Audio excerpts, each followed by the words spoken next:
The conclusion of the battle left no room for doubt. Victory belonged to the Heaven Do royal team.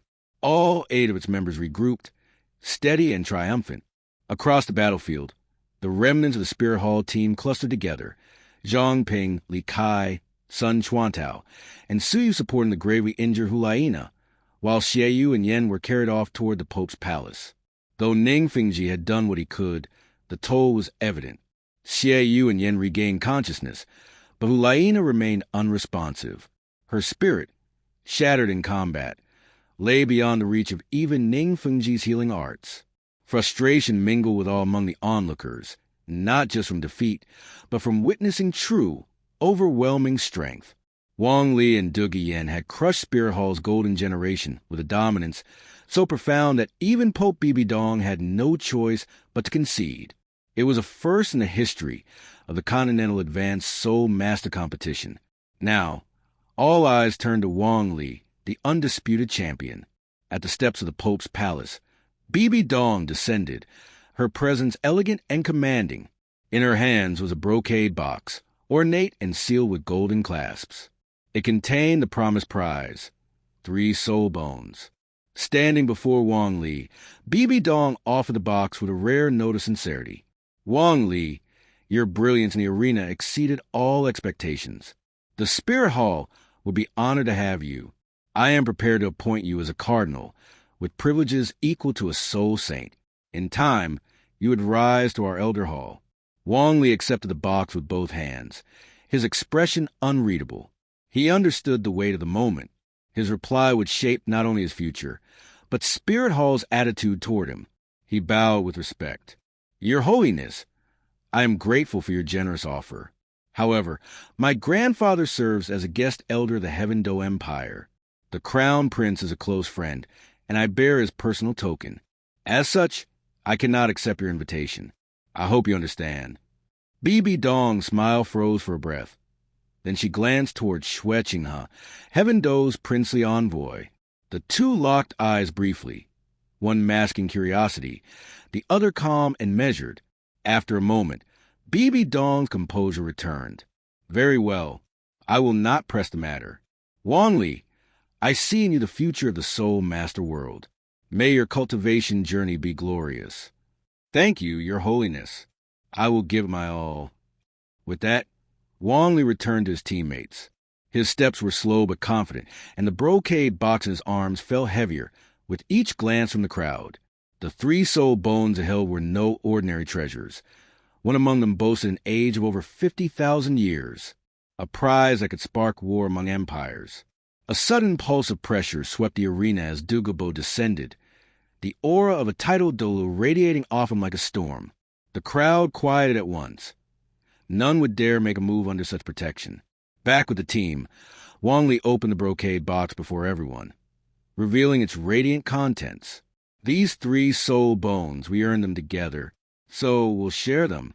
He lifted the first, an ethereal skull bone glowing with spiritual light. This wisdom skull bone enhances mental strength. It suits Yen and me best. He handed the bone to Dugu Yen, who received it without hesitation. No one objected. The golden generation had been defeated fair and square. Wong Lee then held up a burning red bone, pulsing with intense heat. The explosive burning flame right arm bone. Yu Qianheng, it's yours. Not ideal for your thunder attribute, but it's still a powerful boost. He tossed the soul bone to Yu Qianheng, who caught it with wide eyes. Wong Lee, I owe you deeply. If you ever visit the Blue Lightning Tyrant Dragon Clan, you'll be received as a brother. Wong Lee offered a faint smile, waving it off. These soul bones, while valuable, were mere stepping stones now. The final bone was long and sleek, wrapped in currents of wind. The wind-chased left leg bone, Oslo, it's best suited to you. Wong Lee handed both the soul bone and the box to the young agility-type soul master, whose trembling hands barely held steady. Looking at the remaining members, Yu Feng, Shi, Mo, Yi Lingling, Wong Lee sighed. I wish I had something for each of you, but even this much is a miracle. They nodded in understanding, though disappointment flickered in their eyes. Wong Lee turned serious again. Yu Qianheng, Oslo, don't absorb the bones alone. Return carefully. The value of what you now carry will draw danger like blood in the water. Both nodded solemnly. They knew the truth behind his words. Gifts this great often came with blood-soaked strings. Wong Lee then strode toward Shuechinha, before the watchful eyes of Spirit Hall. He knelt briefly and declared, "Your Highness, the Heaven Do royal team has won the championship. The honor now belongs to Heaven Do." Shuechinha smiled gently, his gaze sharp with satisfaction. "You've done well, Wong Lee. Heaven Do is proud. I'll report your deeds to His Majesty. You'll be well rewarded." "Thank you, Your Highness, but we'll speak of rewards later. For now, my grandfather will escort Yen Yen and me out. We'd rather not tempt fate with these soul bones in enemy territory." Shuechinha's smile faltered for a breath, then returned. "Understandable. May fortune be with you. We'll meet again in Heaven Do City." Wong Lee bowed once more, then turned to Qin Ming and the team. "Teach your Qin, everyone. We'll see each other soon." With that, Dugu Bo gathered Wong Lee and Dugu Yen and disappeared into the horizon in a flash of emerald light outside the Pope's palace. Standing beside Bibi Dong, Yuguan bent slightly and whispered through a thin thread of soul power, "Your Holiness, shall Ghost Douluo and I handle this?" Bibi Dong paused, her gaze flickering toward Shuechinha. Then she turned back and shook her head. She looked down at the broken forms of Hulaina, Xieyu, and Yen.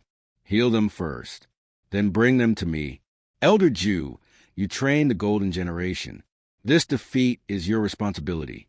Their punishment and yours shall follow." She turned and walked away, her silhouette etched with elegance and icy authority. Yuguan clenched his fists, teeth grinding silently. His pride had been shattered, not by Bibi Dong's reprimand, but by Dugu Bo's monstrous disciples. He had pushed Hulaina and the others to the brink, sculpting them into elites without a drop of external aid. Yet even that hadn't been enough. The Golden Generation had been crushed. This competition had raised the bar to impossible heights. Soul Kings had replaced Soul Zuns as the stars of the stage. And in the shadows, teams faded from the spotlight, quietly returning to their quarters to recover. Yu Qianheng and Oslo, under Qin Ming's watchful eye, began the delicate process of absorbing their soul bones. That night, Stardo Forest, in a hidden cave, Dugu Bo had cleared out a resting spot. "We'll stay here for the night. Yen Yen, start absorbing your soul bone. It's over 50,000 years old. It'll strengthen your spiritual power immensely." "Understood, Grandpa." Dugu Yen sat cross-legged, placing the bone gently on her head. A stream of silver light surged, and the soul bone merged with her. A cool clarity swept through her mind as her spiritual strength began to ascend. Outside the cave, Wong Lee sat alone. "Grandpa, I'll cultivate too. I feel like I'm just one step away from level 60. I'd hoped the fight with the Golden Generation would push me over, but wasn't enough." Dugu Bo turned toward him, wide-eyed. "You're only 14 and already on the verge of becoming a soul emperor? I've consumed multiple immortal herbs. I have a domain. It's not too surprising." Wong Lee chuckled. He activated his blue-silver domain, summoning a sea of life force. All blue-silver grass within 1,000 meters glowed, converging toward him like stars answering their king. The domain nullified the usual consumption penalty of his rapid cultivation technique, creating a perfect system tailored for growth. Wong Lee closed his eyes and began to absorb. And so, under the silver moon of the Stardo Forest, one monster cultivated quietly, while another emerged with a treasure that would change her path forever. Unbeknownst to the continent, the Soul Master world had just witnessed the rise of two future titans. The Pope's Hall, sacred and solemn, stood as one of Spirit Hall's most revered locations, rivaled only by the Do Hall, the Worship Hall, and the Elders' Hall. It was not a place open to outsiders. Guarded day and night, no one without high authority was permitted near. Yet today, those rules bent for one man. The grand door swung open with a thunderous boom, echoing through the silent hall, before slamming shut behind a solitary figure. He was tall and gaunt, with an expression carved from stone. Though only a soul master of rank 29, unremarkable by all official standards, He held his hand, an elder token, granting him the right to step inside. It was Yu Xiaojiang, the so-called master of Shrek Academy. At the far end of the Pope's hall, Bibi Dong sat in regal stillness upon her golden throne, her purple and gold robes gleaming under the sacred light. Upon seeing the man before her, her expression flickered, tense for a heartbeat, then melting into something softer. "Xiaojiang, it's been a long time," she said, her voice low, almost nostalgic. "Your Holiness," Yu Xiaojiang responded, his tone measured. "Yes, it has." A silence settled between them, heavy with old emotions buried deep. Bibi Dong's eyes studied him, and after a moment, she straightened and spoke with ceremonial poise. "You used the elder token to seek an audience. Speak, Elder Yu. What have you come for?"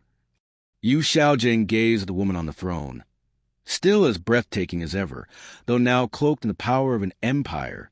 A pang of guilt pricked his heart, but he pushed it down and answered, "I've come for knowledge, Your Holiness.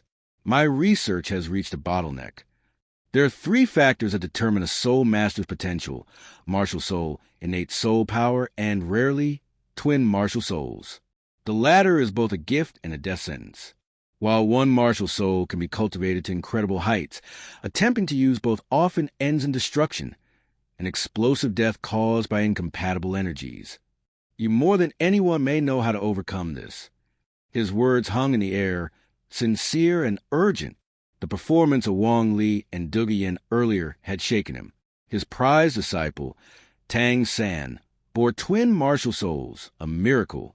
Yet he was being outshone by a mutated blue-silver grass and an unimaginable cultivation pace. He couldn't stand idly by. Bibi Dong's lips curved into a faint, bitter smile. "You asking me for answers? Aren't you the great theoretical master? I thought there was nothing you didn't know." Yu Xiaojiang flinched slightly. The jab hit home. "I know many things, names of soul beasts, classifications, theory. But theory has its limits, and I am only a level 29 soul master." His voice cracked with sorrow. It was rare for him to show vulnerability, yet here he was, small and human before the woman he once loved. Bibi Dong's tone finally softened. "You should know this already. Plant-type martial souls can absorb animal soul rings and vice versa. It's not about elemental conflict. It's about compatibility and endurance." She leaned forward slightly, her eyes sharp. Why can't a level 10 soul master absorb a 1,000-year ring? Realization dawned in Yu Xiaojiang's eyes. His mind raced through theories until the answer snapped into place. Because their body isn't strong enough. Even titled Douluo can't withstand the strain of more than 10 rings. Beyond 10 is the realm of gods. "Precisely," Bibi Dong said, a flicker of admiration in her gaze. "Once you step beyond 10 soul rings, you enter a divine threshold. Mortal bodies can't carry such power." A strange silence fell. Then Yu Xiaojiang smiled, awkward and small. "Thank you, Your Holiness. Today, you've helped me break through a wall I've struggled with for years." He turned to leave. Bibi Dong opened her mouth, as if to stop him, but the words caught in her throat. She said nothing. As the door closed behind Yu Xiaojiang, the pain in her chest burned hotter. Hatred, betrayal, a longing never extinguished. Elsewhere, Shrek Academy's residence. In a modest, shadowed room, Tang San knelt before a disheveled man whose unkempt hair and tattered robes gave him the look of a beggar, not a legend. Yet this man was Tang Hao, the clear-skied Douluo. Tang San's head remained bowed, voice low and shaken. "Father." Tang Hao stared at him with narrowed eyes, searching. His son's body had grown, his martial soul's clear, but his spirit? Shattered. Was this broken boy truly his child? "Stand up," Tang Hao growled. "Are you a man or not? You lose one match and this is all that's left of you." Tang San slowly stood, but his expression remained hollow. The loss had gutted his pride. Tang Hao's disappointment was sharp. With the power of the clear sky hammer and Ah Yin's bloodline, Tang San should have been invincible. Yet he had been crushed by another boy, one whose martial soul hadn't even stood out years ago. What kind of teaching has that master given him? Just then, Yu Xiaojiang returned. His eyes met Tang Hao's. The tension was brief, then passed. Master, Tang Hao said, I'm taking Shaoxin with me. He needs something you can't give right now, grit. Yu Xiaojing looked at his student, hesitated, then nodded. I understand. Just one thing. Twin martial souls must be cultivated with caution. The body must be tempered to withstand the second martial soul's rings. Beyond 10 lies the divine realm. Tang Hao's respect for Yu Xiaojing deepened. You do live up to your name. With no more words, he took Tang San and leapt into sky. As they flew, Tang San noticed something new. His father could fly. His eyes lit up. Dad, let's go to the Stardo Forest. Xiao Wu was taken by the Titan giant ape. I have to find her. Tang Hao glanced at him sideways. Xiao Wu is a 100,000-year soul beast, the soft-boned rabbit. The forest isn't danger to her. It's home. Still want to chase her? Tang San fell silent. Shock turned to understanding. I still want to, he said quietly. Tang Hao's eyes gleamed. That's my son. If you love someone, don't fear what they are, even if they're a rabbit. He nodded with conviction. First, we forge your spirit. No more blue silvergrass for now. Train with the clear sky hammer. I taught you the fierce wind hammer technique. Once you can swing it 81 times in a row, then we go to the Stardo Forest. Tang San swallowed hard. 81. That felt impossible. Back at the Pope's Hall. In the distance, a familiar aura brushed across Spirit City. Bibi Dong's head snapped up. Her expression darkened instantly. She stepped out of the hall, her robe trailing behind her like a flowing shadow. Tang San, Tang Hao, twin martial souls. Her voice trembled with fury. You didn't come to me because of a theory bottleneck. You came to deceive me. You used me. Her voice cracked but quickly turned cold as ice. Moments later, Yu Guan and Gui Mei appear beside her. Your Holiness, it's Tang Hao's aura. Bibi Dong's hands curled into fists. Tang Hao, the traitor, the murderer of my teacher. He dare set foot in Spirit City again. Her voice thundered with rage. Spread the word across the continent. Hunt him. The day I find him, I will slay him with my own hands. Yu Guan and Gui Mei knelt, as you command. And so, as night fell over the Spirit Empire, war drums silently began to beat, not of nations, but vengeance, guilt, and a love twisted into hate. Hey, everyone! If you enjoy my quantum audiobooks, you can support me by becoming a Patreon member. Your support helps me keep creating, and you'll get exclusive perks. You can also access my audiobooks directly through Google Drive. Check out the link in the description. Now, let's get started. Return to the Stardo Forest. After 5 full hours of absorption, the 50,000-year-old spirit bone, extracted from the head of the sacred phantom demon ape, was finally fully absorbed by Dugu Yen. Her eyes snapped open, glinting with divine light. Behind her, countless points of spiritual light faintly coalesced into form of her martial soul, the jade phosphor dragon. Moments later, the strange phenomena gradually dissipated. Dugu Yen's eyes returned to their vivid green hue. She jumped up in delight, her gaze sweeping over Wong Lee, who was meditating, and Dugu Bo, who stood guard. Dugu Yen exclaimed in surprise, "Grandfather, what's happening with Xiao Li?" Dugu Bo glanced at Wong Lee and explained. He said he's only a hair's breadth away from breaking through the 59th rank. If he succeeds, he'll become a 15-year-old quasi-soul emperor at rank 60. Teste. Then Dugu Bo turned to Dugu Yen, his expression brimming with excitement. A 50,000-year-old head spirit bone brought immense enhancements. He spoke solemnly. Yen, how do you feel? What kind of improvements has the spirit bone given you? Dugu Yen gave Wong Lee a deep look. It seemed she would need to intensify her cultivation and concoct new poisons. Otherwise, she would fall behind him again. Retracting her gaze, Dugu Yen explained. The spirit-converging wisdom skull, as its name suggests, primarily grant a massive boost in my spiritual power. The benefits are extensive, whether for cultivation, combat, absorbing spirit rings, or crafting poisons. It'll make everything much more efficient.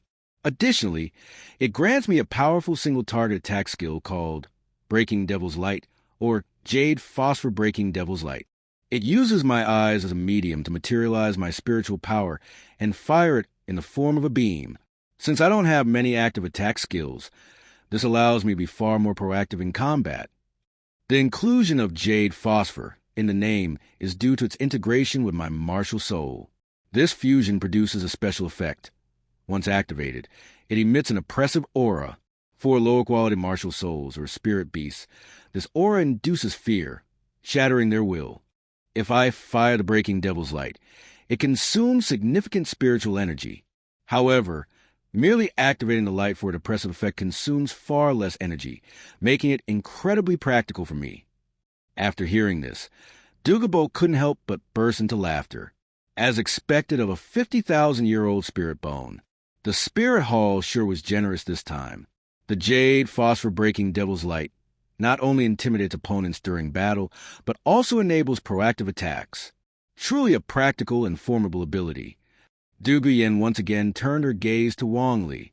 Her gains were tremendous, but catching up to him would require a lot more effort. At this moment, Dugu Bo's laughter subsided. Dugu Yen was already awake, but Wong Lee had yet to come out of his cultivation state. Dugu Bo then said, Yen, since you're awake, keep an eye on Li. I'll go get something for you both to eat. Dugu Yen nodded in response and replied, All right, grandfather. With that, Dugu Bo activated his soul power and flew out of the cave.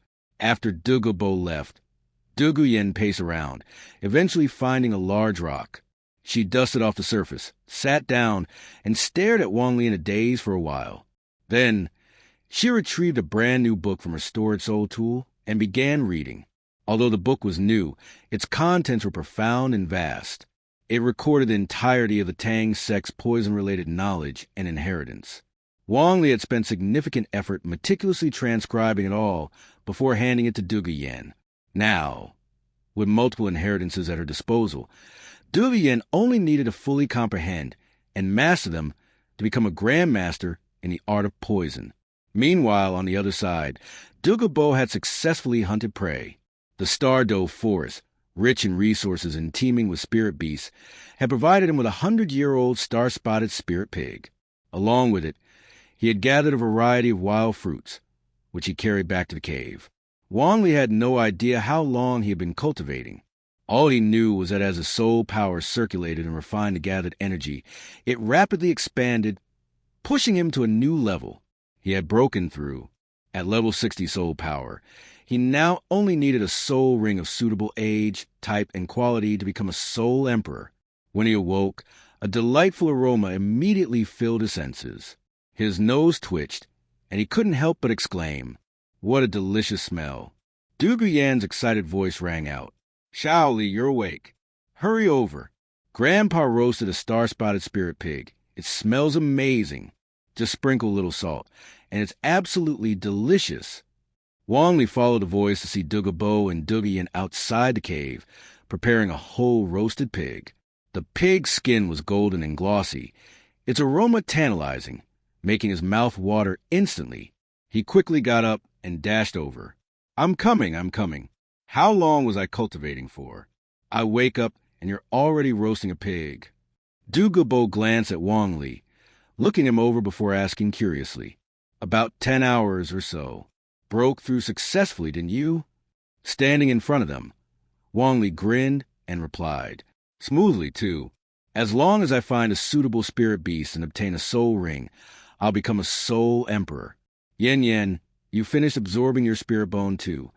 Your gains must have been huge. Dugu Yen, clearly satisfied with her progress, once again explained the effects of the jade phosphor-breaking devil's light to Wong Lee. Wong Lee was astonished after hearing it. That's incredibly practical. Compared to Tang San's purple demon light, the essence of yours lies in its single-target spiritual materialization attack. Although Dugu Yen hadn't cultivated the purple demon eyes or absorbed the piercing autumn dew, her spirit bone's fusion with her martial soul gave it an additional terrifying spiritual pressure effect. Overall, it was excellent. At that moment, Dugu Yen handed Wong Lee a pig leg. She placed it on a large leaf, sprinkled some salt on it, and said, Here, it's ready to eat. Wong Lee thanked her, pulled out a dagger, and cut the meat into smaller pieces. He eagerly picked up a piece and popped it into his mouth. The meat was bursting with flavor. Despite the lack of elaborate seasonings, the freshness of 100-year-old spirit beast made it taste exceptional. Between bites of meat, Dugu Bo asked, "For your 6th soul ring, do you have any specific spirit beast in mind?" Wong Lee paused, his expression turning serious. "My 5th soul ring came from a nearly 30,000-year-old dreamflower sprite. It had both life and spiritual attributes, significantly enhancing both my physical and spiritual power. So, for my 6th soul ring, I'm planning to challenge a 50,000-year-old spirit beast. However, such spirit beasts are already incredibly rare. Beast-type spirit beasts are hard to find, and plant-type ones are even rarer. I've identified a few potential spirit beasts," Wang Li said. "When the time comes, I'll use my domain to conduct a thorough search. We'll start in the Dugu Forest. If that doesn't work, we'll move on to special valleys or mountain ranges." Dugu Bo listened, astonished.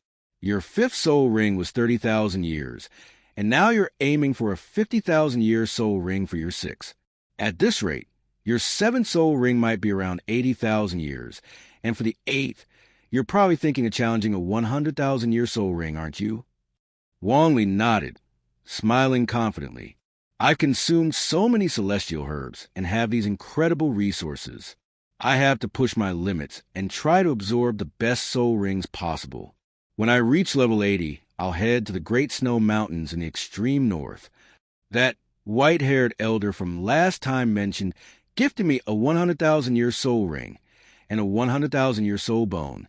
I'm certain it wasn't without strings attached. Whatever he wants, by then, I should be strong enough to negotiate with him." Dugu Bo pondered for a moment, then looked at Wong Lee. "When the time comes, I'll go with you. A 100,000-year soul beast is as fearsome as a tidal Douluo. If it can take on a human form, then it's definitely not simple." Hearing their conversation, Dugu Yen's lingering worries were finally put to rest. With Wong Lee's head spirit bone, the celestial herbs he consumed, and her grandfather's protection, reaching level 80 and absorbing a 100,000-year soul ring and soul bone wasn't out of question. The three then focused on finishing their meal. Once their stomachs were full, they packed the leftovers into their storage soul tools and cleaned up the site. After a brief rest, they set off to search for the spirit beast needed for Wong Lee's 6th soul ring. Wong Lee fully activated his blue-silver domain, expanding its range to cover several kilometers. Using it, he began a meticulous search. Even in the resource-rich Dugu Forest, finding a 50,000-year-old plant-type soul beast was no easy task. Thus began their hunt, which stretched over 4 to 5 days. They gradually ventured into forest core region, where powerful spirit beasts were more common. There, they encountered several formidable beasts, including the man-faced demon spider, the white-eyed demon tiger, the scale crocodile king, and the moonlight deer king, each exuding the intimidating aura of a 10,000-year soul beast. However, with the blue-silver domain's ability to conceal their presence, Wong Li ensured that he, Dugu Bo, and Dugu Yen avoided any direct confrontations. At last, a glimmer of excitement appeared in Wong Lee's eyes.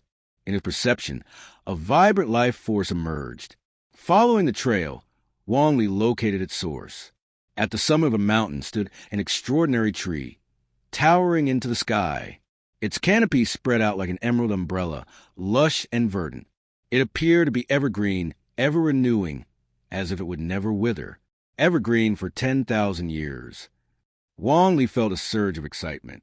True to its name, the tree possessed incredible vitality, almost as if it would never wither. It could live for 10,000 years, stay green for 10,000 years, and no matter how time passed, it would remain unchanged. The evergreen for 10,000 years had a unique ability. It could solidify energy and form a special seal. If an opponent was caught within it, they would have little chance of escaping. Hundreds, thousands, or even 10,000 years, no matter how much time passed, the seal would never dissipate. If the sealed life was considered dead, it was not entirely accurate, as they were still alive within the seal. If they were alive, they could not escape it, which made it no different from being dead. Therefore, Evergreen for 10,000 years was an extremely terrifying soul beast. This evergreen for 10,000 years. For 1,000 years?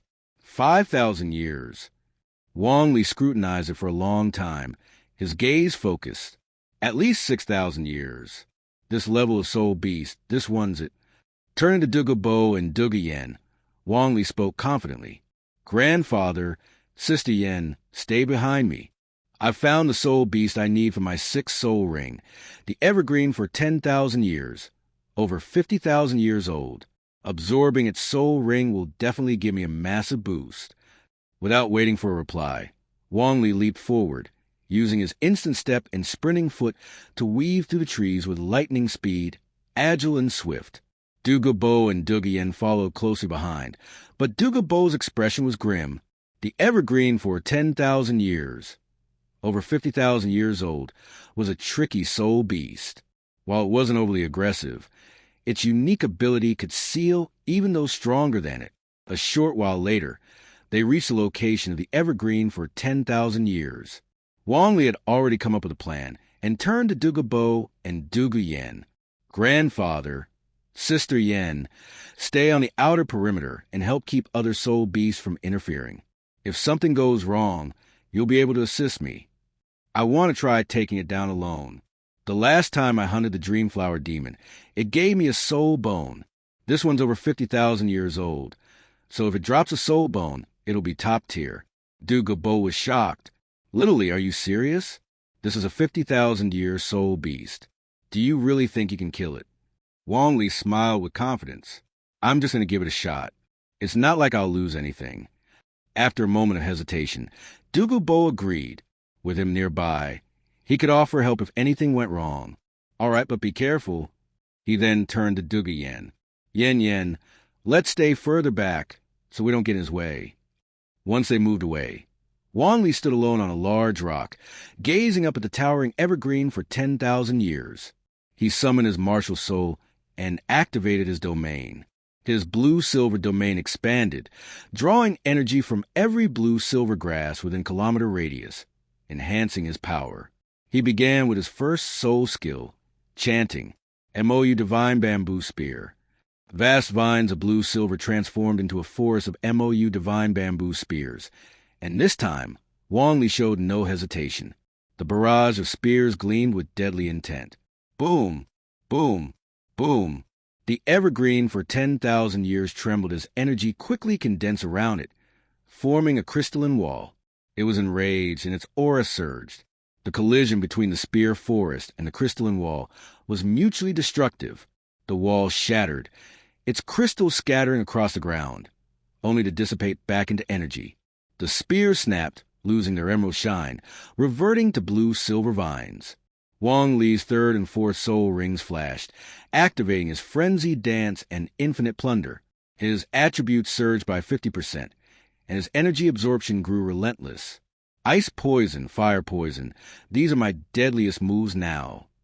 The ice and fire poison seeped through the crystalline defenses of the evergreen for 10,000 years, gradually corroding and breaking them down.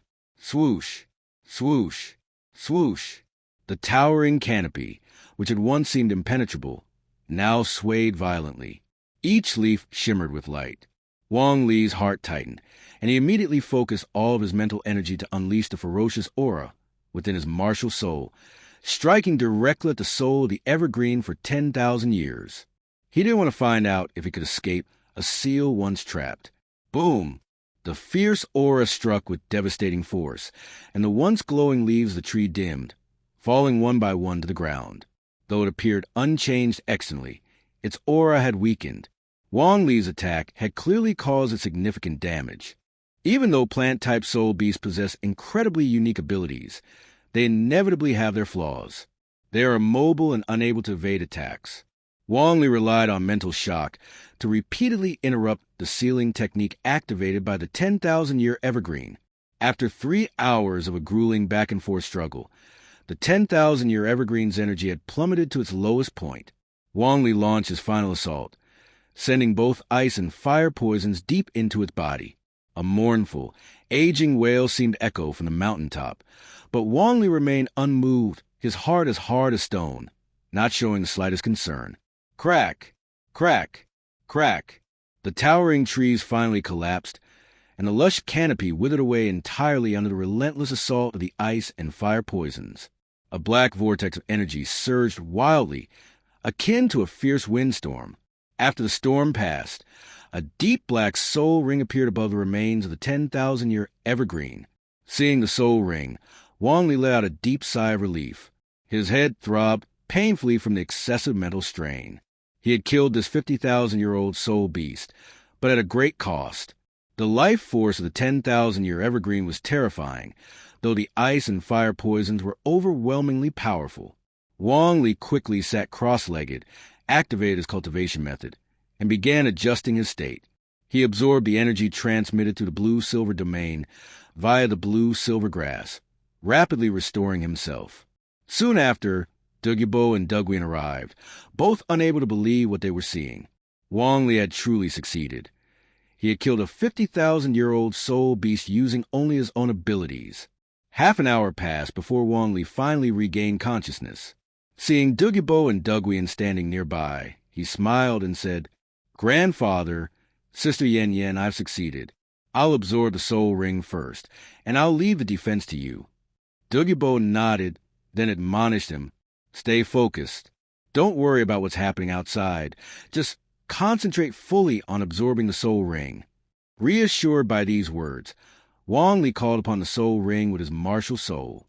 The black soul ring, as if heavy with power, slowly drifted toward him, attaching itself to his martial soul before merging into it.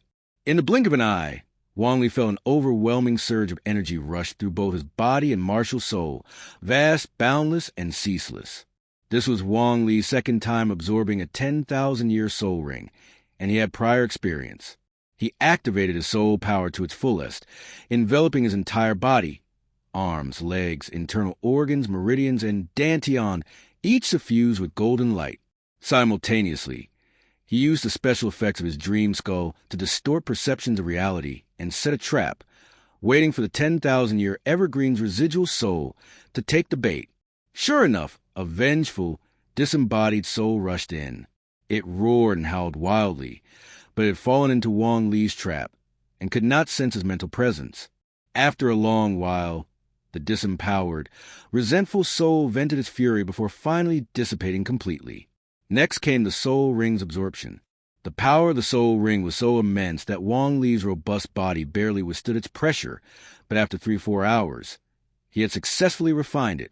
Everything proceeded methodically, and when Wong Lee opened his eyes again, he had ascended to the rank of Soul Emperor.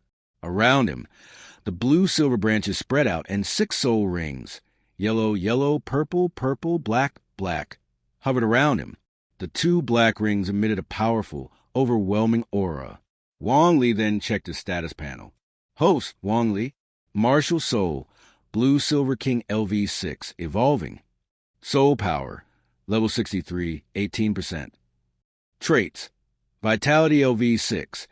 As the rarest of blue-silver grass, the Blue-Silver King possesses immense vitality, a powerful physique, terrifying strength, and rapid recovery abilities.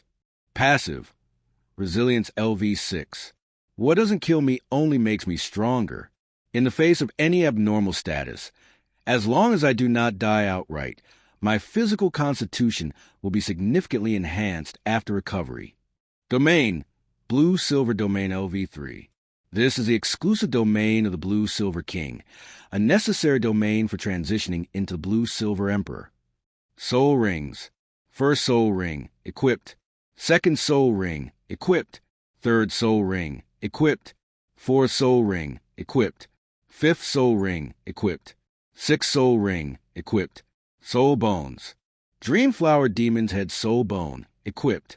Combat Experience, 362,840. Thanks to his ability to absorb soul rings above his level, Wong Lee directly possessed a soul power of level 63, and even his blue-silver domain had leveled up. Wong Lee also deduced that the various abilities of the blue-silver domain could be actively developed by him. Additionally, the abilities of the blue-silver domain were as follows. The first level of the blue-silver domain acted as a passive skill for detection. At the second level, it became a form of camouflage, also passive. At the third level, Wong Lee realized that he could enhance all blue silvergrass within the domain to the strength of his blue silver king martial soul for a short time and then control them to fight. Wong Lee was quite pleased with this development and moved on to check his sixth soul ring.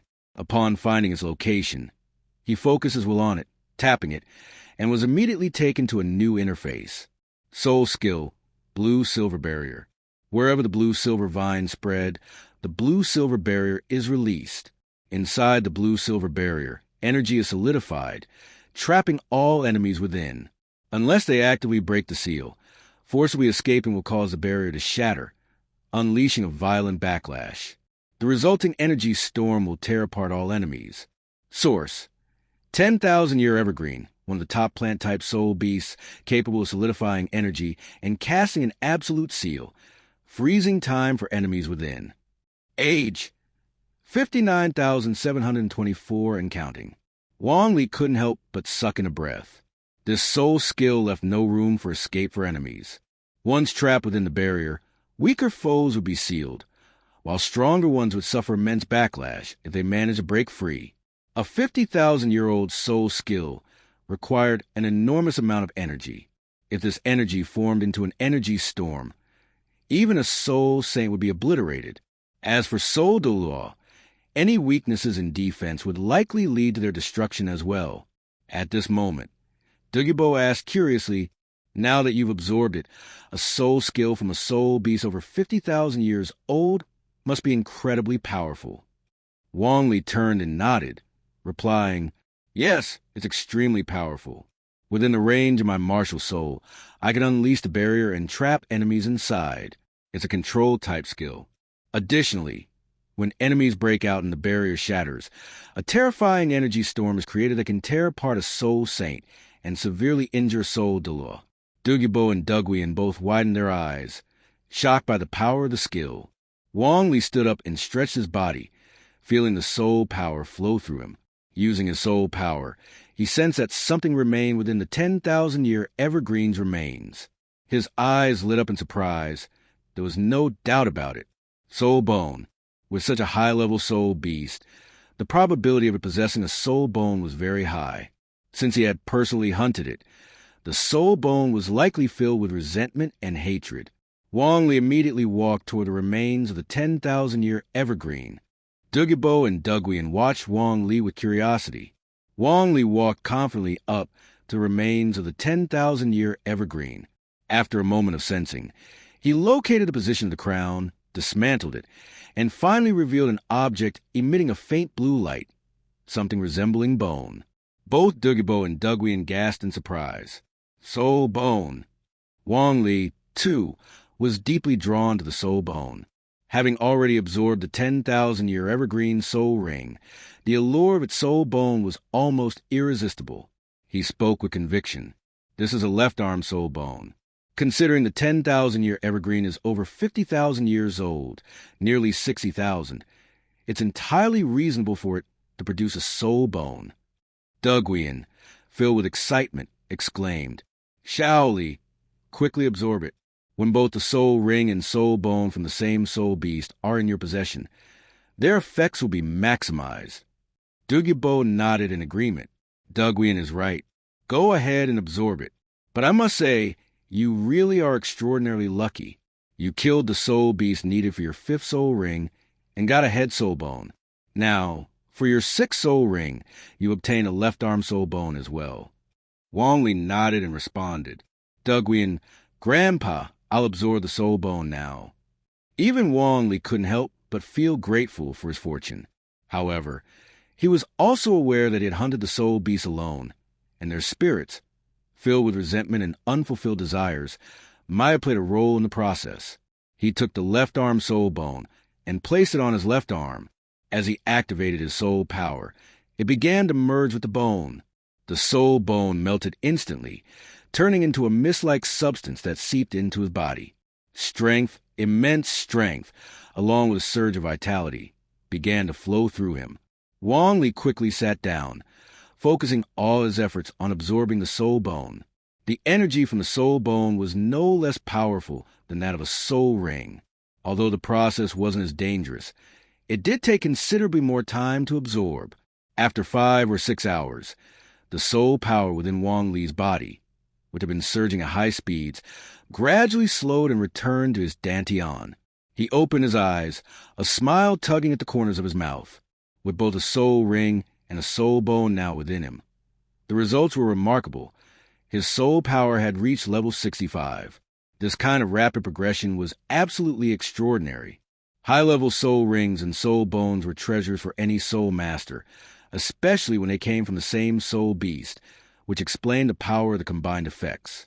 Turning to Dugu Bo and Dugu Yen, who wore expressions of intrigue, Wong Lee smiled and said, "After absorbing the soul ring, I was at level 63.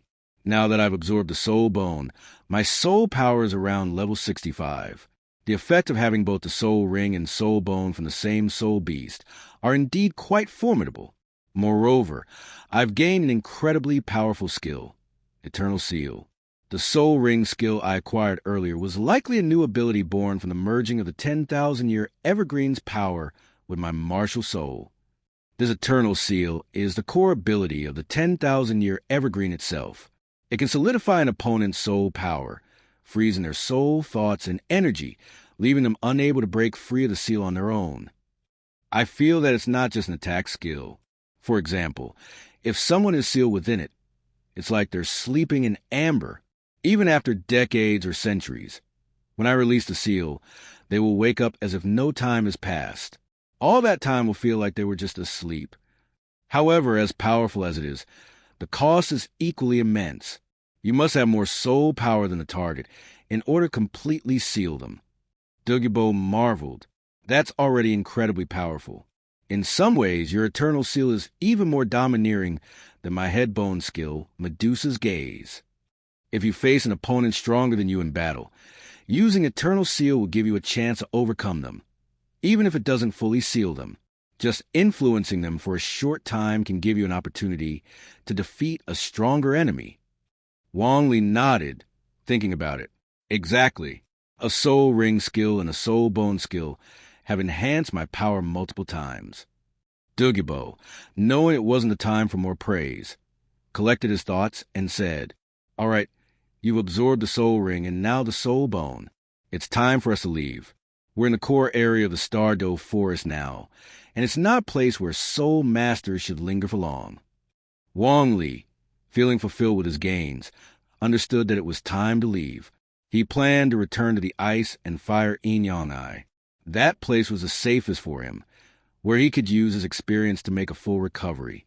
Afterward, he will hunt the 85,000-year-old Blue Silver King to make it his 7th soul ring, unlocking his martial soul true form and reaching the level of Soul Saint. With that, Dugu Bo quickly cleaned up, removing the poison formation he'd set up earlier to deter other soul beasts. Then, he led Dugu Yen, Wong Lee, and the others out of the core area of the Dugu Forest. On the way back, Wong Lee turned to Dugu Yen and said, "Previously, the gemstone-like illusionary headbone was meant for you, Dugu Yen. Now that I have the wisdom headbone with spiritual focus, there's no need for the illusionary headbone anymore. Rather than just keeping it, I think we can trade it for something more valuable. Grandpa, once we're back in Heaven-Do City, we can spread some word. At the Heaven-Do Grand Auction, we'll auction the gemstone-like illusionary headbone. We'll also accept items in exchange. Soul bones with poison or dragon attributes can be prioritized in trade. Though it may seem a bit showy as a titled Douluo, I don't think anyone would dare try to steal from us." After hearing this, Dugu Bo nodded in agreement. "You're right. We have no use for this head soul bone. If we can trade it for a poison or dragon attribute soul bone, we'll give it to Dugu Yen. If we get a plant attribute soul bone, we'll give it to you. After all, this soul bone was your rightful loot, Shao Li. Heaven-Do Grand Auction has many factions behind it, but with my face as a titled Douluo, they will give us the proper respect. We'll be able to auction it properly." Dugu Yen also added, "Exactly. This is the soul bone you earned after risking your life to kill Xinian, so you should get priority for exchanging it for a plant attribute soul bone." Wong Lee shook his head and smiled. We can select first, set a deadline, and then at that time, we can check out the available soul bones and choose from them. Wong Lee's suggestion was met with unanimous agreement from Dugu Bo and Dugu Yen. After all, soul bones were rare treasures, and they couldn't predict which powers would come to trade with what kind of soul bones. After leaving the Stardoe forest, Dugu Bo didn't lead Dugu Yen and Wong Lee directly. Instead, Wong Lee flew through the air, taking precautions to conceal their movements. He only flew openly when necessary. 10 days later, Dugu Bo, along with Dugu Yen and Wong Lee, finally arrived back at Heavendoe City without much incident, with Dugu Bo, a titled Douluo, accompanying them. Unless the Spirit Hall intervened, no one could track or intercept them. When they returned to Heavendoe City, the news was everywhere. People were talking about the Heavendoe Royal Team's victory in the Continental Advanced Soul Master Tournament. From the streets to the alleys, everyone knew about it. After all, not long ago, when Xue Qinghe returned with 500 royal knights, a grand welcome ceremony was held. Back home, Dugu Yen immediately pulled Wong Lee aside and said to Dugu Bo, "Grandpa, Wong Lee and I go out for a bit. I need to go to the blacksmith's shop to order a large medicinal cauldron. I'm going to refine some potent poisons, and for that, I'll need the right tools." Now that they were back in Heavendoe City, Dugu Bo had no reason to refuse. He smiled and said, "Go ahead. As long as you're in the city, I can reach you in an instant, so there's no need to worry about any danger." Wong Lee gave Dugu Yen a look. He remembered that in the Tang Sect inheritance he had passed on to her, there were many poisons that required medicinal cauldron for refining. It seemed like she was getting ready for something serious. Thinking about the Tang Sect inheritance reminded him of the many hidden weapons. He wondered if he should find someone to forge them for him. Wong Lee didn't want to start learning blacksmithing from scratch. If he found someone to forge them, they'd need to be trustworthy. But there was no rush. Wong Lee wasn't in immediate danger and could find a chance in the future to have them made. With that thought, Dugu Yen pulled Wong Lee out of the house, and they started walking around the city. They overheard people talking about their deeds, but as they passed by, no one recognized them. Wong Lee and Dugu Yen exchanged a smile. The feeling was quite unique. Soon, they arrived at the best blacksmith shop in Heavendoe City. While blacksmithing was considered a humble trade in the Douluo Continent, the best blacksmiths were often soul masters themselves. This particular shop was controlled by the Tai family, a branch of the Li family, and they had established their standing in Heavendoe City with their craftsmanship. After finding the shopkeeper, Dugu Yen explained her requirements. The medicinal cauldron had to be large, with the main body made of iron essence and supplemented with various precious metals to ensure the best results when refining potent poisons. The shopkeeper was taken aback, but thrilled. This was a big business deal. Proudly, he said, "My lords, you've come to the right place. In all of Heavendoe City, we are the only ones capable of crafting the medicinal cauldron you need. However, many precious metals will be required. Just so you know, the final product will cost at least 10,000 gold soul coins.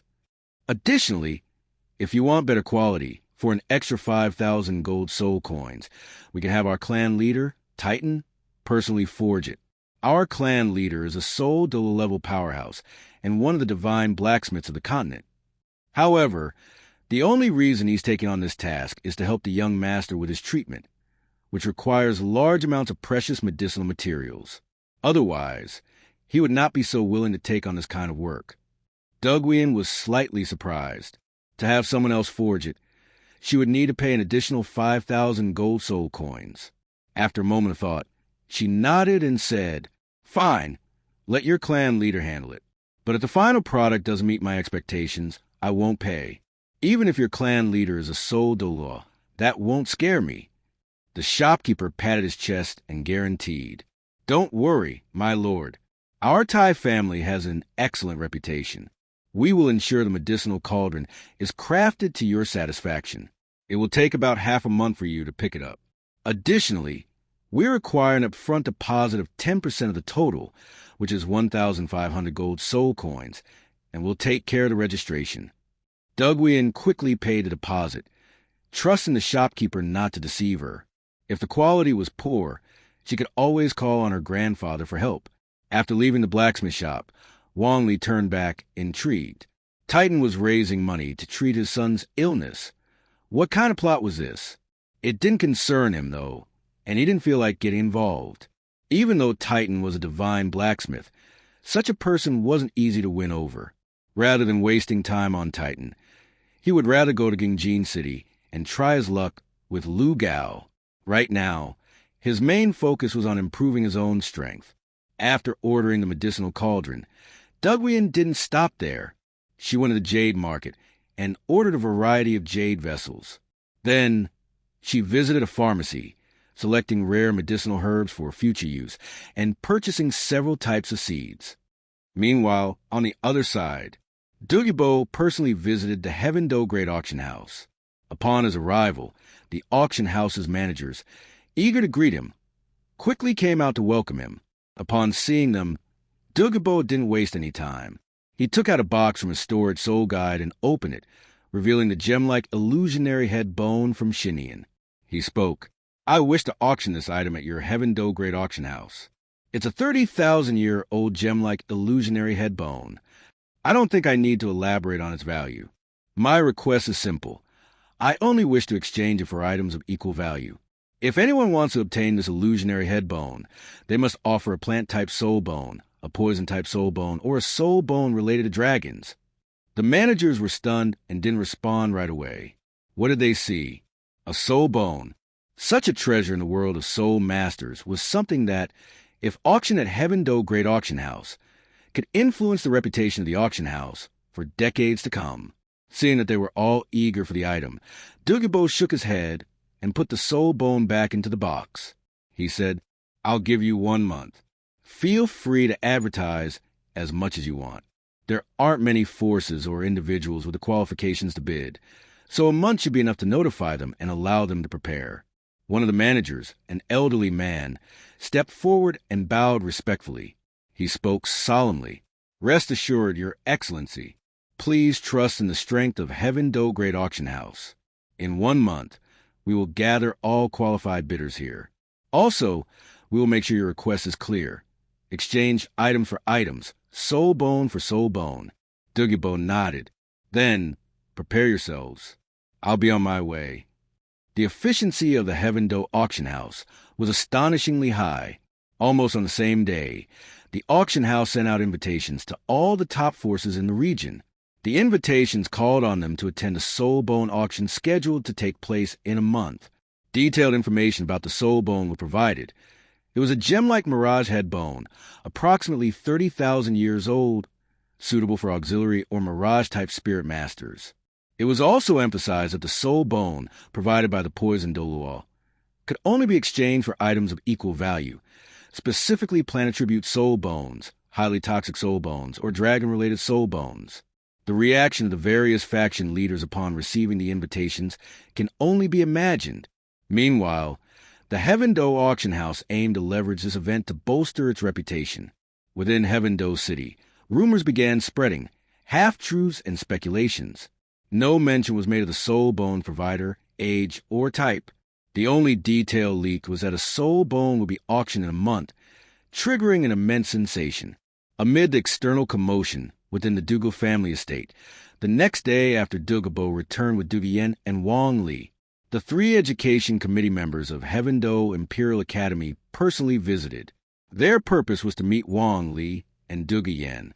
Inside the spacious main hall, Dream Machine by Baoshan and Jilin appeared exceptionally formal. As they looked at Wong Lee and Dugu Yen, they were filled with a mix of emotions. Dream Machine spoke first. To date, in the 4 all-continent advanced Spirit Master tournaments, Spirit Hall has claimed the championship twice, the Star Luo Empire once, and now, our Heaven Do Empire has finally achieved victory. This success is all thanks to Wong Lee and Dugu Yen, and we must also thank by Phosphor Douluo for nurturing such outstanding talents. However, it feels as though Heaven Do Imperial Academy has reaped the most benefit. With countless praises coming our way, we truly feel undeserving. Seated at the head of the hall, Dugu Bo pursed his lips. They credited him for cultivating Wong Lee and Dugu Yen, but in truth, It was all due to Wong Lee. Waving his hand dismissively, Dugu Bo said, "I don't care about such empty praises. Get straight to the point. Why are you here today?" Dream Machine's expression grew solemn at these words. He turned to Wong Lee and Dugu Yen and said, "We've come to present Wong Lee and Dugu Yen with their graduation certificates and honorary alumni handbooks. With the Spirit King-level strength you displayed in the Spirit Hall Grand Finals, you far surpassed the graduation requirements. Now that the Spirit Master Tournament is over, it's time for your official graduation. But even after graduation, the doors of Heaven Do Imperial Academy will always remain open to you. You brought honor to Heaven Do Imperial Academy, and the Academy will extend its support whenever you need it." Wong Lee and Dugu Yen spoke in unison. "Thank you, Education Committee members." Moved by Dream Machine sincerity, Wong Lee continued, "Education Committee members, while Dugu Yen and I were able to bring honor to Heaven Do Imperial Academy this time, maintaining this prestige in the future will require the Academy to cultivate more talented individuals. Expand enrollment to include more gifted students, rectify school discipline, eliminate corruption, improve overall student quality, and select the best from the best for intensive training." The Spirit Hall team, apart from the 3 Spirit King members of the Golden Generation, had every other member as high-level spirit ancestors. At these words, Dream Machine by Baoshan and Jillian exchanged glances and let out sighs. Did they not understand? Of course they understood, but they were merely daily administrators, not the Academy's owners. They had no authority to enact such reforms. The Academy was royal property, and while they could make small exceptions for talented individuals, they had no power to rectify discipline or remove systemic issues. After presenting the graduation certificates and honorary alumni handbooks, the 3 Education Committee members took their leave. From this moment onward, Wong Lee and Dugu Yen were no longer Academy students. They were now considered free spirit masters. However, this newfound freedom didn't last long before Xue Qinghe arrived. Xue Qinghe came as a representative of Emperor Shui, but his tone carried no hint of recruitment. Instead, he spoke as if he were a friend, asking if they had encountered any trouble on their journey back. Having left Spirit City, Wong Lee and Dugu Yen had entered the Stardo Forest and, after departing from there, traveled discreetly, avoiding any complications. Eventually, Xue Qinghe revealed his true purpose. "Brother Wong Lee, Miss Dugu, now that you have graduated from the Academy, the 3 Education Committee members have highly recommended you to His Majesty. I, too, spoke on your behalf before the Emperor. As a result, His Majesty has bestowed upon you both the title of Viscount of the Heaven Do Empire. Though you won't have any fiefs for now, you'll receive a generous monthly stipend from the Empire's treasury. Additionally, there's a one-time reward of 30,000 gold spirit coins for each of you. His Majesty understands that you are young and may wish to continue your cultivation, or even travel across the continent. These provisions are intended to support those endeavors. When you are ready to take on responsibilities, your titles can be solidified, granting you fiefs and making you true lords." Although Dugu Bo remained a guest official of the Heaven Do Empire and retained his freedom, Wong Li and Dugu Yen had no objections to the new titles. It was an honorary distinction that came without obligations, so they accepted it without hesitation. Wong Li expressed his gratitude to Xue Qinghe, at least outwardly. Xue Qinghe's multiple identities made him an excellent shield against future troubles. Wong Li was more than willing to maintain a surface-level friendly relationship with Xue Qinghe. It could prevent many complications down the line. About 7 or 8 days passed, and it had been half a month since they returned to Heaven Do City. During this time, Wong Li accompanied Dugu Yen to the forging workshop of the Strength Clan to retrieve the medicinal cauldron they had ordered half a month earlier. The same shopkeeper greeted them and led them to the backyard of the workshop. There, a 1.5-meter-tall cauldron stood before them.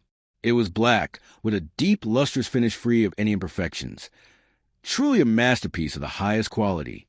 At that moment, a burly elder emerged. His tall frame was slightly hunched, his hair gray and eyes weary. "I am Titan." The elder introduced himself. "As per your specifications, I crafted this medicinal cauldron. If you're satisfied with its quality, then let's conclude the deal, payment upon delivery. As agreed with Archie, the cost is 15,000 gold spirit coins. Dugu Yen stepped forward to inspect the cauldron carefully. After a thorough examination, she nodded in approval. The quality is excellent. I'm very satisfied, she said as she stored the cauldron away and handed over a black card. The deal is done. A smile finally appeared on Titan's face. He was confident in his craftsmanship and took pride in his work. But beneath that smile lay a heavy burden. Titan's son, Tai Nuo, had been soaking in medicinal baths under Yang Wudi's care for 2 years, unable to wake, eat, or drink. He was surviving solely through the effects of the baths. According to Yang Wudi, the poison had penetrated Tai Nuo's bones, and his life force was nearly extinguished. Every time Titan thought about this, rage consumed him. Yet, after the fury subsided, all he could do was pour his efforts into his craft, desperately earning money to buy more medicinal herbs. Otherwise, his son would surely perish. In the backyard of the Dugu family residence, Dugu Yen sat on the sofa, her eyes fixed on Wong Lee, or more precisely, on the 2 cards in Wong Lee's hand. She quickly reached out and drew one of them, comparing it with a card in her own hand. Her face lit up with delight as she played her card, exclaiming excitedly, "I'm out of cards." Wong Lee glanced at the single card left in his hand, then at the 2 cards remaining in Dugu Bo's hand.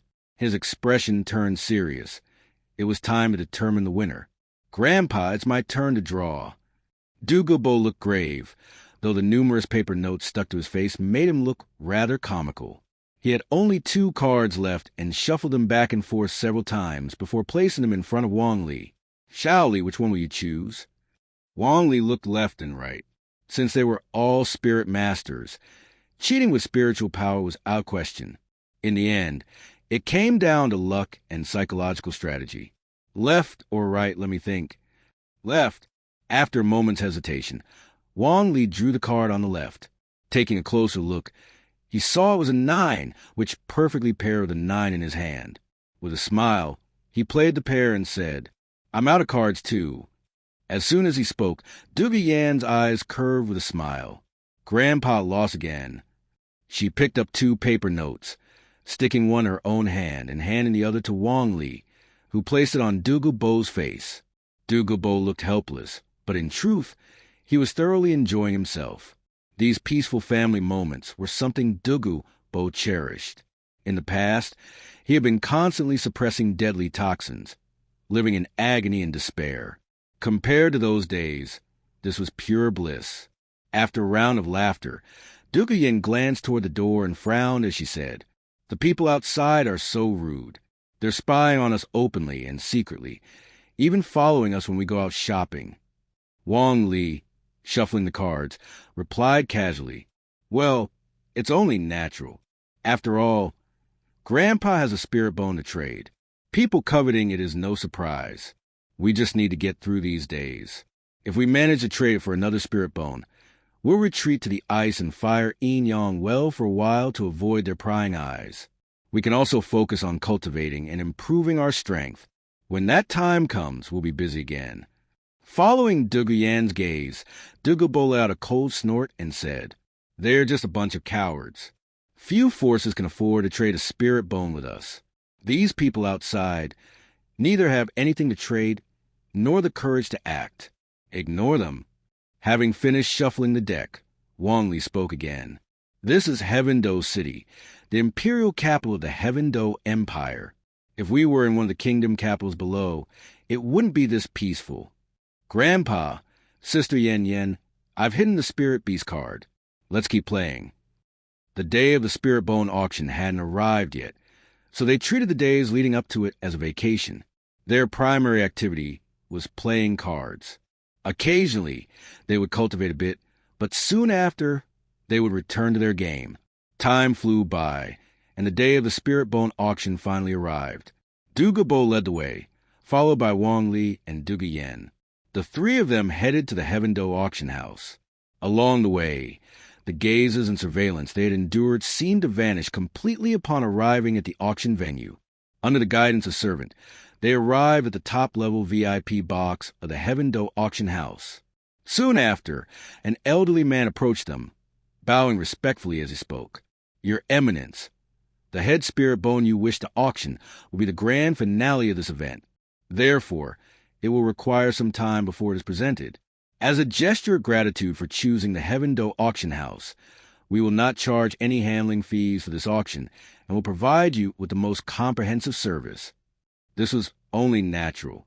The announcement of a spirit bone being auctioned at the Heaven Do auction house alone had already created a massive buzz, drawing countless visitors and generating immeasurable influence, far surpassing what any handling fee could bring. Dugu Bo nodded. He was well aware that just having their spirit bone appear at the Heaven Do auction house would bring them immense profits. After the elderly man left, Prince Xuexing arrived as well, as a representative of the royal family. He subtly informed Dugu Bo that the imperial family had dispatched additional troops into the city to maintain order and ensure the smooth progress of the auction. This signified the royal family's full support.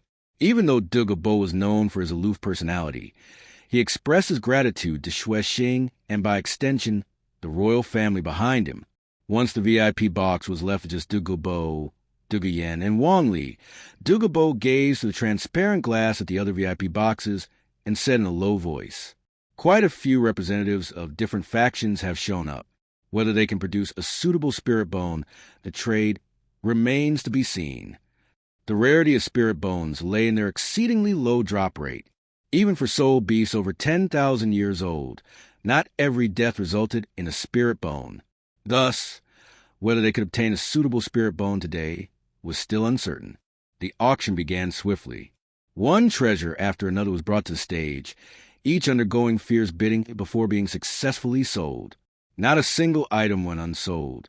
Today, not only were the VIP seats filled capacity, but even the regular seats were packed. While many attendees lacked the qualifications to bid on a spirit bone, that didn't stop them from coming to catch a glimpse of it. 3 hours passed in the blink of an eye. Another item was successfully auctioned, and the host on stage couldn't help but beam with joy. Then his demeanor grew serious, and his voice became more animated. "Distinguished guests, today's auction is nearing its conclusion. Now, we will present the final and most anticipated item, a spirit bone. As one of the most treasured artifacts in the Soul Master world, I need not elaborate on the significance of a spirit bone to a Soul Master. Now, let us welcome His Eminence, the Jade Phosphor Duo, to present the finale, a gemstone-type illusion head bone." As soon as the words fell, the atmosphere in the venue turned electric.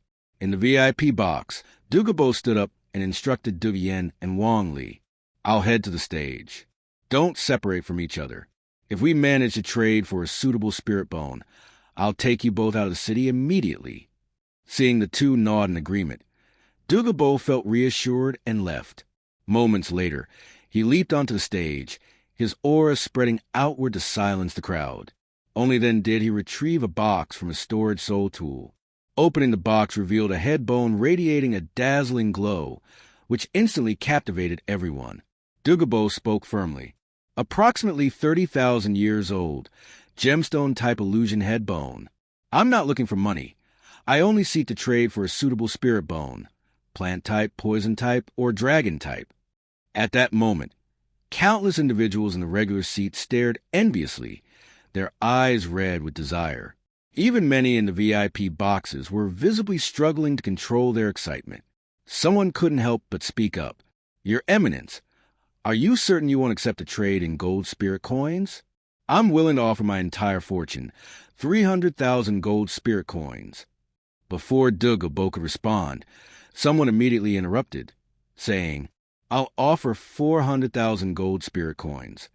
The bids quickly escalated as people competed, pushing the price up to 800,000 gold spirit coins in no time.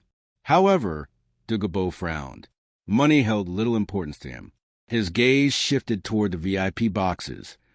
Only those seated there would have the means to produce a spirit bone for trade. Within the VIP section, a few individuals exchanged hesitant glances, but none dared to speak up.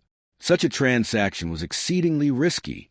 Revealing possession of a spirit bone without successfully trading it could lead to catastrophic consequences. even endangering their lives. Before long, Ning Fengji's voice rang out. As the sect master of the Seven Treasures Glazed Tile Clan, with a title to always by his side for protection, he had the confidence to make an offer. Your Eminence, Jade Phosphor de Luo, our Seven Treasures Glazed Tile Clan is willing to trade a 40,000-year-old left arm bone of the man-faced demon spider. What do you think of this proposal? Among the 6 types of spirit bones that soul masters can absorb, head and torso bones are the most valuable, while limb bones are relatively less so. Trading a 30,000-year-old head bone for a 40,000-year-old left arm bone seemed to be a fair deal for both parties. Dugu Bo, clearly tempted, nodded and said, "Agreed. However, allow me to ask one last time. Does anyone else wish to offer a trade for this head bone?" His words echoed through the venue, but no one responded. Even if someone wanted to trade, no one could produce a spirit bone superior to the 40,000-year-old man-faced demon spider bone. The room fell into a tense silence. After a long pause, Dugu Bo shook his head, storing the head bone back into his spatial soul tool. Finally, he declared, "Sect Master Ning, I'll trade with you." Dugu Bo then stepped down from the stage and returned to his VIP box, leaving countless onlookers staring after him in disappointment. Shortly after, Ning Fengji and Chen Exine entered Dugu Bo's VIP box together. With a hint of exasperation, Ning Fengji remarked, "Your Eminence, if you'd told us about this head bone earlier, we could have arranged a private trade. Now, with all this public attention, I'm afraid it will only invite trouble in the future." Dugu Bo responded with a faint smile. "I had hoped to use this method to find the most suitable spirit bone. But as it turns out, only Sect Master Ning made an offer. Honestly, I had no idea that the Seven Treasures Glazed Tile Clan possessed a 40,000-year-old man-faced demon spider bone." Ning Fengji chuckled and shook his head. In the world of soul masters, spirit bones are always kept secret. Without absolute strength, who would dare expose their trump card so casually? As for this bone, the man-faced demon spider is an exceptionally cruel creature. It can rapidly grow stronger by devouring other soul beasts. Once it reaches 10,000 years, it even gains an additional stealth ability. Years ago, we suffered great losses because of it, which is why we killed it in bitter revenge. This spirit bone, though powerful and 40,000 years old, has remained in use due to its attributes. It's been kept in storage until now. Who would have thought it would finally come in handy? As Ning Fengji finished speaking, Chen Exine stepped forward, retrieving an ornate box from his spatial soul tool. Opening it revealed a nearly intact left arm bone, radiating a deep, eerie glow. Dugu Bo once again took out the illusion head bone, stepping forward personally to exchange it with Chen Exine. Both parties were visibly tense throughout the process. Only after each had secured their respective spirit bones did the atmosphere finally ease. Ning Fengji's smile grew even brighter. After witnessing the strength of Wang Li and Dugu Yen at the Soul Master Tournament, he began to feel a sense of urgency. The children of others were so remarkable, while his own daughter, though talented, still had much to catch up on.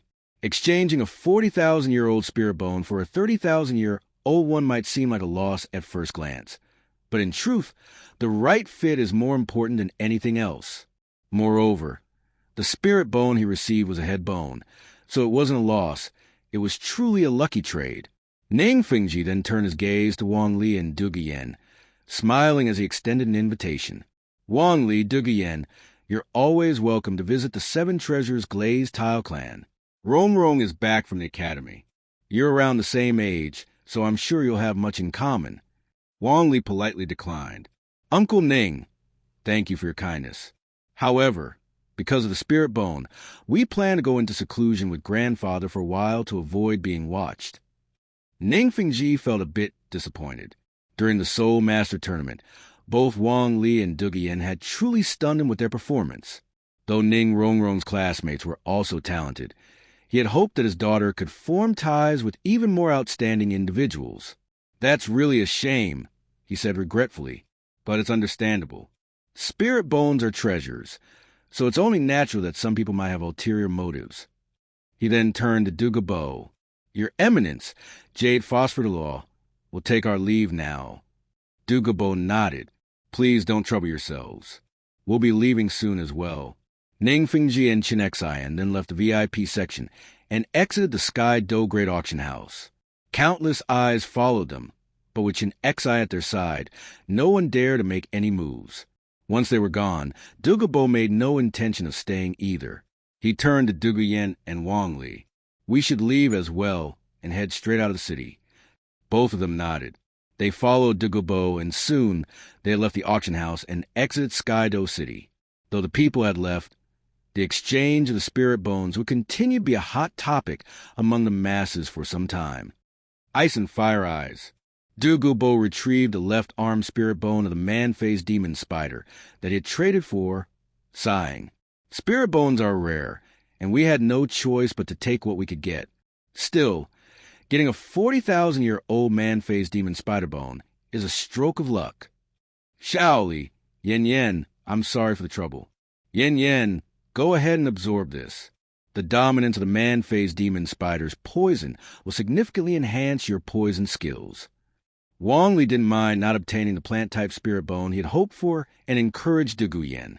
Yen, go ahead and absorb it.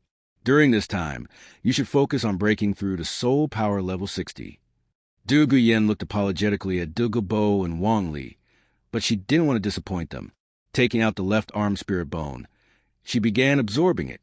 The 40,000-year-old man-faced demon spider spirit bone took Dugu Yen over 4 hours to completely absorb. Once her breathing steadied, she opened her eyes and said, "Grandfather, Shaoli, I did it." Wong Li asked curiously, "What benefits did you gain from it?" Dugu Yen immediately responded, "There are 3 main benefits. First, my soul power has broken through to level 59. Second, my poison skills have been enhanced by about 20%. Third, I gained the spirit bone skill, the man-faced demon spider stealth ability." After speaking, she demonstrated her new skill.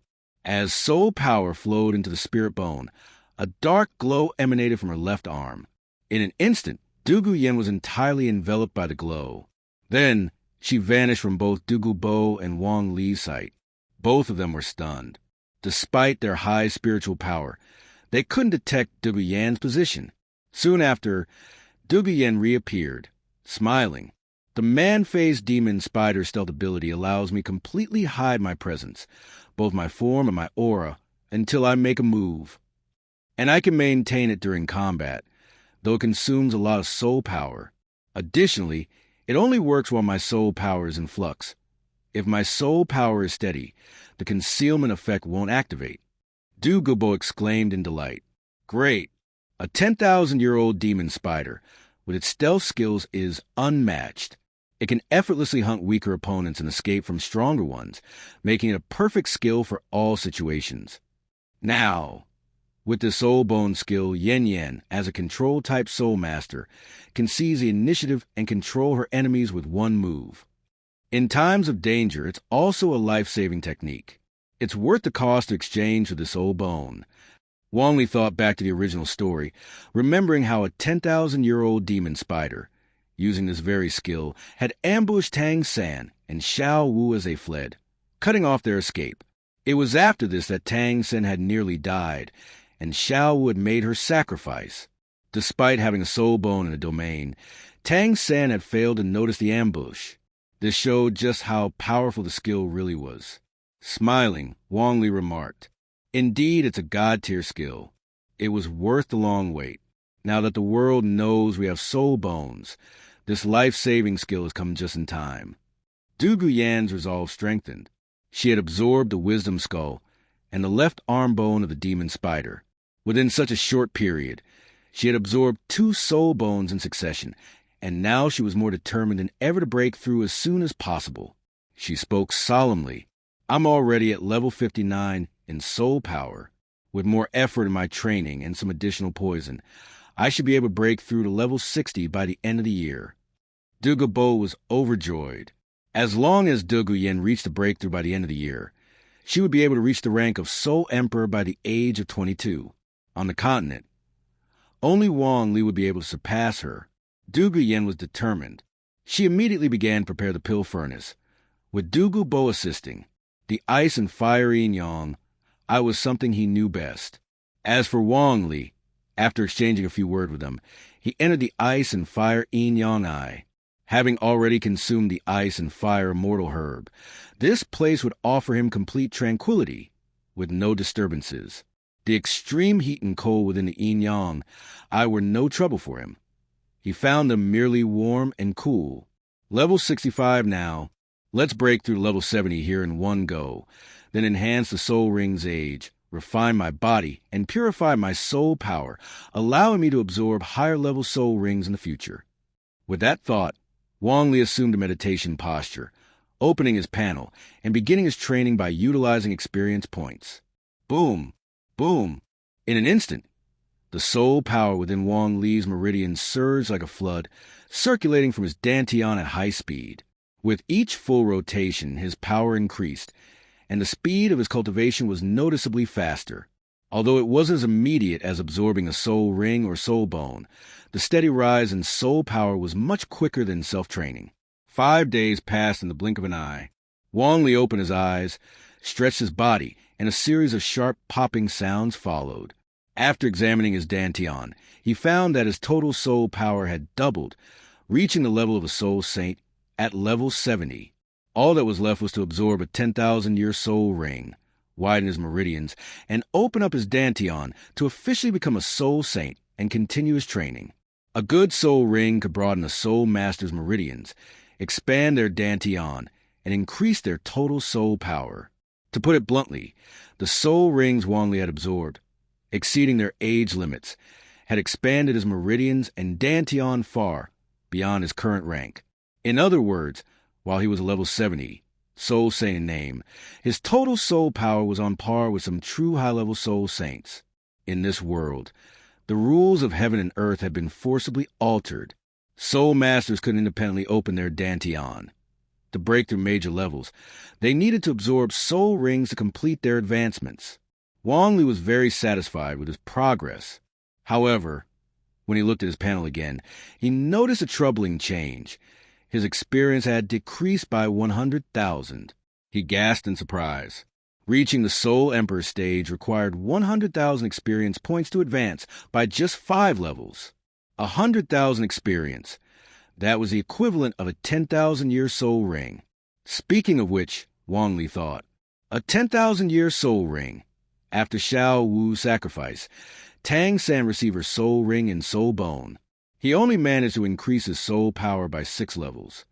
Thinking about it, it seemed somewhat reasonable and yet still puzzling. After all, it had directly boosted his soul power. But the cost of the Soul Emperor is high, and then there's Soul Saint, Soul Douluo, and Title Douluo. It looks like I'll be working hard to gather experience in the future. Wong Li looked at the remaining 260,000 experience points, enough to perform a full upgrade of his soul rings, and he felt a little relieved. He then left the ice and fire yin-yang eye, reported back to Dugu Bo and Dugu Yen to assure them of his safety, ate, drank, and rested for the night. The next day, he returned to the ice and fire yin-yang eye, ready to enhance his soul rings. The first soul ring was his first focus. As soon as he focused his thoughts, the yellow soul ring seemed to come alive. It expanded and contracted, drawing in boundless energy from all directions, causing the ring to gradually evolve. The energy flowing back into his body was similar to absorbing a soul ring. Wong Li's body was once again refined, though. As someone who had already absorbed a 10,000-year soul ring, his body was much stronger than before. The color of his soul ring deepened, and within the yellow hue, a trace of purple began to appear, until the entire ring had completely transformed into a purple soul ring. But the evolution didn't stop there. As the purple deepened, it eventually turned black, and then the entire ring became completely black. Wong Li's face twisted in pain. The reverse energy and refining of the 10,000-year soul ring would undoubtedly enhance his physical strength, but the pain was also excruciating. His first soul ring, second, third, fourth, and fifth all reached a level of 50,000 years. Finally, he used all his remaining experience on the sixth soul ring. Originally close to a 60,000-year soul ring, the sixth soul ring surged past the 60,000-year mark and headed towards 70,000 years. Wong Li's face was filled with agony, his body trembling. Yet In the midst of intense pain, his body was rapidly growing stronger. The deep black soul ring finally took on a blood-red hue, until it was fully transformed into a blood-red soul ring. At that point, it broke through the 100,000-year barrier, becoming a true 100,000-year soul ring. Once the last of experience was used up, all the pain disappeared. Waves of power surged through his limbs and organs. Wong Lee wanted to let out a triumphant roar, but since he was inside the ice and fire yin-yang eye, doing so would cause him to swallow his bathwater, so he refrained. Despite this, he felt incredibly elated. His strength had increased by dozens or even hundreds of times. With his first soul skill, he could summon a vast blue-silver forest. With his sixth soul skill, he could seal an entire fortress. He was now strong enough to face a tidal Douluo head-on. Upon inspecting his dantian, Wong Lee's expression turned strange. His dantian was extraordinarily vast, as meridians were unusually wide. His original soul power, which was like a small stream, couldn't even fill his dantian or meridians. This feeling, although I'm at level 70, I feel like I can hold more soul power. With that thought, Wong Lee used his fourth soul skill. In an instant, a massive amount of energy flooded into his body. After circulating and refining it through his cultivation methods, his soul power seemed to show no increase at all. He refused to believe this. The energy of the ice and fire yin-yang eye was endless. There was no way his meridians and dantian couldn't be filled. Could it be that once I fill my meridians and dantian, my soul power will increase to the level of a tidal Douluo? Despite being at level 70, however, the main character's strength had to increase with experience, and the deeper the plot went, the more experience was required. With his martial soul's true body and the support of at least 10,000-year soul rings, both his body and soul power had reached tidal Douluo levels. When facing off against a tidal Douluo in prolonged battles, rather than just passively taking a few hits from Dugu Bo, every fight could reward him with tens of thousands, or even over 100,000 experience points. Thus, his level-ups would no longer be slow. The experience has been fully used, and Wong Lee feels completely refreshed. In the past, he had some reservations, which kept him from acting without restraint. Now he's graduated. No one is watching him, and with the concealment provided by his domain, his soul ring configuration, black, black, black, black, red, though terrifying, still appears as yellow, yellow, purple, purple, black, black, not too shocking to the eye. When the time comes, he plans to claim that he has received the inheritance of the gods, and even if others find out, he can always explain it away. With 5 10,000-year soul rings and 100,000-year soul ring, his body has gained terrifying enhancements, allowing his dantian to contain more soul power. Now, every day, Wong Lee comes to the ice and fire yin-yang eyes to cultivate, absorbing the ice and fire energies to fill his body's needs. At present, his soul skills are explosively powerful. While they're strong, the energy consumption is high, and they require an enormous amount of soul power to sustain them. Only with vast amounts of soul power can Wong Lee use them freely. The energy from the ice and fire yin-yang eyes is of an extremely high grade. However, for Wong Lee, who has consumed the ice and fire immortal grass, this energy is the most compatible with him. The ice poison and fire poison, after being absorbed by Wong Lee's martial soul, have been concentrated and doubled, becoming potential kill moves for later use. As for Dugu Bo and Dugu Yen, the first good news came from Dugu Bo. Dugu Yen is still refining poison, and continuing to refine some herbs. Different herbs require different refining techniques, and the process of creating high-grade poison is naturally more complex. It has been over a year since Dugu Bo broke through to rank 95. After a year of accumulating soul power, he broke through again. He has now truly become a peak tidal Douluo at rank 96. Thanks to Wong Lee's rejuvenation, his cultivation speed has returned to that of his youth. After consuming the Earth Dragon Gold Melon, his martial soul absorbed its medicinal effects, undergoing some changes. He now possesses Earth attribute energy. The poison attribute of his Phosphor Serpent Emperor has acquired a second attribute, the Earth element. This has greatly enhanced his body's endurance and allowed him to suppress his own toxins more effectively.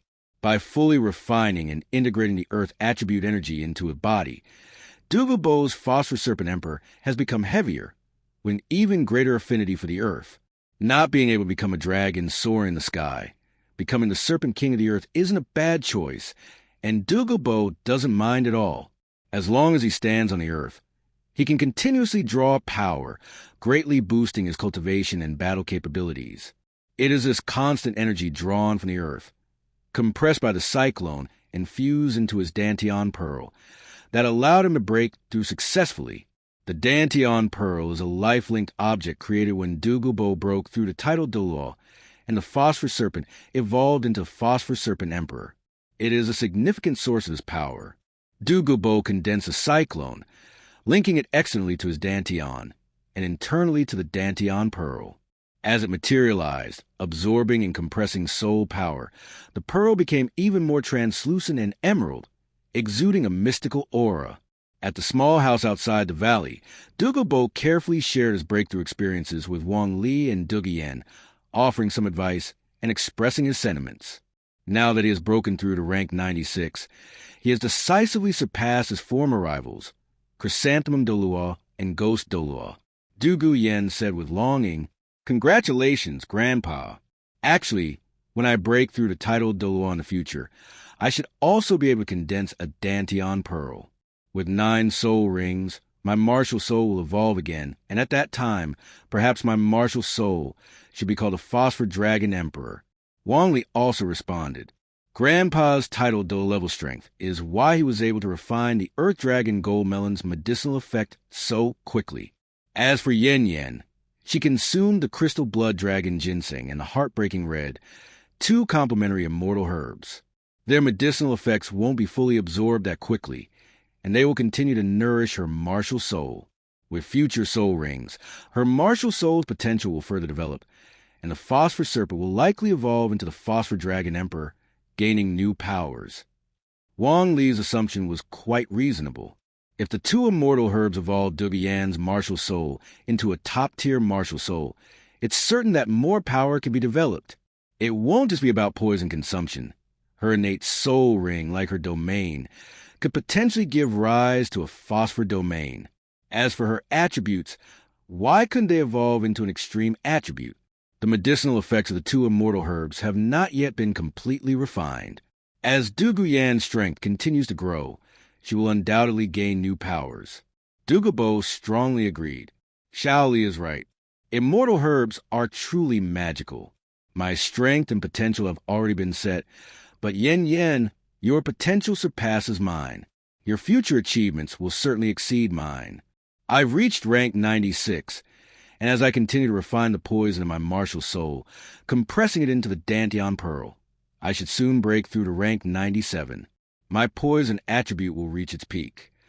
However, at that point, my potential will likely be exhausted, and further breakthroughs will be almost impossible. But Yen Yen, you still have unlimited potential. Once I break through to rank 97, even if I can't find anyone to help, I will definitely help you hunt a 100,000-year soul beast, ensuring that your future breakthroughs go smoothly. Hearing this, Wong Lee spoke to Dugu Bo and Dugu Yen. Actually, there are so many immortal herbs around the ice and fire yin-yang eyes. As long as we refine them into medicinal concoctions, they can also be used to boost our strength. Grandpa, we have a treasure trove right at our fingertips. With this opportunity, rank 97 isn't the limit. Perhaps one day we could even break through to rank 98 or 99. Dugu Yen said confidently. Grandpa, Shaoli is right. Among the immortal herbs we have, the sky-soaring chrysanthemum and the water immortal jade skin bone complement each other. The Chi Luo golden tulip and the 8-petal immortal orchid do the same. They have complementary medicinal properties.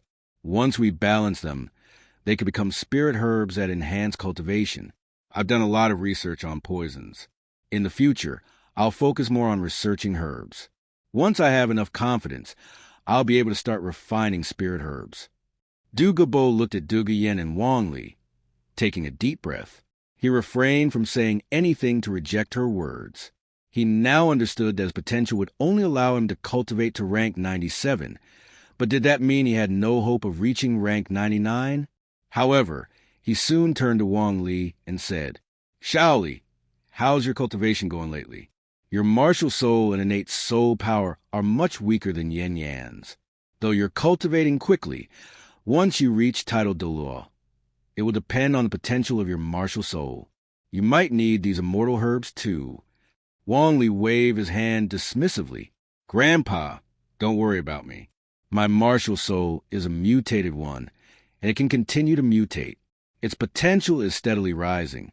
Even though my strength is growing, my cultivation speed hasn't slowed down. In fact, it's getting faster and faster, almost unbelievably so. Upon hearing this, Dugu Bo and Dugu Yen became curious, but Wang Li did mention that he had already broken through to rank 70. He planned to wait until his meridians and dantian were fully filled before revealing his progress. While Wang Li's power increased rapidly during his retreat, major changes were also occurring in Heaven Do City. 7 Treasure Glazed Tile School. Ning Fengji used the soul bone of the man-faced demon spider's left arm to trade for the illusionary bone, which wasn't for his own use, but for Ning Rongrong. In the younger generation, the Spirit Hall had its golden generation, all of whom were soul kings at a young age. Yet, even stronger than them were Wang Li, Dugu Yen, and the genius Dugu Bo had nurtured. These were also young soul kings. Looking at this, the 7 Treasure Glazed Tile School was clearly facing a shortage of talent. The sword Douluo Continent and the bone Douluo Gurong, although still powerful, were getting older. Ning Fengji took Ning Rongrong back and let her absorb the illusionary bone. Afterward, he decided to keep her in the Sect for cultivation, worried that someone might harm her because of the head soul bone. As for Shrek Academy, Ning Fengji invested in Flender, and Flender took care of Ning Rongrong's graduation formalities. The original Shrek 7 Devils had gone their separate ways. Xiao would return to the Stardoe Forest, while Tang San was taken by Tang Hao to a waterfall valley. After losing the Soul Master competition, Tang San's negative emotions erupted. Despair, weakness, a lack of courage. Tang Hao wanted him to regain everything he had lost, so he had him train with the Haotian hammer, practicing with the chaotic cloak hammering technique. Tang San had been forging iron for many years, so he had some foundation. However, this time, he hadn't consumed the ice and fire immortal grass, nor had he undergone the ice-fire refinement.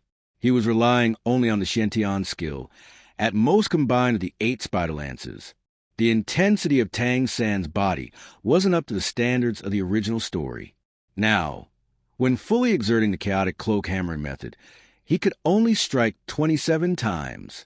Reaching the peak of this technique would require at least a year of dedicated practice, which was only possible because Tang Hao was offering guidance. Tang Hao had a clear training plan. Within a year, Tang San should master the chaotic cloak hammering method and regain his lost bloodlust and courage. In 3 years, he should break through to rank 50 soul power and become a soul king by the age of 18. Within 5 years, he needed to complete the trials in the City of Slaughter and give the Haotian hammer the killing god domain. Tang San, with his twin martial souls, was Tang Hao's hope for vengeance against the Spirit Hall. To solve the problem of the twin martial souls' attached soul rings, the key lay in the City of Slaughter, a place where a legendary, 100-level soul master left their inheritance before ascending. With Xiao Wu gone and the Shrek 7 Devils now reduced by 2, Ning Rongrong graduated, leaving only 4 members of the 7 Devils. Oscar was working hard to level up to rank 40. After graduation, he planned to continue pursuing Ning Rongrong at the 7 Treasure Glazed Tile School. However, without immortal herbs, it was uncertain whether he could resolve his lack of combat power. Ma Hongjun remained addicted to brothels. The stronger his soul power became, the more uncontrollable his evil fire was, leading him down a path where he couldn't escape his own desires. All the subsidies he received as a soul master had been used up when he reached rank 40 and became a soul elder with no more subsidies and no other income. He would have no choice but to graduate and wander around to earn money to indulge his vices. His potential seemed limited to a soul king or soul emperor at best. Dai Mubai fell back into his old ways, immersing himself in women. His failures, such as with Dai Weici and Zhu Zhuqing, had at least bought him some carefree years until he was 25. He had no hope of beating Dai Weici anymore, and he just planned to enjoy life for a few more years. Zhu Zhuqing, on the other hand, had become more serious in her cultivation, knowing that the threat of death was approaching. As for Dai Mubai, who had once regained some of his will, he had reverted to his old self, and she had no hopes left for him. She stayed at Shrek Academy, training intensely every day, waiting for her family to send someone, so she would at least have the strength to resist. As for the Shrek Seven Devils teacher, Yu Xiaojiang, with Tang San gone, he had lost his motivation to teach others. He had once tried to prove his theories and to show that his disciple was the best. Now that Tang San had been taken away by Tang Hao, Yu Xiaojiang locked himself in a loft, studying ancient books on body strength and the domain of gods. He was waiting for Tang San's return so he could show everyone how excellent his disciple was. Indeed, in Shrek Academy, Yu Xiaojiang had become just another freeloader, but Flender and Lu Erlong still allowed him to stay. However, even Flender and Lu Erlong had begun to argue more often. Flender wanted to establish an elite academy, while Lu Erlong wanted to maintain the focus on the Commoners Academy. Although Shrek Academy had gained some attention from the Soul Master competition, much of the focus was on the bizarre uniforms and various advertisement sponsorships. Genius Soul Masters weren't too willing to join Shrek, while the Common Soul Masters were restricted by various requirements and standards imposed by the Academy. Without the financial support from the Heaven Do royal family, the Academy was bound to disband sooner or later. It was a pity for Blue Tyrant Academy, which had opened its doors to commoners and allowed them to train as Soul Masters. Given Flender's nature, once he had no new students and the finances dried up, he would start cutting expenses and likely return Shrek Academy to its previous state in Soto City. 3 months had passed since the events at the Ice and Fire Inyan Eyes. Dugu Yen had finished refining several deadly poisons, including mixtures of various poisons. The potency of these poisons was so high that even Dugu Bo was shocked. Due to her martial soul's special nature, Dugu Yen didn't dare to consume too much of these poisons at once. While it wouldn't be dangerous, she would experience a drunken state, like being intoxicated, and would need a rest for a long time to detoxify. Dugu Yen would consume small amounts of the poison and then circulate her cultivation method, using her martial soul's ability to transform these deadly toxins into her own soul power. In about 10 days, Dugu Yen officially broke through to rank 60, becoming a quasi-soul emperor at the age of 22. She shared this joyous news with Dugu Bo and Wong Lee, who were naturally thrilled for her. Meanwhile, Wong Lee had been focusing on his cultivation. Inside, his meridians and dantian were filled with a sticky, liquid soul power, resembling mercury. The flow of soul power was like a torrential river, immense and heavy, but not quite on the level of a normal tidal Douluo yet. However, when it came to quality of his soul power, there were still issues. Wong Li realized that despite his increasing power, his soul power couldn't fully solidify due to a lack of a binding agent between them. He believed it was time to hunt the Blue Silver King and become a soul saint. Perhaps, by advancing to Blue Silver Emperor, he could find a way to resolve this problem. Leaving the Ice and Fire Inyan Eyes, beyond, the Sunset Forest lay in all its glory, lush and thriving, with trees casting ample shade. A refreshing breeze hit their faces. As they stepped out, Dugu Bo turned to Dugu Yen and said, "Yen Yen, the 6th soul ring for most soul masters is usually around 20,000 years. How old of a soul beast do you plan to absorb for your 6th ring?" Dugu Yen glanced at Wong Lee, pondered for a moment, then confidently replied, "I can't compare myself to Xiao Li, but I'm definitely far beyond the average soul master. For my 6th soul ring, I want to absorb a soul beast around 40,000 years old." 40,000 years. Dugu Bo was startled. This was twice the limit for most soul master soul rings. However, he had seen his fair share of extraordinary occurrences by now. Just 6 months ago, Wong Li had absorbed a 6th soul ring over 50,000 years old, nearly approaching 60,000 years. After thinking it over, Dugu Bo realized that it might not be entirely impossible for his granddaughter to absorb a 40,000-year-old soul ring, especially with the help of 2 immortal herbs and 2 soul bones, rare treasures that ordinary soul masters couldn't hope to possess. He nodded in agreement. 40,000 years it is. There are a few deadly soul beasts in the Sunset Forest with soul rings around 40,000 to 50,000 years, like the man-faced demon spider, the earth cavern demon spider, the mandala snake, and the purple cloud scorpion. Before he could finish, Wong Lee suddenly spoke up. Grandpa, Yen, if you're looking for a 40,000-year-old soul beast, I think I know a better option. I explored the Sunset Forest in the past.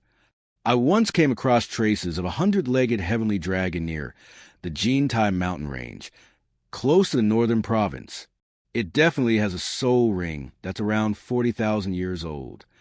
The 100-legged heavenly dragon is a legendary poison beast, said to have a trace of dragon blood, with terrifying venom.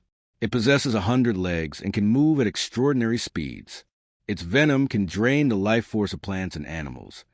Instead of the other options, how about we have Yen absorb its soul ring as her six? The 100-legged heavenly dragon was indeed a giant centipede soul beast, and there were rumors of it having dragon blood. Dugu Bo was intrigued. The venom and the rumored dragon blood in the 100-legged heavenly dragon made it an excellent choice for Dugu Yen. He nodded, then spoke. It's certainly a good choice, but we must confirm its exact age.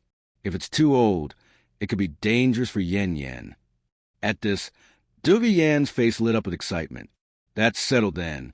Li, take us there. I'm counting on you.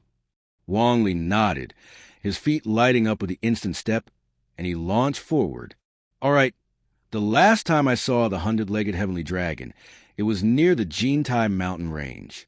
It's a bit of a distance, so we'll need to pick up the pace.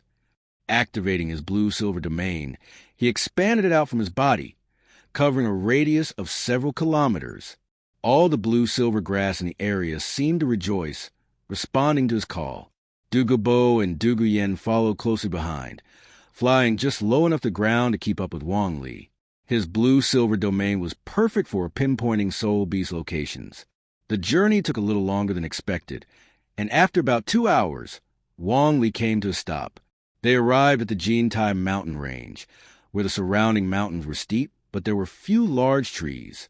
Instead, resilient plants like blue-silver grass thrived here.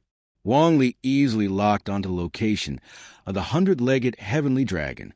Turning to Dugu Bo and Dugu Yen, he said, Grandpa, Yen, I'll draw it out first.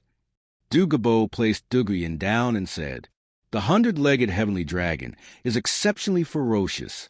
Be cautious. I'll handle in a moment.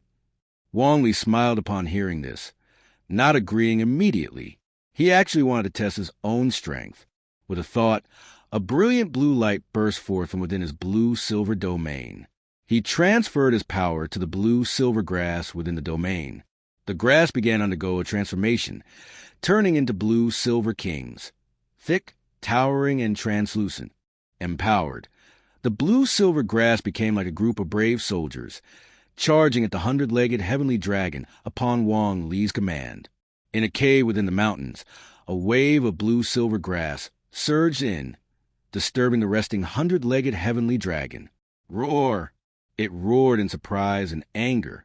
Before it could make sense of the situation, it was like lightning, transforming into a streak of black light, swiftly darting through the gaps in the blue-silver grass and appearing outside the cave, exposed to 3 of them. It was over 10 meters long, as thick as a water barrel, and covered in layers of hard black armor. Underneath it were 2 rows of sharp, hundreds of feet, each razor sharp. It looked terrifying, barbaric, and vicious. As soon as it appeared, it focused its gaze on Dugu Bo. In its perception, this human was the strongest. A cunning, almost human-like intelligence appeared in its eyes before it turned into blacklight and charged toward Dugu Yen. Seeing her as the weakest target, just as Dugu Bo was about to make a move, Wong Lee was even faster.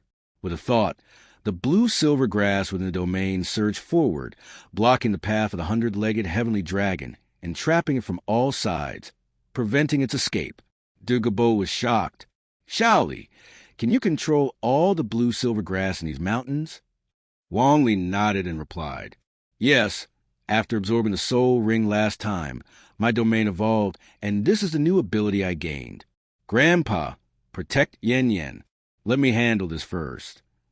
At that moment, The 100-legged heavenly dragon, surrounded by blue silvergrass, reappeared, even more enraged by being trapped. It immediately unleashed a surge of power, and black light erupted from its mouth. The black light swept across the area, instantly withering and wilting all the blue-silver grass it touched, as though it had drained their life force. This was poison, not a corrosive poison, but a decaying poison, capable of making everything wither and lose vitality. It was terrifyingly powerful. Seeing this, Wong Lee summoned his martial soul. The 6 soul rings, yellow, yellow, purple, purple, black, black, appeared one after another, and his second soul ring emitted a dazzling light. The power of life, an unparalleled life force, spread across the battlefield. The blue-silver grass that had lost vitality began to regenerate after absorbing the life force, blooming with renewed strength. Wildfires can't burn it all, and spring winds bring it back to life. The blue-silver grass across the mountain surged, transforming the Jintai mountain range into a sea of blue-silver grass. The vast expanse resembled a boundless ocean, demonstrating the mighty power of nature. Like a military formation, they moved in waves. The blue-silver grass quickly withered under the corrupt black light of the 100-legged heavenly dragon, but just as quickly, they revived. In the end, the blue-silver grass overwhelmed the black light, trapping the 100-legged heavenly dragon's body. The grass roots dug into the creature's shell through every crevice, invading its flesh and blood, twisting and binding around it. At this moment, the immense strength of life was fully displayed. The powerful 100-legged heavenly dragon, a 40,000-year-old soul beast, was now trapped in midair. With a thought, Wong Lee could have his blue-silver grass rip it apart in an instant. With the first battle won, Wong Lee was extremely satisfied. Thanks to his life-renewing soul skill, he could single-handedly command an army. Anywhere there was blue-silver grass on the continent, it would become his invincible battlefield. The bare mountain transformed into a forest, and the astonishing change in the landscape left both Dugu Bo and Dugu Yen stunned. Dugu Bo, surprised, exclaimed, "Shaoli, I remember your second soul skill being a healing technique. How is it that it has such an effect now?" Upon hearing this, Wong Lee turned to Dugu Bo and Dugu Yen and explained, "That's correct. It is still a healing soul skill, but the target of the healing has changed. Now, it's a vast expanse of blue-silver grass. After many evolutions, my blue-silver domain now allows me to command the wild blue-silver grass and urge it to grow rapidly to fight against enemies. Earlier, the wild blue-silver grass suffered greatly under the withering black light of the 100-legged heavenly dragon. I used my second soul skill to envelop it, allowing the grass to remain indestructible. All right, Yen Yen, it's time for you to deliver the final blow." Dugu Yen glanced deeply at Wong Lee. Was his 100-legged heavenly dragon weak? Not at all. It was Wong Lee who was just too strong. That withering black light, with its deadly corruption and venom, if it had hit a person directly, even if they were a soul saint, their body would have decayed and vitality would have vanished in a matter of moments. Soul Douluo and titled Douluo alike would have to be very cautious, avoiding direct contact with such venom. After all, no matter how many soul rings a soul master has, their body can never be completely immune to poison. The best they can do is suppress the spread of toxins within their body with overwhelming soul power. Wong Lee didn't even have to take action himself. With the help of the vast field of blue-silver grass, he easily subdued a poisonous 40,000-year-old soul beast. Such a method was undeniably powerful. At that moment, Wong Lee had already controlled the blue-silver grass to drag the 100-legged heavenly dragon to the ground. He didn't release his hold over it. From the outside in, the dragon's body was tightly bound by the blue-silver grass, and even inside its body, the grass had rooted itself completely. Dugu Yen approached. The fierce appearance of the 100-legged heavenly dragon was intimidating, but she wasn't just any ordinary girl. Her eyes gleamed, and her mental power gathered within her gaze. The moment their eyes met, all the dragon's resentment and unwillingness vanished completely. In its eyes, it saw the phosphorescent divine dragon soaring in the heavens, and the intense spiritual pressure caused it to fall into terror. Phosphorescent breaking demon light. Immediately, 2 beams of light erupted from Dugu Yan's eyes, striking the ferocious head of the dragon in an instant. Boom! Boom! The dragon's head exploded. Even though it was a creature with countless legs, at that moment, it was as dead as could be. Black energy surged from its corpse, rapidly swirling and eventually condensing into a profound black soul ring.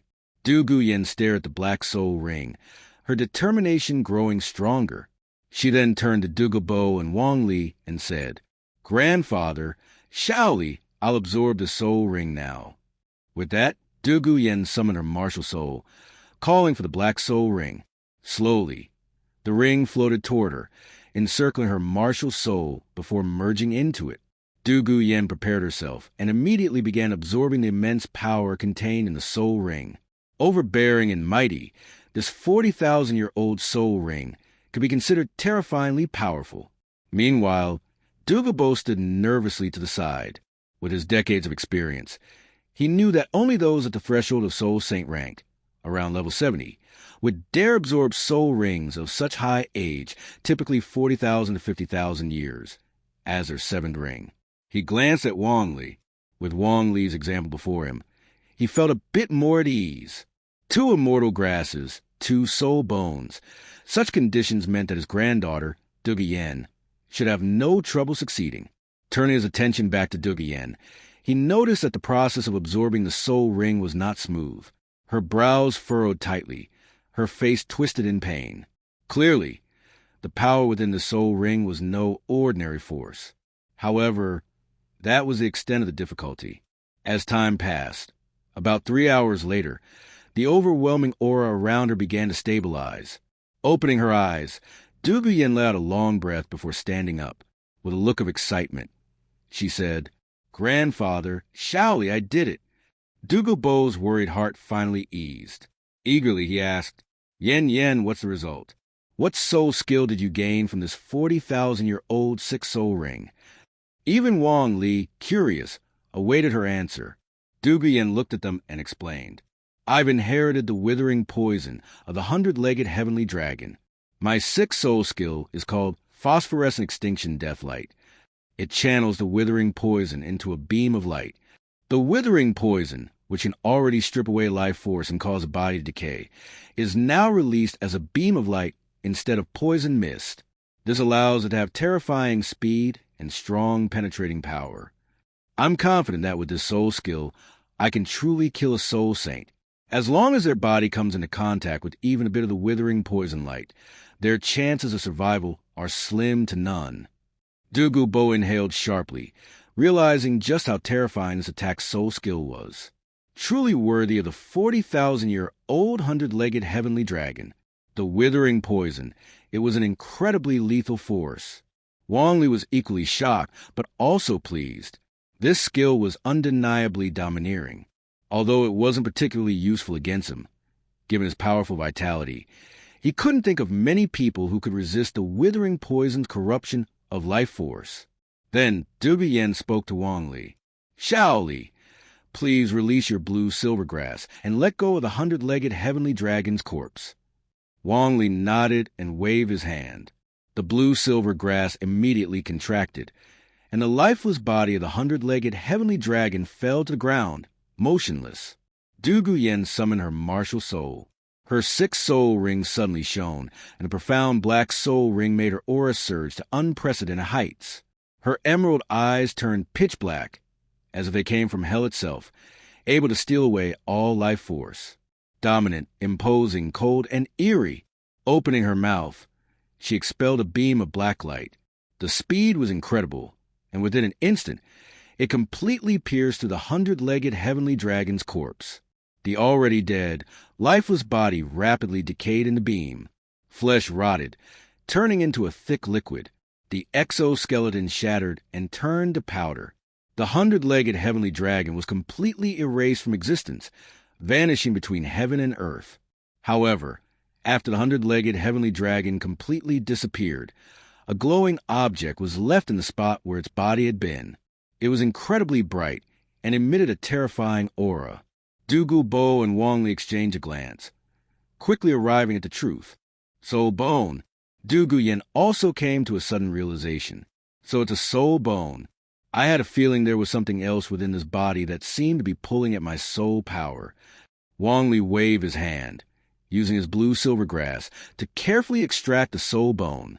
He examined it closely and then said, "It's a right leg bone. Yen, since you've already absorbed the 100-legged heavenly dragon soul ring, why not seize the opportunity and absorb the soul bone as well? It should provide a huge boost to your strength." Dugu Bo, astonished, exclaimed, "Are we being blessed by the goddess of luck? Some people spend their whole lives hunting soul beasts and might never come across a soul bone. Yet, one after another, we kill a soul beast and not only get a soul ring, but also a soul bone." Wong Lee manipulated the blue-silver grass to bring the right leg soul bone of the 100-legged heavenly dragon to Dugu Yen, continuing, "Actually, it's not that unusual. Yan's head soul bone was a prize from the Soul Master Tournament, and her left arm soul bone came from the soul bone I exchanged with the 7-treasure glazed tile sect. This is the only soul bone that came from defeating a soul beast. My head soul bone and left arm soul bone were both obtained when I surpassed my limits and hunted soul beasts on my own. The risks were high, so the rewards were substantial. It makes sense, right?" Dugu Bo shot Wong Lee a glare. "Makes sense? You know how many soul Douluo and titled Douluo don't even have a single soul bone? And here we are, each of us having soul bones. There must be a god watching over us." At this point, Dugu Yen took the right leg soul bone from the blue-silver grass branches. She knew that even if she gave it up, neither Dugu Bo nor Wong Lee would take it.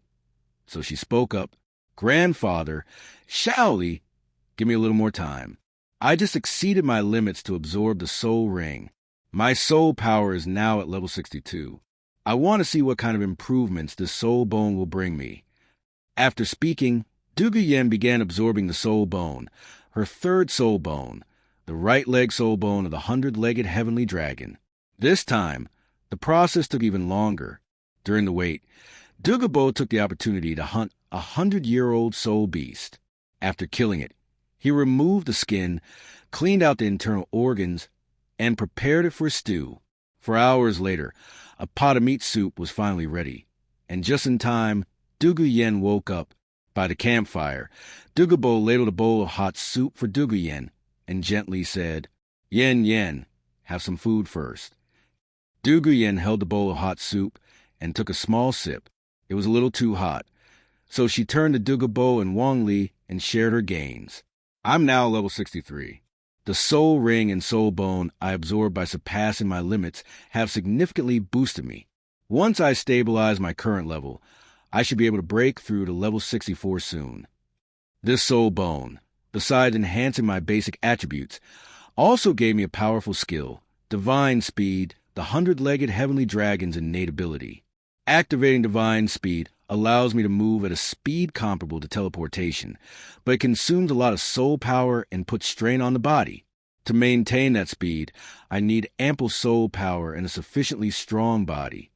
Wong Lee raised an eyebrow and said, "Your left arm soul bone gives you stealth. Your right leg soul bone gives you divine speed, and only the head soul bone gives an attack-type skill, the phosphorescent demonic light. Yen, your offensive capabilities are still a bit lacking." Dugu Bo fumed and replied, "You shouldn't just focus on offense. In the Soul Master world, skills of survival are what everyone truly covets. Stealth and divine speed are both divine skills, in my opinion." Dugu Yen turned to Wong Lee and said, "Although the left arm and right leg soul bones don't provide me with attack skills, their enhancement to my base attributes greatly increases the power of my soul techniques.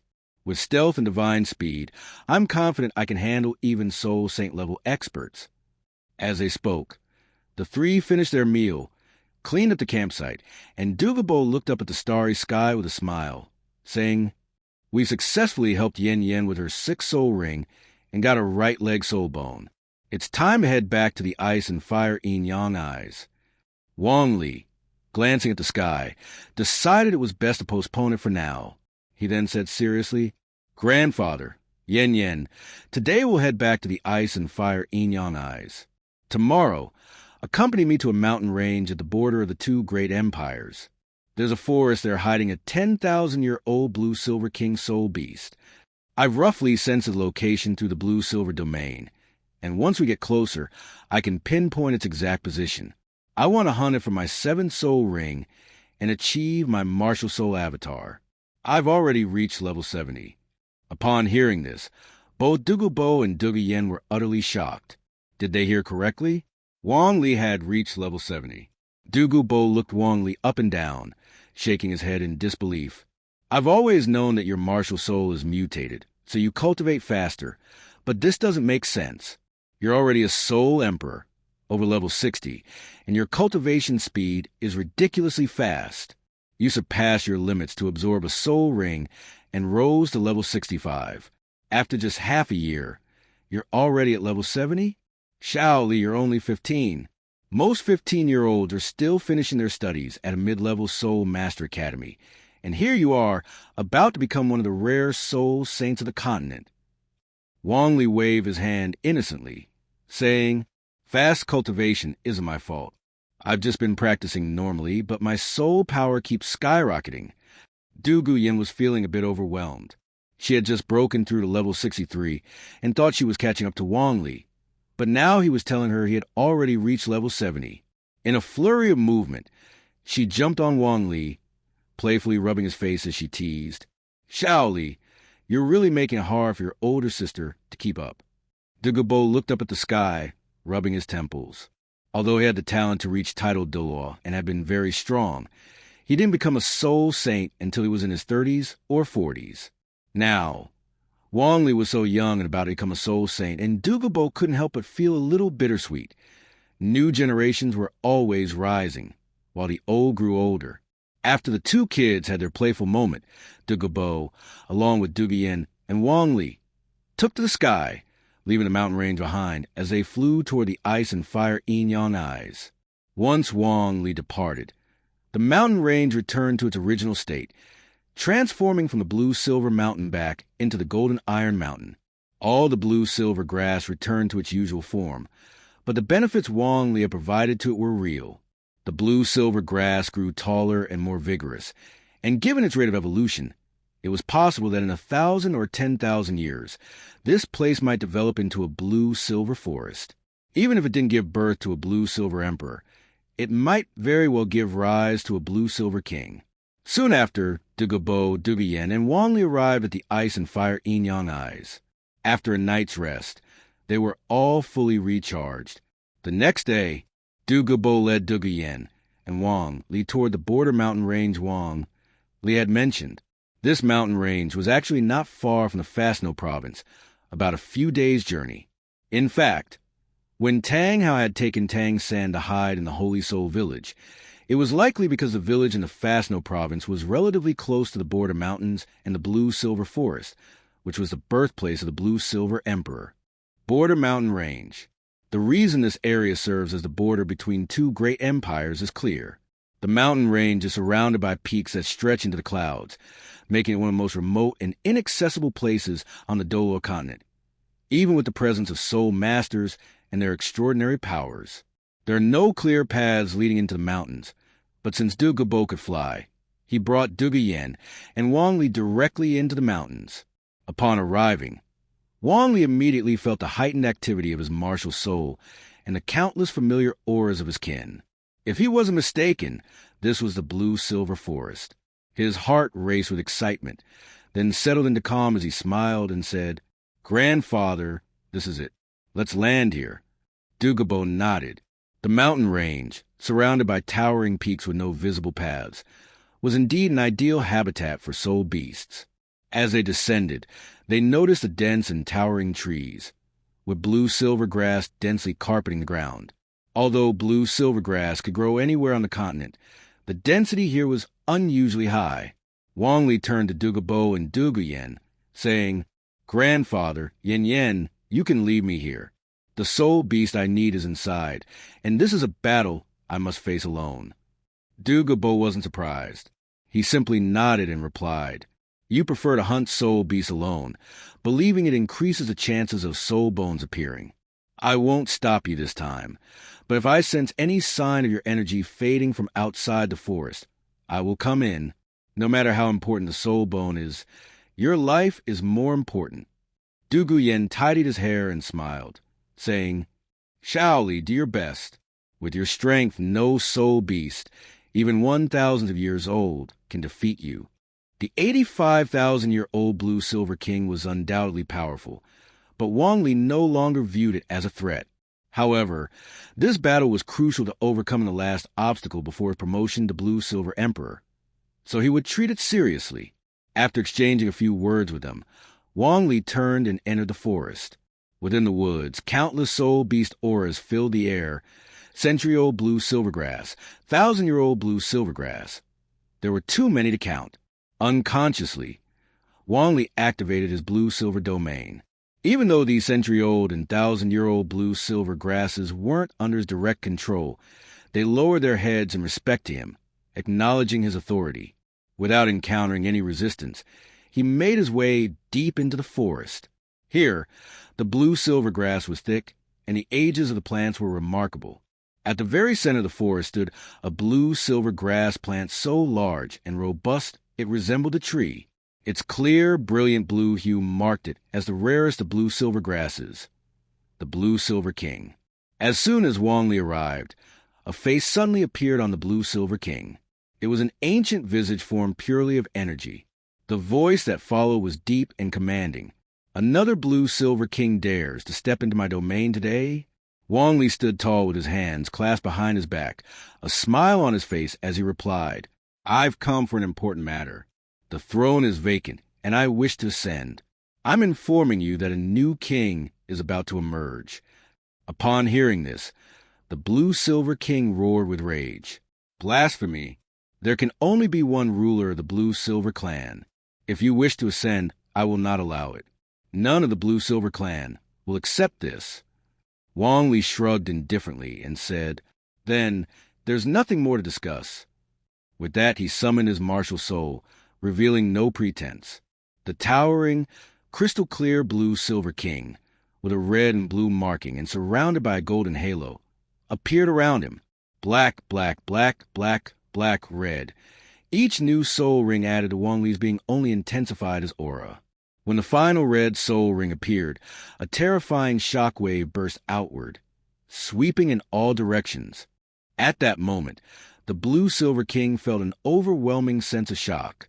A human, no matter how powerful his martial soul, should not possess such a soul ring configuration, especially not that final red soul ring. However, the Blue-Silver King would not submit so easily. Its aura surged dramatically, and a brilliant light radiated from its body. Under the Blue-Silver King's command, countless blue-silver grasses began to grow wildly. Wong Lee clapped his hands together and calmly said, First soul skill growth. Boom! Boom! The 50,000-year growth skill unleashed its terrifying power, causing blue-silver vines to spread across the sky and the earth, covering all directions. Wong Lee created another forest within the blue-silver forest. With a wave of his hand, he called out, Third soul skill, Dance of Frenzy. Boom! Boom! The blue-silver vines took on metallic sheen, twisting into afterimages as they began to recklessly destroy everything in their path. Within 100 meters, even 1,000 meters, all plants and animals were reduced to shattered remnants, broken beyond recognition. Especially in front of Wong Lee and around the Blue-Silver King's body, the blue-silver grass that had been created by the Blue-Silver King was directly torn apart, broken branches, and leaves swirling in the air. The combination of two 50,000-year soul skills was so powerful that the Blue-Silver King let out a heart-wrenching roar. No. How can you do this? How can you bear it? Those were our people, our people. Wong Lee knew the Blue-Silver King was referring to the destruction of the forest, but he nonchalantly responded, Your people are not mine. My people would never turn against me. Those who oppose me are my enemies. The Blue-Silver King gritted its teeth, gathering terrifying energy. Filled with hatred, it sought to utterly destroy Wong Lee. Blue-Silver King's Overlord Spear. A 3-meter-long spear materialized, glowing a deep blue, and the overwhelming energy surrounding it sent chills down the spine. Wong Lee felt as though he was being locked onto, unable to escape. Since that was the case, he chose not to flee, Drawing vast amounts of soul power from within, he softly muttered, 6 soul skill, blue silver barrier. The blood-red 6 soul ring shone brilliantly, as though it could light up the entire world. In front of Wong Lee, all the vines began to glow. Under the radiance, the very energy of the world seemed to freeze in place, inch by inch. The blue silver king and the blue silver overlord spirit it fired were both suspended in midair, trapped in a crystalline seal. They were completely immobilized, like lambs waiting to be slaughtered. The blue silver king struggled with all its might, but it was futile. It was like a bug caught in amber, desperate but helpless. It erupted with the full power of its 85,000-year cultivation, pouring all its energy into blue-silver overlord spear. Crack! Crack! Crack! It wasn't the blue-silver overlord spear that shattered, but the blue-silver barrier. The blue-silver overlord spear, which possessed immense destructive power, managed to tear a small opening in the blue-silver barrier. The blue-silver king rejoiced in its success. However, Wong Lee remained unfazed. The cracks continued to spread, rapidly enlarging and soon covering the entire barrier. In the next moment, the entire crystalline structure exploded, releasing all the energy contained within. Boom! Boom! Energy surged wildly, forming a storm. Within the storm, broken crystal shards whirled, tearing, cutting, and destroying everything in their path. The earth-shaking wails echoed through the heavens. At the center of the seal, the blue-silver king bore the full brunt of the backlash.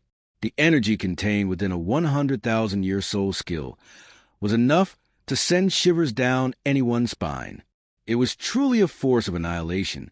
After the raging energy storm subsided, the forest floor had been stripped of its top layer. The once abundant blue-silver grass had been utterly eradicated, leaving not a single root intact. At the very center, only the blue-silver king remained. Its immense life force had allowed it to survive the storm, but even so, only half of its body remained. Its aura was weak, resembling a withered tree. Wong Lee strode forward step by step, accompanied by countless blue-silver vines that trailed at his sides. He understood that with the blue-silver king's formidable vitality, these injuries were merely temporary and not fatal. With a wave of his hand, vines swiftly coiled around the remnants of the blue-silver king's body. The toxins of ice and fire within them were released. One side of the blue-silver king's body turned an icy blue, freezing into solid ice, while the other turned fiery red, rapidly carbonizing. The alternating extremes of extreme cold and searing heat severed its lifeline completely. A faint, almost inaudible wail echoed once more before vanishing entirely. A surge of black energy burst forth. It was the cultivation accumulated by the blue-silver king over the years. With its death, this energy was no longer restrained, finally condensing into a soul ring. Wong Lee gazed at the newly formed soul ring, but did not immediately absorb it. Instead, he fully expanded his domain. Now that the blue-silver king was dead, he intended to claim its territory. Without the blue-silver king, the ordinary blue-silver grass, as well as the century-old and millennium-old variants, were powerless to resist him. Through his blue-silver domain, Wong Lee harnessed the power of the blue-silver grass, rapidly restoring himself to peak condition. An 85,000-year-old blue-silver king is actually a bit low in age for me at this point, Wong Lee murmured, but your power is the most suitable for me. The martial soul avatar unleashes the true potential of martial soul. There is no soul beast more fitting for the blue-silver emperor martial soul than the blue-silver king. Once fully recovered, Wong Lee wasted no time. He sat cross-legged and began summoning the black soul ring left behind by the blue-silver king. The black soul ring trembled slightly before slowly drifting toward him, settling onto his martial soul and instantly merging into his being. As the vibrant life energy surged through him, Wong Lee immediately sensed a difference. In the past, absorbing a soul ring required him to refine it before fully integrating its power.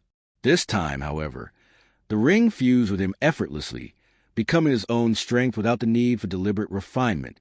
Perhaps this was the effect of a power completely identical to his own, allowing a seamless fusion.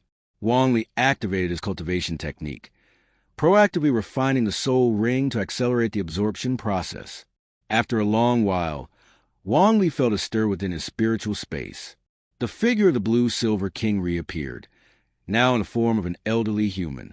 However, it was merely a remnant soul, as the power of its soul ring was nearly fully refined. The blue-silver king glared coldly at Wang Li. "You will never succeed," it said. "Every single blue-silver forest clansman is loyal to the emperor. They will never acknowledge a second ruler." Wang Li chuckled lightly and replied, "You are not them. How can you be so sure they won't accept a new emperor? The emperor has been gone for many years, most likely dead, turned into someone else's soul ring. The clansmen need a new leader to guide them, to accelerate their evolution." The blue-silver king refused to believe it. "You're lying. That's impossible. With the emperor's life force, as long as a single clansman exists, she is immortal and indestructible." Wang Li, indifferent, spoke the harsh truth. But what if she was deceived, had her emotions manipulated, bore someone else's child, and suffered a devastating loss of vitality? If her strength was reduced to a mere fraction of what it once was, would she still be immortal? The blue-silver king could not accept it. It muttered to itself repeatedly, "Impossible, absolutely impossible."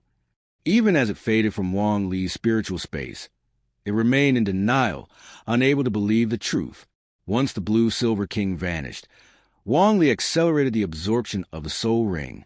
Finally, when he completely refined its power, the ring, like his previous six, hovered around him in an endless cycle.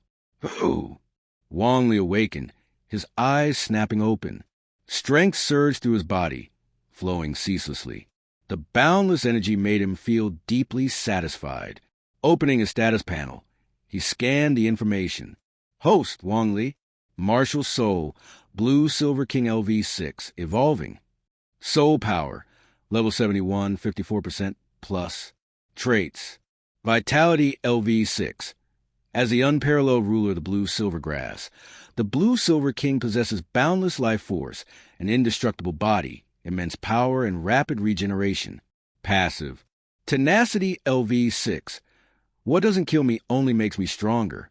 No matter what abnormal state I suffer, as long as I survive, my physique will greatly improve upon recovery. Domain.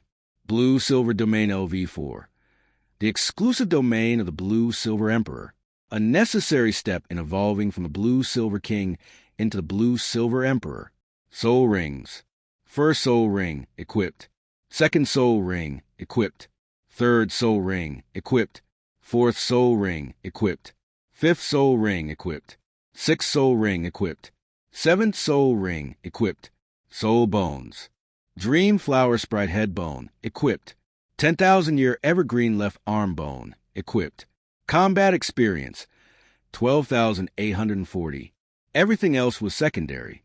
Wang Li had chosen the Blue Silver King as his seventh soul ring for one reason: to acquire the most compatible martial soul avatar. Without hesitation, he tapped on the seventh soul ring, transitioning to another interface. Soul Skill, Blue Silver True Form. Effect: transform into blue silver, increasing vitality by 85% and boosting all soul skills by 85%. Every single blue silver grass becomes an extension of the host body. As long as the blue silver grass is not completely eradicated, the host remains undying and indestructible.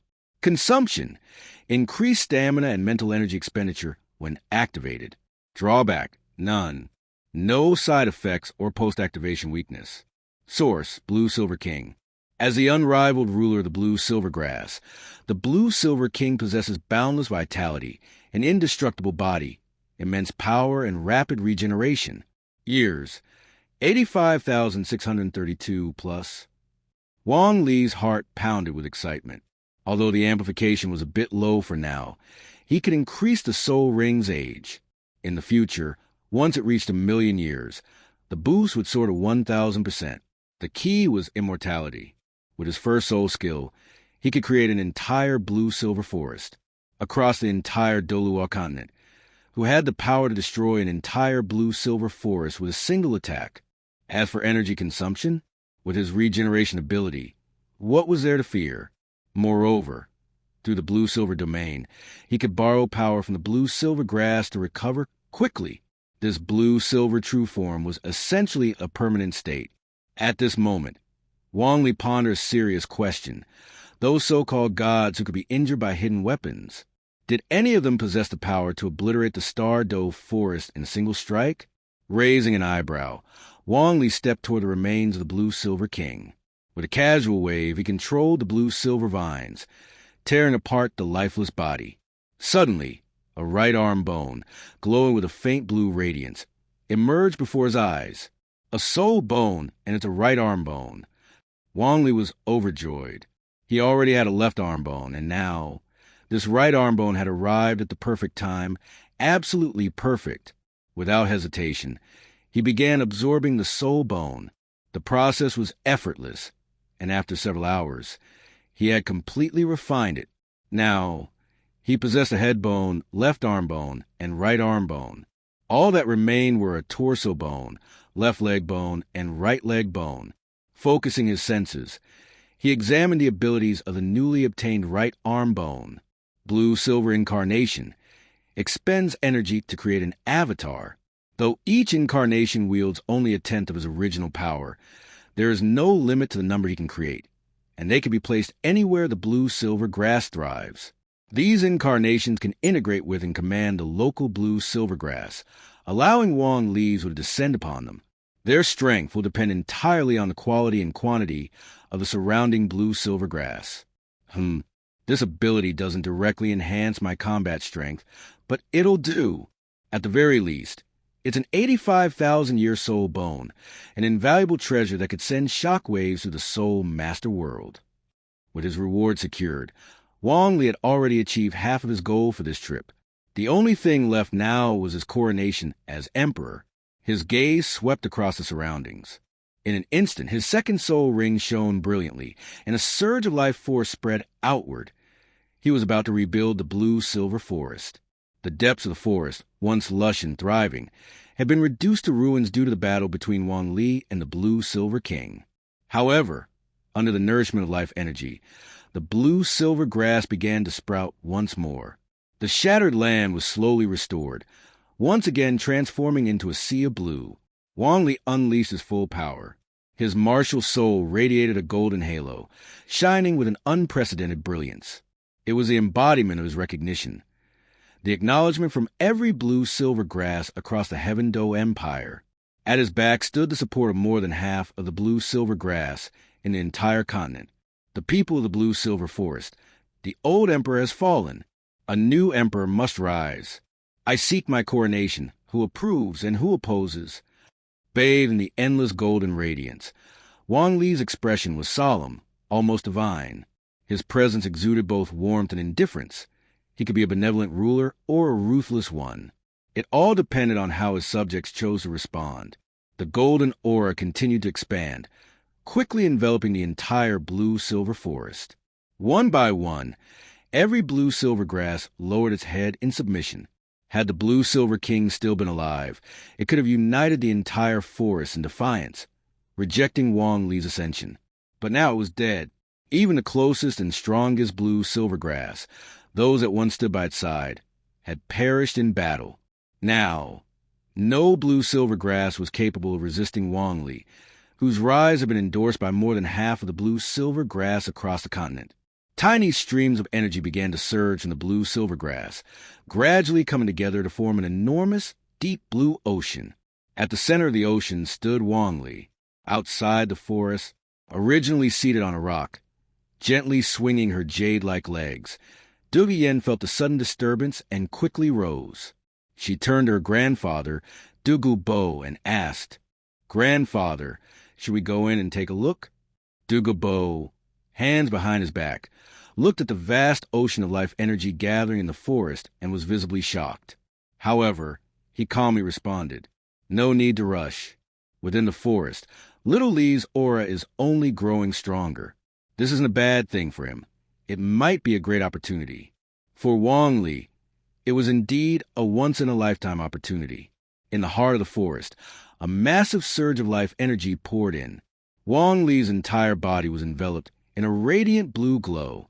From the inside out, his organs, bones, and every part of his body were being nourished by the overwhelming energy from his kin, caused his life level to undergo a metamorphosis, though he didn't need any bloodline awakening. The immense life force of the Blue-Silver King, no, the Blue-Silver Emperor, was enough to completely transform him, eventually making him the source of a new bloodline. Surrounding his body were 7 soul rings, black, black, black, black, black, red, black. All of them had taken on a faint blue hue, but eventually all the blue energy was drawn into the 7th soul ring. This soul ring, from the Blue-Silver King, held a completely synchronized power with him. Under the blessings of all the blue-silver grass, the soul ring's age limit seemed to have been unlocked. The 85,000-year soul ring began to improve. As the blue glow intensified, the black soul ring slowly began to shift into a blood-red color. Time passed unnoticed. 2 full days and nights, and the black 7th soul ring had transformed into a crimson hue. Its age had surged to an astonishing 150,000 years. As all the energy dissipated, the transformation was complete. Wong Lee finally revealed himself in the heart of the forest. However, his appearance had changed. His formerly shoulder-length hair had now grown into a long, flowing mane, with every strand gleaming in blue. His height and physique were more balanced and harmonious. Though his facial features hadn't changed, there was an undeniable air of greater beauty, as if he had grown more striking. Slowly, he opened his eyes. His deep blue pupils, like gemstones, were mesmerizing and radiant. Wong Lee stood up and checked his status. Host, Wong Lee, Martial Soul, Blue-Silver Emperor LV7, Evolving. Soul Power, Level 72, 49% plus. Traits, Eternal Life LV7. As the only ruler of Blue-Silver Grass, the Blue-Silver Emperor possesses near-immortal life force. Even if life is extinguished, it can be rekindled. Passive, Unyielding will LV7, that will transcend the body, allowing for the interference of reality. Even in death, as long as the soul or body remains, a return to life is possible, becoming even stronger. Domain, Blue-Silver Domain LV5, exclusive to the Blue-Silver Emperor, an essential domain for evolving into the Blue-Silver Emperor. Soul Rings, First Soul Ring, equipped. Second Soul Ring, equipped. Third Soul Ring, equipped. Fourth Soul Ring, equipped. Fifth Soul Ring, equipped. Sixth Soul Ring, equipped. Seventh Soul Ring, equipped. Soul Bones, Dreamflower Fairy's head bone, equipped. Everlasting Evergreen's left arm bone, equipped. Blue-Silver King's right arm bone, equipped. Combat Experience, 12,840. With a deep breath, Wong Lee marveled at his own transformation. This was the life force of the Blue-Silver Emperor, even able to survive sacrifice. However, there was a small drawback. Those capable of killing him could also leave behind his soul and corpse, offering him a chance at rebirth. Though this might seem a bit of a double-edged sword, it also acted as a safety net. With his immortality, not even a titled Douluo would be able to slay him. Stretching lazily, Wong Lee felt his body and mind rejuvenated. Suddenly, something caught his attention. His right arm began to glow. Soon, a phantom figure, exactly like Wong Lee, emerged from his body, formed purely from energy. The two Wong Lees exchanged a glance. Wong Lee's eyes held wisdom, while the energy copy's eyes were hollow. With a snap of his fingers, the energy figure disappeared without a trace. It hadn't dissipated, though. It had simply been stored in the blue-silver forest. Wherever the blue-silver grass flourished, the blue-silver avatar could exist indefinitely. Wong Lee's could descend into it at any time, manifesting in the forest and exerting power equal to his own. Let's go. We can't keep grandfather and Yin Yin waiting. Outside the forest. When Wong Lee stepped out, he caught the attention of both Dugu Bo and Dugu Yen, but they were both filled with uncertainty. It wasn't until Wong Lee smiled at them and said, "Grandfather, Sister Yen, sorry to keep you waiting. Besides absorbing the soul ring, my mutated blue-silver grass has undergone another transformation, which is why it took so long." As soon as a familiar voice and increasingly recognizable face reached them, Dugu Bo and Dugu Yen confirmed it was indeed Wong Lee. Dugu Bo looked him up and down, confused, and asked, "Why have your hair and eyes turned blue?" Wong Lee explained, My martial soul has mutated again. This time, it has certainly transformed into what the old man with white hair mentioned, Blue Silver Emperor. By harnessing the life force gathered from all the blue silver grasses, it directly altered my bloodline, which is why I now have blue hair and blue eyes, perfectly matching my martial soul. After hearing this, they felt there was some truth to it. Dugu Bo asked curiously, "So, what have you gained from absorbing the soul ring and your martial soul mutation?" Wong Lee briefly summarized. The blue-silver king inside was an 85,000-year-old soul beast. It gave me the most suitable martial soul embodiment, with no aftereffects once used. It greatly enhanced my power. Also, I received a right arm soul bone that can generate multiple pure energy avatars, which serves as supportability. After my blue-silver grass mutated into blue-silver emperor, it boosted my base attributes significantly. The key, though, is the second soul skill. In the future, if someone is gravely wounded and on the verge of death, I'll be able to bring them back, even if they're missing organs or limbs. Those can regenerate.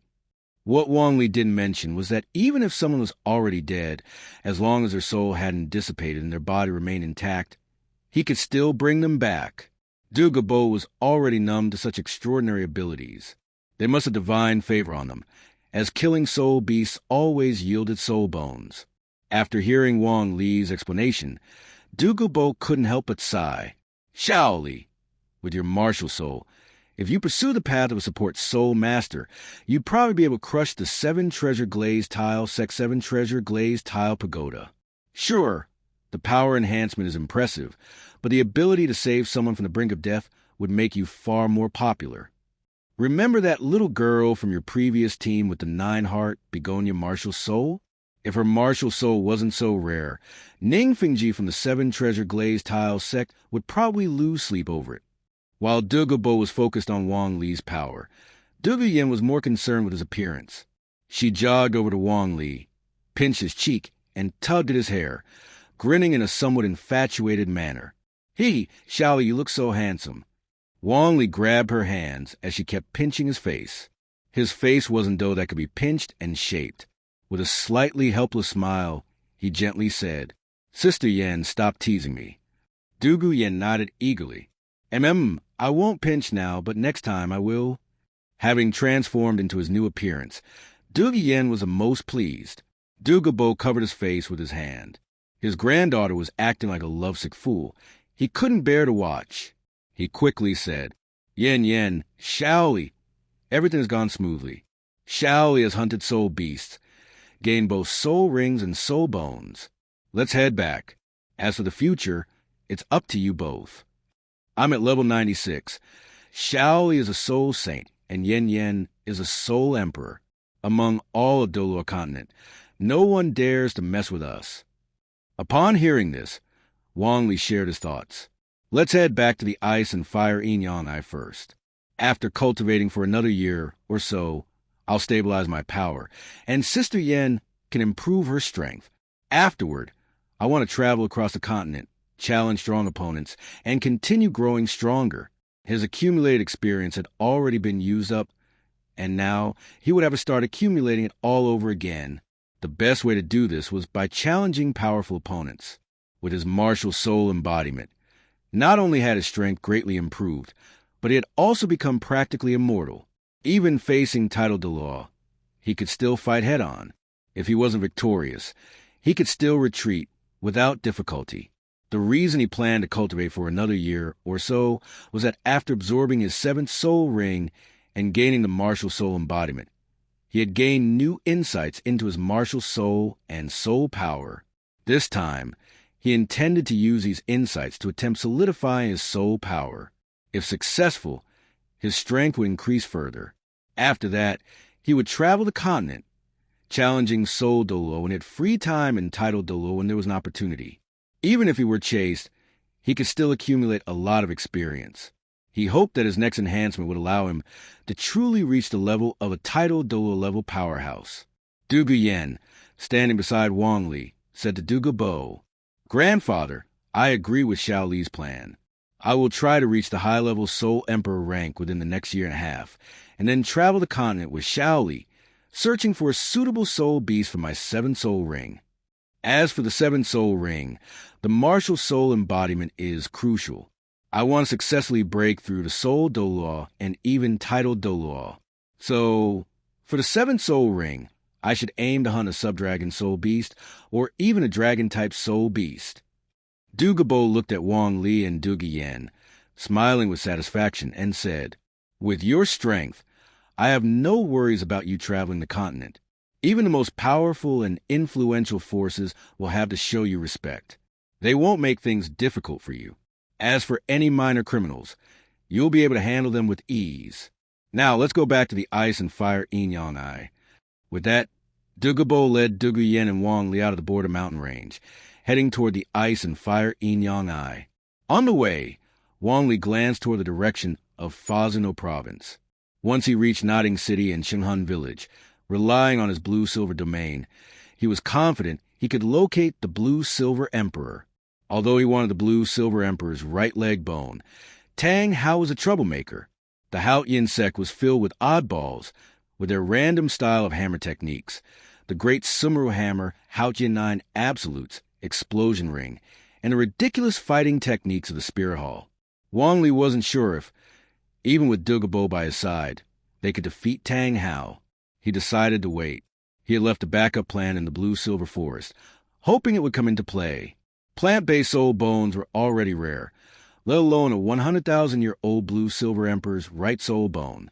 In the future, if someone else absorbed it, he would have to chop off their leg to take the soul bone for himself. In the direction Wong Lee was looking, Waterfall Valley, Tang Hao stood with his arms crossed at the edge, strictly overseeing Tang San's training.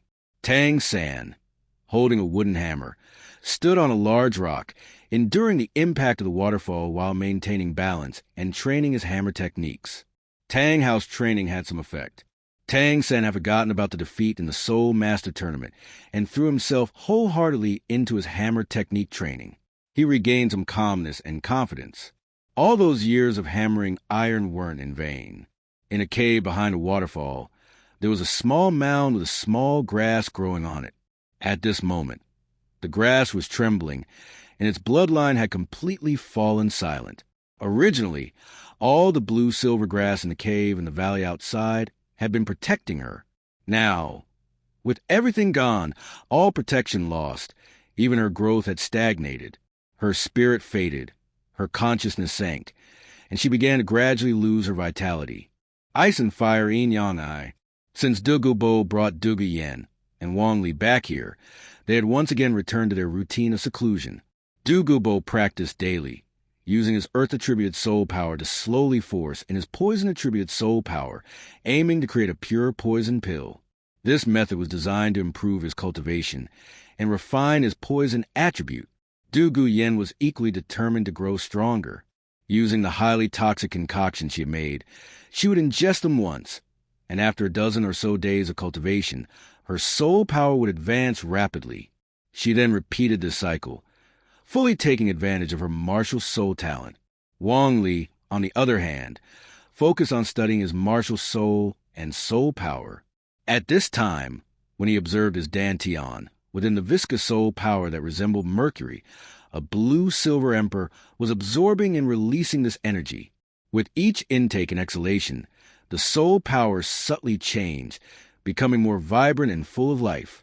After absorbing the 7-soul ring and becoming a soul saint, in certain respects, even when activating the origin of his martial soul, the changes between his martial soul and soul power were likely due to these developments. He wasn't sure if this new soul power could be classified as a high-level energy of life soul power, but it was undoubtedly his unique blue-silver soul power. Wong Lee speculated that as his strength continued to grow and his martial soul evolved further, this blue-silver soul power would naturally evolve into that higher-tier energy. So, he deliberately focused on accelerating the process, utilizing the principle of spirals to attempt compressing his soul power. Once he gained enough experience, he would be able to solidify it into a tangible form. Meanwhile, at Spirit Hall in the Spirit Hall City, the Pope's palace, sitting high on the throne, dressed in an opulent purple and gold ceremonial robe, holding a scepter in one hand and placing the other on her abdomen, The regal Bibi Dong radiated grace and authority. She gazed at Hulaina, who knelt with her head lowered, and a flicker of softness passed through her eyes. However, her words were unyielding as she calmly said, "Nana, why did you ask Elder Jew to bring you back from the mysterious abyss? If you want to say you've repented and wish to escape punishment, then don't speak." "No." At this moment, Hulaina raised her head, locking eyes with Bibi Dong. Her gaze was firm as she spoke. "Master, I never intended to evade punishment. We suffered a crushing defeat in the Soul Master Tournament, bringing shame upon Spirit Hall. This is a debt we can never repay, no matter how many times we die. The disgrace can only be washed away with blood. I will challenge that person again in the future, but the trials in mysterious abyss aren't enough for me to rapidly improve. Therefore, I want to go to the place you once visited, the City of Slaughter. Only in a life-or-death situation can I transcend myself and rapidly increase my strength." The memory of the Soul Master Tournament still made Hulaina shiver. She had used her proud fifth soul skill, but not only did she fail to control Wong Lee, she had been backfired to the point where her spirit almost collapsed. Without going to the City of Slaughter and tempering her will, she feared she wouldn't even have the courage to face Wong Lee again. But how could she wash away her shame and Spirit Hall's disgrace without defeating Wong Lee? Bibi Dong was first stunned, then hesitated. Having emerged from the City of Slaughter herself, she knew well what kind of place it was. In her eyes, Hulaina might not even make it back alive. However, Bibi Dong wasn't weak-hearted. Her face grew serious, and she asked again, "Nana, do you understand where you want to go? I've told you about it before. In many ways, the City of Slaughter is a prison for fallen soul masters. It's a place full of ruthless and evil individuals, devoid of humanity and driven only by their desires. Entering is easy, but leaving is difficult. Are you certain you want to go there to train? You will die there." Hulaina's face turned pale, but she still nodded with determination. "Master, I am willing to go to the City of Slaughter." Hearing this, Bibi Dong didn't say any more. She nodded and agreed. "Since you are determined, then go. In the next 6 months, I will arrange battle training for you, without using soul skills. After 6 months, I will take you to the City of Slaughter." Hulaina lowered her head and said, "Thank you, Master." After speaking, she voluntarily withdrew from the hall. Inside the Grand Hall, only Bibi Dong remained. She fell into deep thought. Although Wong Lee had truly impressed her, he didn't occupy her full attention. As the only soul master in 10,000 years to have embarked on the path to godhood, Bibi Dong had her own pride. She hadn't paid as much attention to Wong Lee as she had to Tang San. After all, Tang San was the son of Tang Hao and the disciple of Yu Xiaojing. Bibi Dong, thinking of Tang Hao's reemergence and the fact that his son Tang San was also Yu Xiaojing's disciple, thought to herself, "Rebellious individuals are emerging one after another. I must speed up my steps. The soul-hunting plan must be put into action, and everything will be restarted to create a clean world. Qian Rinchu has truly disappointed me. She hasn't even completed the plan to usurp the throne. I should hurry her along before she truly starts thinking of herself as the crown prince of Heaven Do." Not long later, in Heaven Do City at the Crown Prince's mansion, after finishing his training in the secret chamber, Xue Qinghe stepped out, and 2 towering figures appeared behind him. Xue Qinghe wasn't particularly surprised by their presence.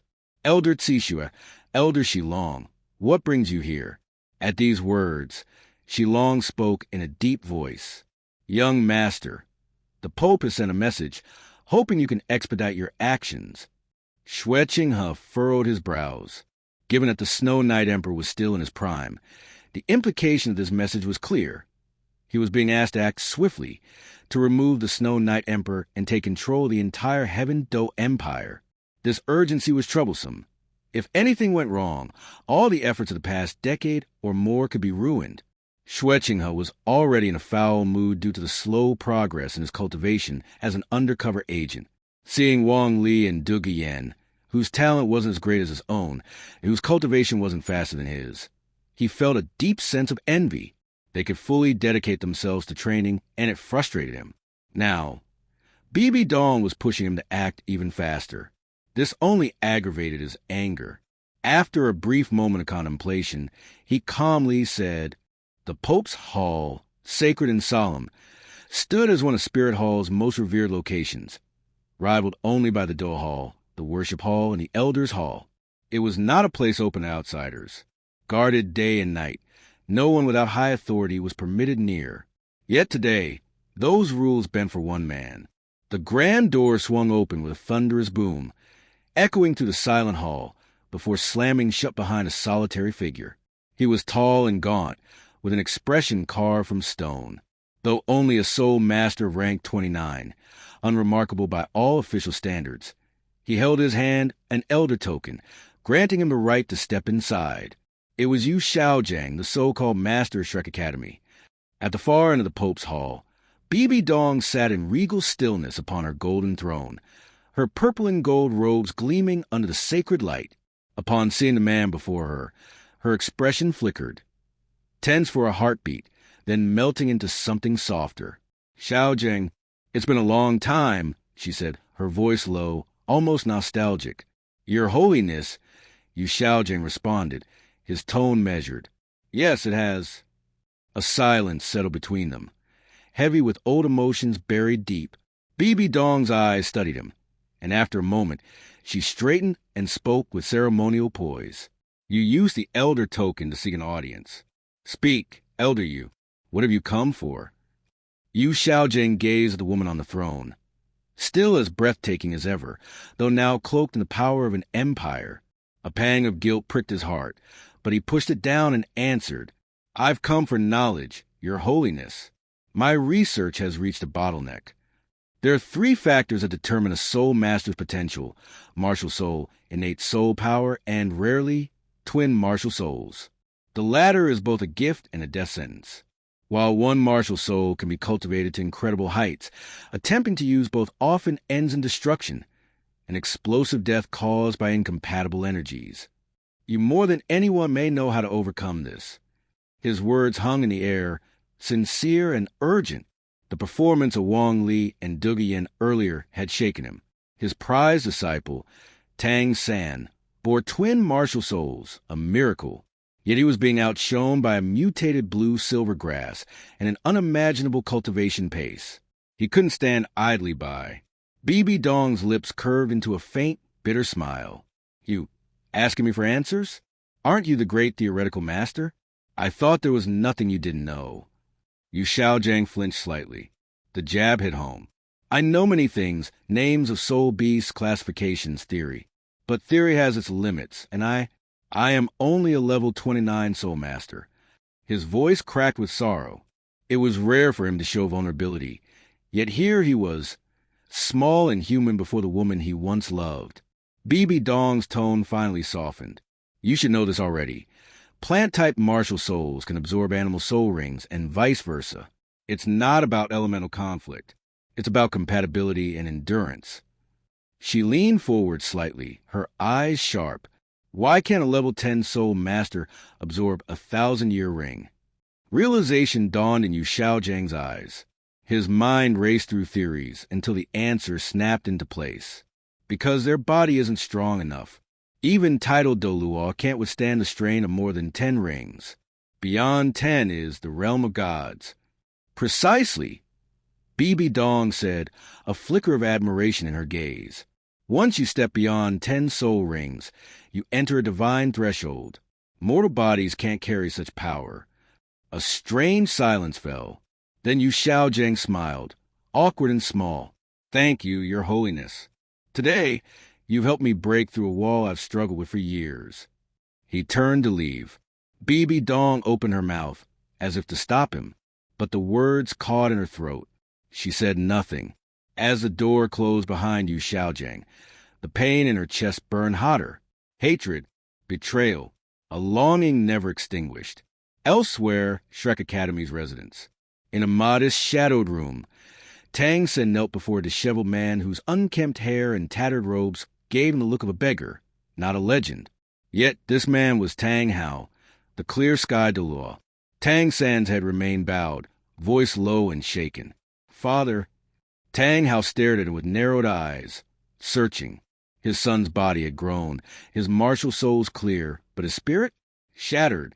Was this broken boy truly his child? Stand up, Tang Hao growled. Are you a man or not? You lose one match and this is all that's left of you.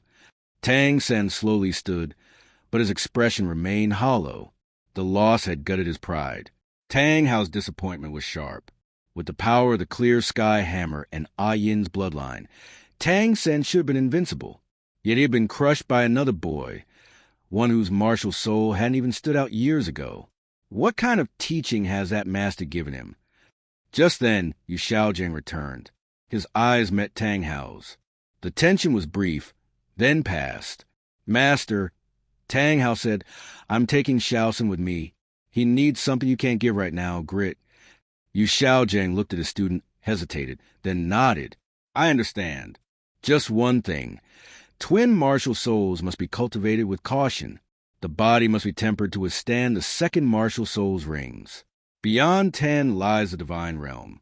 Tang Hao's respect for Yu Xiaojing deepened. You do live up to your name. With no more words, he took Tang San and leapt into sky. As they flew, Tang San noticed something new. His father could fly. His eyes lit up. Dad, let's go to the Stardoe Forest. Xiao Wu was taken by the Titan giant ape. I have to find her. Tang Hao glanced at him sideways. Xiao Wu is 100,000-year soul beast, the soft-boned rabbit. The forest isn't danger to her. It's home. Still want to chase her? Tang San fell silent. Shock turned to understanding. I still want to, he said quietly. Tang Hao's eyes gleamed. That's my son. If you love someone, don't fear what they are, even if they're a rabbit. He nodded with conviction. First, we forge your spirit. No more blue silvergrass for now. Train with the clear sky hammer. I taught you the fierce wind hammer technique. Once you can swing it 81 times in a row, then we go to the Stardoe Forest. Tang San swallowed hard. 81. That felt impossible. Back at the Pope's Hall. In the distance, a familiar aura brushed across Spirit City. Bibi Dong's head snapped up. Her expression darkened instantly. She stepped out of the hall, her robe trailing behind her like a flowing shadow. Tang San, Tang Hao, twin martial souls. Her voice trembled with fury. You didn't come to me because of a theory bottleneck. You came to deceive me. You used me. Her voice cracked but quickly turned cold as ice. Moments later, Yu Guan and Gui Mei appeared beside her. Your Holiness, it's Tang Hao's aura. Bibi Dong's hands curled into fists. Tang Hao, the traitor, the murderer of my teacher. He dare set foot in Spirit City again. Her voice thundered with rage. Spread the word across the continent. Hunt him. The day I find him, I will slay him with my own hands. Yu Guan and Gui Mei knelt, as you command. And so, as night fell over the Spirit Empire, war drums silently began to beat, not of nations, but vengeance, guilt, and a love twisted into hate. At the main hall of the Elephant Armor Sect, Hu Yenjin sat in the main seat, his towering figure standing over 2.5 meters tall, almost reaching 3 meters. As he sat there, he resembled a massive mountain of muscle, not at all bloated, but instead impressively robust. His graying hair and the wrinkles on his face made him appear to be around 70 years old, but he was far from a feeble old man. His aura was terrifying, not in the least inferior to that of a 10,000-year soul beast. At this moment, he looked at Wong Lee and Dugu Yen, his mood not particularly bright. However, given the influence of their backer, Dugu Bo, he still managed to smile warmly. Young friends, I have heard of your outstanding performance in the Soul Master Tournament. Your reputation as geniuses has spread across the continent. However, it is rather reckless of you to come here today, seeking to learn a technique or two from me. I, Hu Yenjin, go by the title Heavenly Phenomenon, and when I strike, the earth itself trembles. This is not something you can withstand. Wong Lee chuckled lightly and then spoke. It is precisely because I've heard of your title, Senior Heavenly Phenomenon, that I came to seek your guidance. Although my soul power has been increasing steadily since the Soul Master Tournament, I still feel unsteady without battle experience. Coming to the Elephant Armor Sect is just the beginning. I plan to challenge many powerful opponents, but if I don't witness the strength of the Diamond Mammoth, I will surely regret it. I hope, Senior, that you will not hold back in teaching me. Hu Yenjin gave a strained smile. Given his status in the Soul Master world, battling Wong Lee would be an obvious case of big bullying small. It would certainly be ridiculed by others. However, since Wong Lee had said so, if he didn't arrange for someone to fight him, people would think the Diamond Mammoth was nothing but an empty name. So Hu Yenjin called out, "Since you wish to see the might of the Diamond Mammoth, I'll let my son Hu Yenqing face you in a match. My son Hu Yenqing is a 68-level defense system Soul Emperor. May I ask, young friend, what is your current strength?" Wong Lee, who had come to challenge strong opponents, had no intention of revealing his full strength. His camouflage skills were very effective, so he calmly replied, "Coincidentally, I too am a Soul Emperor. Since you are unwilling to fight me, I'll face your son. I hope he can give me a bit of pressure and not let me win too easily." Hu Yenjin, Hu Yenqing, and Hu Yenli all narrowed their eyes upon hearing this. It had only been a short time since the Soul Master Tournament, and the Soul King at that time had now become a Soul Emperor. This was the same person who had dominated the golden generation of the Spirit Hall. But then Hu Yenjin, Hu Yenqing, and especially Hu Yenqing all became even more alert, their breathing becoming heavier as they realized they had been underestimated. Hu Yenjin's bell-like eyes flashed with a hint of malice, and then he laughed loudly. "If my son loses to you, I'll step in personally. You'll certainly get to experience the power of the Diamond Mammoth." Wong Lee smiled and replied, "I'm looking forward to it." With that, Wong Lee, Dugu Yen, and the 3 members of the Hu Yen family walked into a soul-fighting arena within the Elephant Armor Sect. Many direct disciples and affiliated members of the Elephant Armor Sect gathered upon hearing the news, all coming to cheer for Hu Yenqing. Wong Lee removed his blue cloak, revealing his white training clothes underneath, and handed the cloak to Dugu Yen. He gave her a reassuring look before stepping into the arena. Hu Yenjin himself acted as the referee. Seeing that both participants were ready, he called out, "Both of you, take your positions and summon your spirits." Wong Lee summoned his spirit, which, of course, was a disguised version of it. Even his soul rings reverted to yellow, yellow, purple, purple, black, black. He did this to accumulate battle experience, as revealing his true 5 black and 2 red soul ring configuration would easily cause the situation to spiral out of control. On the other side, Hu Yenqing let out a loud roar, and the loose fat on his body quickly bulged and transformed into exaggerated muscles. His skin began to show a yellowish armor-like texture, glistening with metallic sheen. His nose elongated, and fangs sprouted from his mouth. 6 soul rings, 2 yellow, 2 purple, and 2 black, appeared one after another. Wong Lee's goal was Hu Yenjin, and he wasn't interested in wasting time with Hu Yenqing. So he took the initiative and walked step by step toward him. Hu Yenqing saw Wong Lee walking toward him without hesitation, and instead of being surprised, he was pleased. The Diamond Mammoth spirit possessed immense strength and defense, but it was notably slow. Since Wong Lee was taking the initiative to attack, he would have the perfect opportunity to demonstrate the power of the Diamond Mammoth. Wong Lee's pace quickened.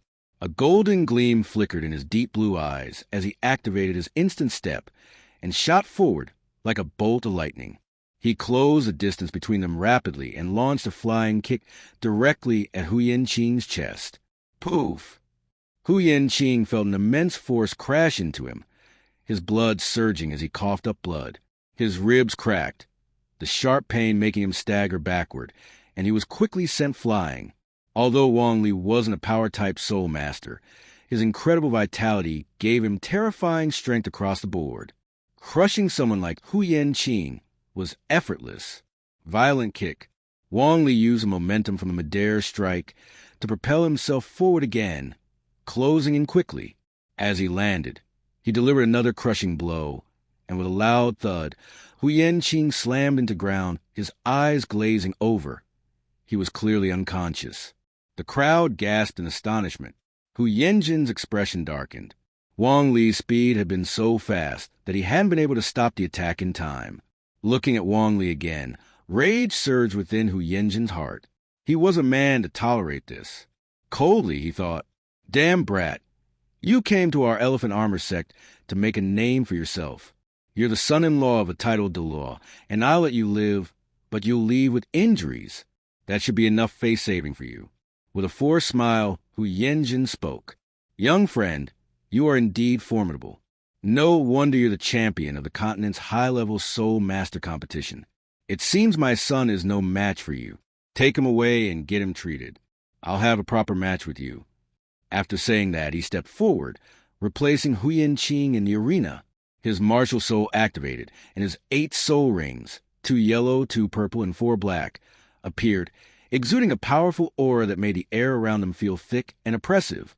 "Ha!" Hu Yenjin shouted, his heavy steps causing the ground to tremble as he charged at Wong Lee. Since he had made up his mind to vent his anger, he wouldn't hold back. Wong Lee, however, did not dodge. Instead, he met the charge head-on, eager for a battle of pure strength. After all, if he used all his power, one combo would be enough to take down Hu Yenjin. Seeing Wong Lee stand his ground, Hu Yenjin was surprised, but he didn't waste time pondering. He threw both fists down with all his might. Bang! The shockwave from the collision sent winds flying in all directions, and the force of the blow hit Wong Lee directly. He gripped Hu Yenjin's wrist, absorbing the force. Despite the immense strength behind the attack, Wong Lee remained calm, his body barely shifting as his long hair billowed in the air. He smiled broadly, laughing as he spoke. "Lord Hu Yen, you really do have incredible strength." Hu Yenjin's eyes widened. He knew just how powerful he was, and logically, a blow like that should have left Wong Lee unable to resist. But Wong Lee had absorbed the strike, as if it were nothing. Incredibly, Hu Yenjin muttered, "Your strength isn't insignificant either. How is it possible? A mere blue silver grass spirit. How can a soul emperor like you match my soul Douluo strength?" Hu Yenjin wasn't weak, and with his challenge, from soul Douluo to title Douluo, the protagonist's strength had been rising rapidly as well. Hu Yenjin was beyond astonished. Who was he? He was Qianxiang Hu Yenjin. After activating his martial soul, he became a small giant over 3 meters tall, his strength rivaling that of a 10,000-year soul beast. Yet, he couldn't take down Wong Lee. Ha!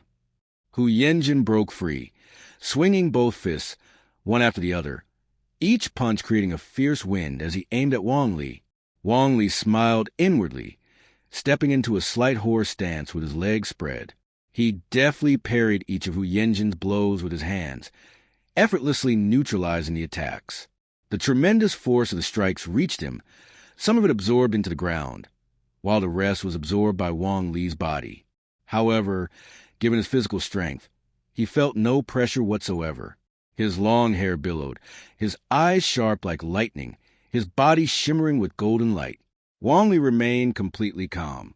Hu Yenjin's copper-colored eyes widened with anger, a fierce glint flashing in them. He powered his legs, shifting his weight, and with his waist and arms coiling with strength, he gathered all his might into his right fist. This was undoubtedly his most powerful attack, without relying on soul skills. Boom! Wong Lee took the hit head-on, but was knocked back 2 steps. He shook his hand, quickly recovering, and chuckled lightly. "Hu Yenjin, that's quite the force. Come at me again." Outside the battle arena, everyone from the elders to the disciples of the Elephant Armor Sect was stunned. Their sect leader, Hu Yenjin, a soul Douluo with 8 soul rings, had failed to overpower Wong Lee, a mere soul emperor with 6 rings.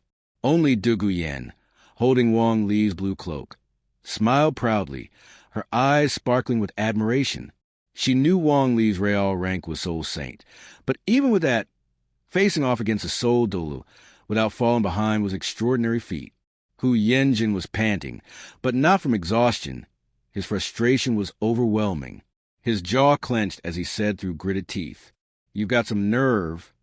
Second soul skill, Mammoth Strength. His second yellow soul ring flashed brightly, and a layer of earthy yellow light covered his arms. They swelled rapidly, radiating pure power. He took a step forward and charged at Wong Lee, swinging his right arm with tremendous force, the impact comparable to a fully powered heavy tank barreling toward his target. Wong Lee stood his ground again, raising his arms in a defensive stance. With a resounding crash, his sleeves tore apart as his arms trembled under the immense force. His body was sent flying backward. He was thrown back about 7 or 8 steps, but Wong Lee quickly corrected his posture midair, landing firmly. His internal energy shifted for a moment but soon steadied. Fall! Hu Yenjin rushed at him again, his arms swinging like giant hammers, delivering blow after blow. It was clear he intended to hammer Wong Lee into the ground. Though Wong Lee was tall, he appeared somewhat smaller compared to Hu Yenjin, like a mantis trying to block a cart. However, in the face of Hu Yenjin's relentless attacks, Wong Lee proved incredibly resilient. His bones cracked with each strike, yet his posture remained upright and unyielding. Between them, a special energy field seemed to form, as the intense pressure and power generated by their battle were being absorbed in some unusual way. Neither Hu Yenjin nor Wong Lee noticed this, but Wong Lee felt his experience bar rapidly climbing. This was why he enjoyed the battle. He was continuously growing stronger. However, Hu Yenjin's attacks were still ferocious, and Wong Lee couldn't afford to underestimate them. He activated his second soul skill, flooding his body with immense life force that pushed his physical capabilities beyond their limits, resisting all negative effects. Now, Wong Lee wasn't worried. Facing Hu Yenjin's berserk attacks, he exchanged blow for blow, kick for kick. The force of the impacts caused sonic booms, and the battle arena's massive granite surface, which could typically withstand a Soul Emperor's power, began to crack under the intensity of their conflict. "Ah, you brat! Take this, my death crush!" Hu Yenjin's roar was heavy, not out of impatience, but because the current situation was maddening. He was a Soul Douluo, whose strength and defense rivaled even those of a title Douluo. Yet, he couldn't break through the defense of a mere Soul Emperor. His third soul ring, the purple one, flared to life. His entire body was covered by a deep yellow glow, resembling a massive, fleshy mountain leaning forward, pressing down on Wong Lee. Wong Lee immediately retreated, activating his first soul skill. The blue-silver grass expanded rapidly, growing into a sturdy wall of flexibility that helped him resist the overwhelming weight of this fleshy mountain. The grass quickly spread across the entire arena, continuing to grow, forcing the elders and disciples in the surroundings to retreat. Before long, the area within 1,000 meters was completely covered in blue-silver grass. What is this? Retreat, retreat. Blue-silver grass. It's everywhere. Hu Yenjin stood up, bewildered, looking around. The battle arena, where they were fighting, had suddenly been overtaken by blue-silver grass. At this moment, Wong Lee laughed and called out, "Hu Yenjin, let's keep going. But this time it's my turn to attack." Wong Lee raised his hand, and hundreds of thick blue-silver vines, resembling giant serpents, rose from the ground. With a flick of his finger, they surged toward Hu Yenjin from all directions. The air filled with the whistling sound of the vines, and Hu Yenjin was caught off guard. He quickly activated his first soul skill, Bronze Wall, Iron Shield. The hundreds of vines lashed out at Hu Yenjin, and despite his efforts to defend, he could do little but endure the relentless strikes. Hu Yenjin, feeling his frustration rising, almost spat blood. He couldn't hold back anymore, gathering his soul power and activating his sixth soul skill. The black soul ring flared brightly, and the roar of a diamond mammoth seemed to echo. Sixth soul skill, Ancient Skyquake. Hu Yenjin's aura surged dramatically, instantly forcing the blue-silver vines away. A massive diamond mammoth phantom appeared behind him. With a powerful stomp of his foot, the diamond mammoth mimicked his movement, stomping the ground with incredible force. Boom! Boom! Boom! The ground trembled violently, and the shockwave rapidly spread out, destroying everything within a 50-meter radius, including the blue-silver grass on the ground. It was a powerful 10,000-year soul skill. However, Wong Lee's first soul skill was from a 5,000-year-old soul beast, and the growth rate of the blue-silver grass surpassed Hu Yenjin's destruction speed. Wong Lee clapped his hands, impressed. Truly remarkable, Hu Yenjin. The strength and defense of the diamond mammoth are awe-inspiring. But as for power and armor-piercing methods, I have those too. Third soul skill, Dance of Frenzy. The blue-silver vines, enhance in all attributes, not only gain increases in strength and speed, but also improved in armor-piercing and defense. The penetration and armor-piercing capabilities were especially effective against tough, resilient martial souls like his. With a thought, Wong Lee's blue-silver vines, under the influence of Dance of Frenzy, surged toward Hu Yenjin once again. Boom, boom, boom. Hu Yenjin's eyes widened and blood surged through his body as pain radiated from his internal organs. The blue-silver grass had managed to transfer its strength directly into him. Poof! He spat out blood from his mouth, unable to believe that his defenses, his diamond mammoth's formidable strength, were ineffective. The metallic glowing blue-silver grass, with each vine imbued with immense power, struck him back, leaving him in a dazed confusion. The physical pain was nothing compared to the agony in his heart. Unable to hold back his fury, he cried out in anguish. Ah, seventh soul skill mammoth true body. Roar! A diamond mammoth phantom appeared behind Hu Yenjin, releasing a deafening roar before merging into his body. His form began to swell as though he had truly become the diamond mammoth, exuding a wild, domineering, and primal aura that spread in all directions. Looking at Hu Yenjin in his transformed state, Wong Lee thought back to the events in the original story. This was the defense capable of withstanding the sea god's trident. In fact, even the sea god's trident couldn't completely break through his defenses. Hadn't Hu Yenjin foolishly used his head to block it, the trident might not have been able to kill him in one strike. For Wong Lee, however, dealing with Hu Yenjin wasn't difficult, but quickly ending the fight would spoil the fun. So he waved his hand, summoning countless blue-silver vines that surged toward the diamond mammoth. With the first soul skill's growth and the third soul skill's Dance of Frenzy, both enhanced by two 5,000-year-old soul rings, these blue-silver vines could slowly wear down any opponent. In his true martial soul form, Hu Yenjin's power and defense had reached their peak. He rampaged through the blue-silver grass, trying to seize Wong Lee's physical form. But his destruction of the blue-silver grass couldn't keep up with its growth. Trapped in the seemingly endless vines, he was lashed mercilessly, the pain intensifying with each strike. Roar! Come out! Fight me again! Hu Yenjin howled in pain, his voice hoarse. Eighth soul skill Endless Diamond. The diamond mammoth stomped the ground, opening its massive jaws and spewing a barrage of diamond blades, instantly clearing a path. However, the blue-silver grass quickly regrew, filling the gap. For half an hour, the diamond mammoth struggled, using all of its soul power in vain, until Yenjin was forced to exit his martial soul true body form. His internal organs were severely injured from the vine's relentless strikes, and blood poured from his mouth without stopping. Even in his martial soul possession state, his massive body finally crumbled to the ground, unable to rise again. At this moment, the blue-silver grass parted, as if making way for a king. Wong Lee approached slowly, smiling. This intense battle had earned him 80,000 experience points. With a few more battles like this, he could upgrade his first 5 soul rings to 10,000-year rings. Looking down at Hu Yenjin, who was bleeding uncontrollably, his eyes dull and lifeless, Wong Lee said, "Hu Yenjin, that was quite a satisfying fight. Now let me help you recover, and we can fight again when you're ready."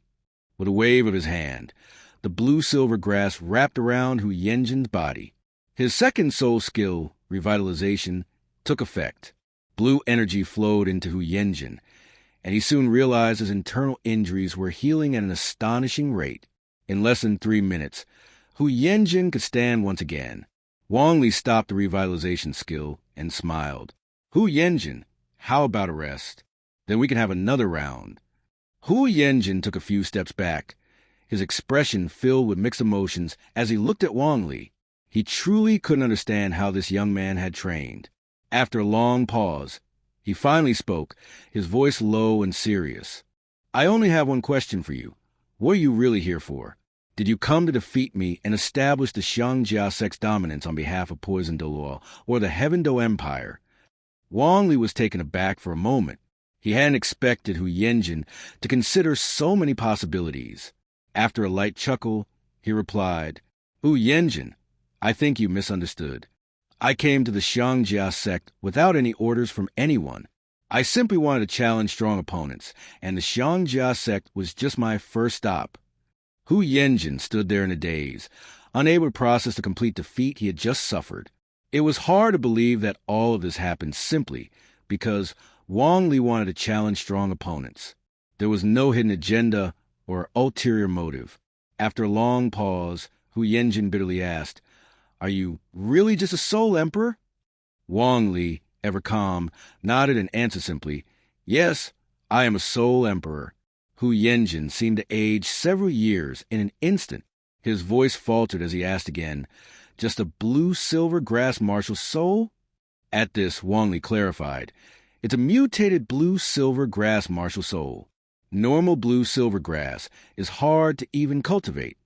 Hu Yenjin was taken aback, struggling to comprehend it. The blue-silver grass, once considered one of the weakest martial souls in the continent, had somehow produced such a monstrous talent in Wong Lee. How was that even possible? But Hu Yenjin's curiosity didn't stop there. He asked, Are you planning to challenge other strong opponents? Other soul Douluo on the continent? Wong Lee nodded. Yes, I want to experience intense battles. Hu Yenjin, would you like to fight again? Hu Yenjin shuddered at the thought. A faint smile crossed his face as he shook his head. I'm getting old. Even if you heal me after this battle, it'll take several months to recover to my peak strength. There are many strong souls in the continent, the other elemental academies in the Heaven Do region, the various kingdoms and dukedoms. There's a Dragon King, the Snake Queen, then the Star Luo Empire, the White Dragon Sect, the Wind Sword Sect, and the Fire Leopard Sect. You want to challenge them, don't you? I truly can't keep up anymore. Wong Lee could tell that Hu Yenjin didn't want to continue fighting. He didn't want to push him too hard, as that would lead to a deadly feud. Besides, Hu Yenjin was right. There were still many more challenges ahead for him. With 80,000 experience points gained, this trip was already a success. With a hint of regret, Wong Lee said, Since that's the case, it's a bit disappointing, but I do thank you, Hu Yenjin, for the lesson. He waved his hand, and all the blue-silver grass retracted. The arena, now riddled with holes and cracks, would have to be repaired by the Xiangjia sect on its own. The elders and disciples of the Xiangjia sect, including Dugu Yen, cautiously approached as the situation calmed. Wong Lee tore off his torn battle attire to reveal his muscular upper body, then took out a fresh set of clothes from a storage soul tool and changed into them. Dugu Yen walked up, her face full of excitement, and handed him a cloak. Wong Lee took it and put it on. He looked back at Hu Yenjin and, with a polite smile, said, Hu Yenjin, we shall take our leave now. After saying this, he grabbed Dugu Yen's hand, and the two of them began walking down the mountain. One of the elders near Hu Yenjin muttered darkly, Sect Master, this is a humiliation. Should we... He didn't finish the sentence, but made a slashing gesture across his throat. Hu Yenjin watched Wong Lee and Dugu Yen's retreating figures. He shook his head and spoke calmly. If I can't beat him, how could you? The world of Douluo is truly changing. A mere soul emperor defeated me. Perhaps I really am getting old. I'm the leader of one of the 7 great sects, but I couldn't even defeat a younger generation. Even poison Douluo may not be able to suppress me head-on, but now his son-in-law has me helpless. That endless blue-silver forest. I just couldn't break through it. I simply couldn't break through. After descending the mountain, Dugu Yen pulled Wong Lee to the side, carefully inspecting him. Once she confirmed that he wasn't injured, she exclaimed with a mix of surprise and excitement, Shaoli, Hu Yenjin is a soul Douluo, possessing the Diamond Mammoth, a top-tier martial soul. His strength and defense are nearly at the level of a titled Douluo. I thought you would lose against him, but I never expected you'd actually win. Wong Lee smiled faintly. At full strength, he could now take on a titled Douluo head-on. Compared to that, Hu Yenjin, who was merely close to the level of a titled Douluo, was no real challenge. He replied, If it had been before, it might have been troublesome, But now that I've condensed my soul core, both my soul power burst speed and recovery rate have improved significantly. That made the fight much easier. Dugu Yen was astonished. I didn't realize a soul core was this powerful. Wong Lee nodded and explained. In a way, the soul core functions similarly to a Dan bead. I was able to condense mine after obtaining my 7th soul ring by refining and purifying my soul power through my martial soul. By utilizing the cyclone principle, I compressed my soul power, transforming it from a liquid state to a solid state, thus forming my soul core. You could try it in the future as well. If you manage to refine a powerful Dan bead, it might even be called a dragon pearl. Since Wong Li held nothing back when teaching Dugu Yen, she took his words to heart. The mention of the dragon pearl stuck with her, and she immediately clung to his arm, curiously asking, "That'll have to wait until I become a soul sage, but for now, where do you want to go next?" Recalling what Hu Yenjin had said, Wong Li pondered for a moment before smiling. "Next, I plan to conquer the 4-element academies, Divine Wind Academy, Chiwa Academy, Tianshui Academy, and Leiting Academy, by challenging their headmasters." Dugu Yen had no objections. Half a month later, Divine Wind Academy, facing Feng Xiaotian, his father, and his grandfather, Wang Li spoke calmly and confidently. "Ever since I left seclusion, I've sought to challenge strong opponents at the Soul Emperor level, honing my combat experience. With that in mind, my first stop was Elephant Armored Sect. Master Hu Yen is a truly kind and approachable elder. Upon hearing my challenge, he generously sent his son to fight me so I could witness the power of the Diamond Mammoth martial soul firsthand. We fought fiercely, yet we were still unsatisfied. In the end, Master Hu Yen himself stepped in, personally guided me in battle. That experience was invaluable to me. Today, I've come to Divine Wind Academy, hoping that Elder Feng would also be willing to offer me a lesson through battle." At this point, Feng Xiaotian could no longer hold back. "Wait! How much time has even passed? You're already above level 60, a Soul Emperor?" Wong Li merely smiled and nodded. Feng Xiaotian instantly felt immense pressure. Like Wong Li, he also possessed a mutated martial soul, the Strongwind Twin-Headed Wolf, and was born with innate full soul power. After the Soul Master Tournament, he had been diligently working toward breaking through level 50 to become a Soul King. Yet now, Wong Li had already reached level 60 and become a Soul Emperor. Feng Xiaotian's grandfather stroked his beard, his eyes filled with surprise. Something felt off about Wong Li's story. Was the Hu Yenjin in Wong Li's account really the same Hu Yenjin he knew? A kind and approachable elder? That guy. However, since Wong Li had spoken so openly, there was no way he could refuse the challenge. With a chuckle, he replied, "As expected of the Soul Master Tournament champion, truly a prodigy, Poison Douluo has certainly trained an outstanding successor. Since even Hu Yenjin has battled you, it would be improper for me to decline. Come with me to the forest behind the academy." Wong Li was overjoyed and brought Dugu Yen along as they followed Feng Xiaotian's grandfather, his father, and Feng Xiaotian himself into the academy's backwoods. Feng Xiaotian's grandfather did not possess a mutated martial soul like his grandson, but instead had a normal martial soul, the Strongwind Demon Wolf.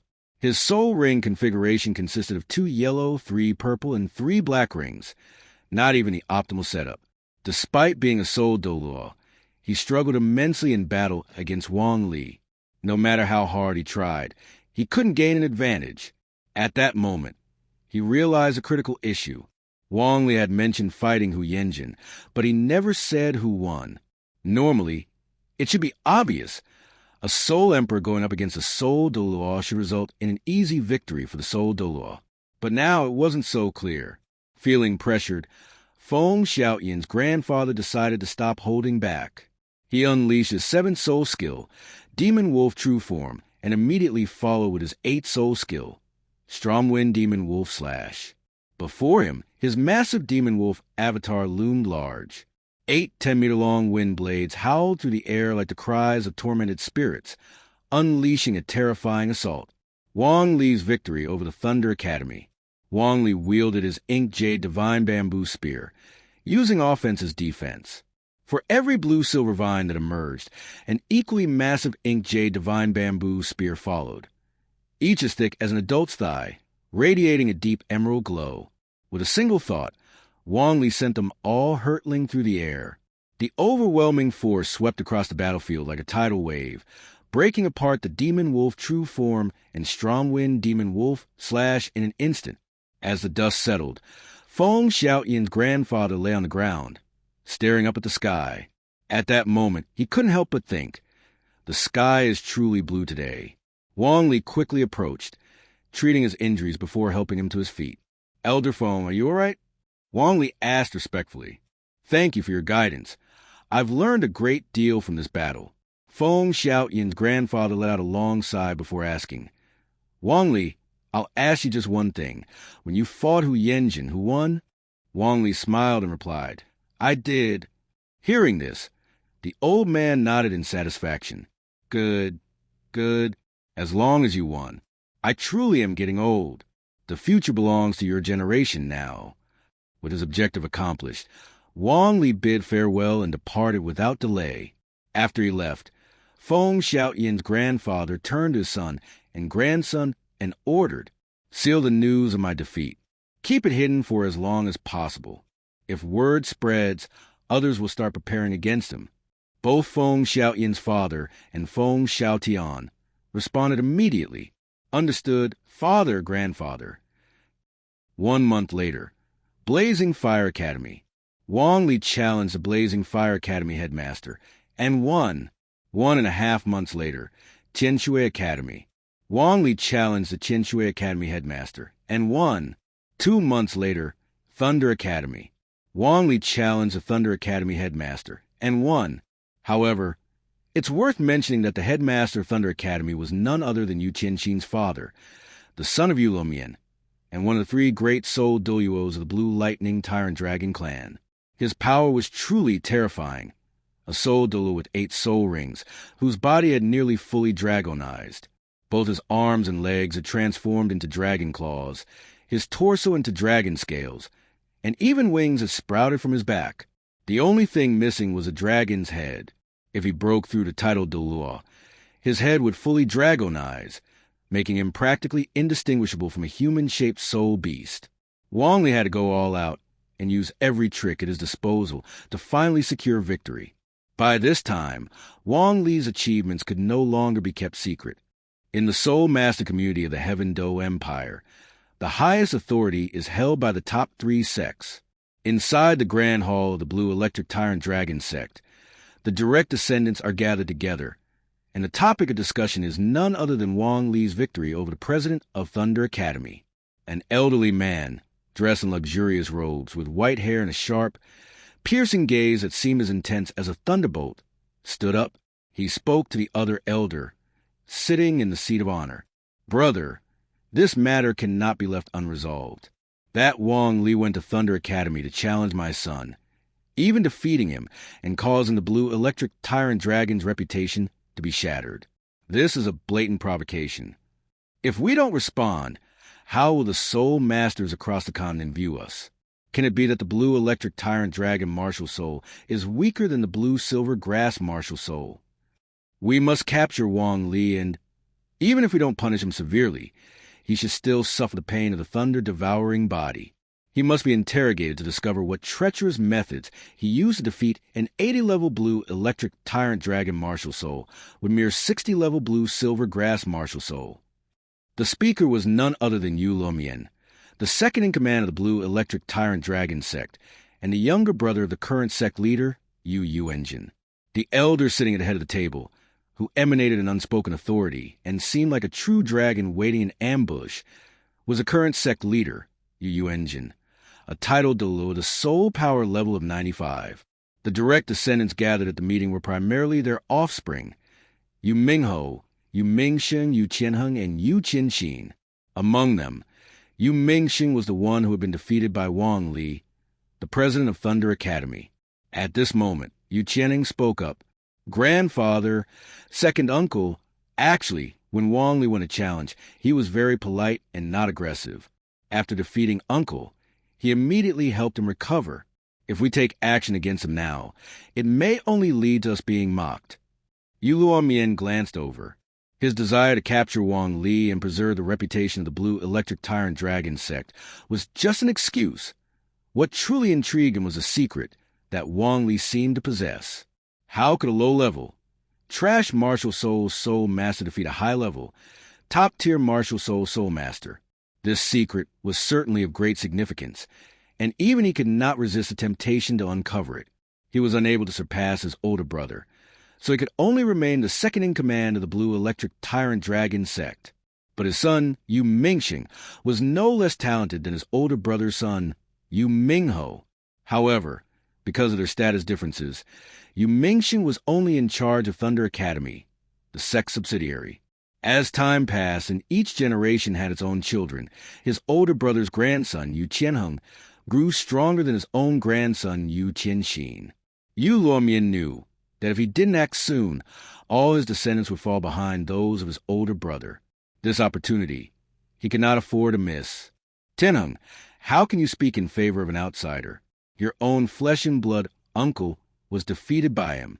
I understand that he's a teammate in your battle team, and you regard him as a friend. However, to maintain the Sect's reputation, we must not hesitate. We cannot let personal feelings cloud our judgment. Yu Qianheng opened his mouth to speak. He wanted to say that he only saw Wong Lee as a necessary opponent to defeat. However, his thoughts shifted to the explosive burning flame right arm. He had to admit that he owed Wong Lee a debt of gratitude. It was his soul bone that added the explosive attribute to his thunder abilities, nearly doubling his strength. But thinking about Wong Lee's increased strength, Yu Qianheng felt deeply unsettled. The opponent he had once wanted to defeat could now take on titled Douluo-level experts. In the end, he still spoke. Grandfather, second uncle, I am already a soul master with level 49. I will soon break through to level 50. Once I become a soul king and gain the explosive burning flame right arm, I will challenge Wong Lee. Even if I have to risk my life, I will defeat him. As soon as these words were spoken, they caused the people in the room to exchange glances. Was he truly foolish, or was he pretending to be? How could a Soul King possibly defeat Wong Lee, a man who could even defeat titled Douluo-level Soul Masters? Was he stalling for time? However, Yu Yuanjin was quite pleased. From Yu Qianheng, he saw the potential of another future titled Douluo of the Blue Electric Tyrant Dragon Sect. His younger brother, Yu Luomian, though already a high-ranking Soul Douluo, was too calculating, lacking the drive to make a decisive push. With such a mindset, he could never reach the level of a titled Douluo in the Blue Electric Tyrant Dragon Sect. On the other hand, Yu Qianheng seemed more promising, stubborn, capable of fighting, and fearless. Even at a young age, he already possessed a soul bone, which gave him a significant advantage. Immediately, Yu Yuanjin laughed heartily and said, Tianheng, I'm not trying to dampen your courage. Right now, you're still a little short of the mark. Just focus on your training. As for Wong Lee, he has already given you a soul bone, the most suitable one for you, as a reward for the Soul Master competition. Your grandfather will not make things difficult for you. Now, you can make an official declaration. Our Blue Electric Tyrant Dragon Sect has countless strong Soul Masters, and we have more than one Soul Douluo. We welcome Wong Lee to challenge us. If he can defeat all our Soul Douluo, I will consider sparring with him myself. We are not afraid of that old poisoner. It's just that our Blue Electric Tyrant Dragon Soul Masters have their pride and sharpness. With our Dragon Transformation Soul skill and control over lightning, we will surely dominate the Douluo Continent. Yu Luomian was stunned. He immediately wanted to stop his brother. Brother, if we don't seek him out, he won't dare come to us.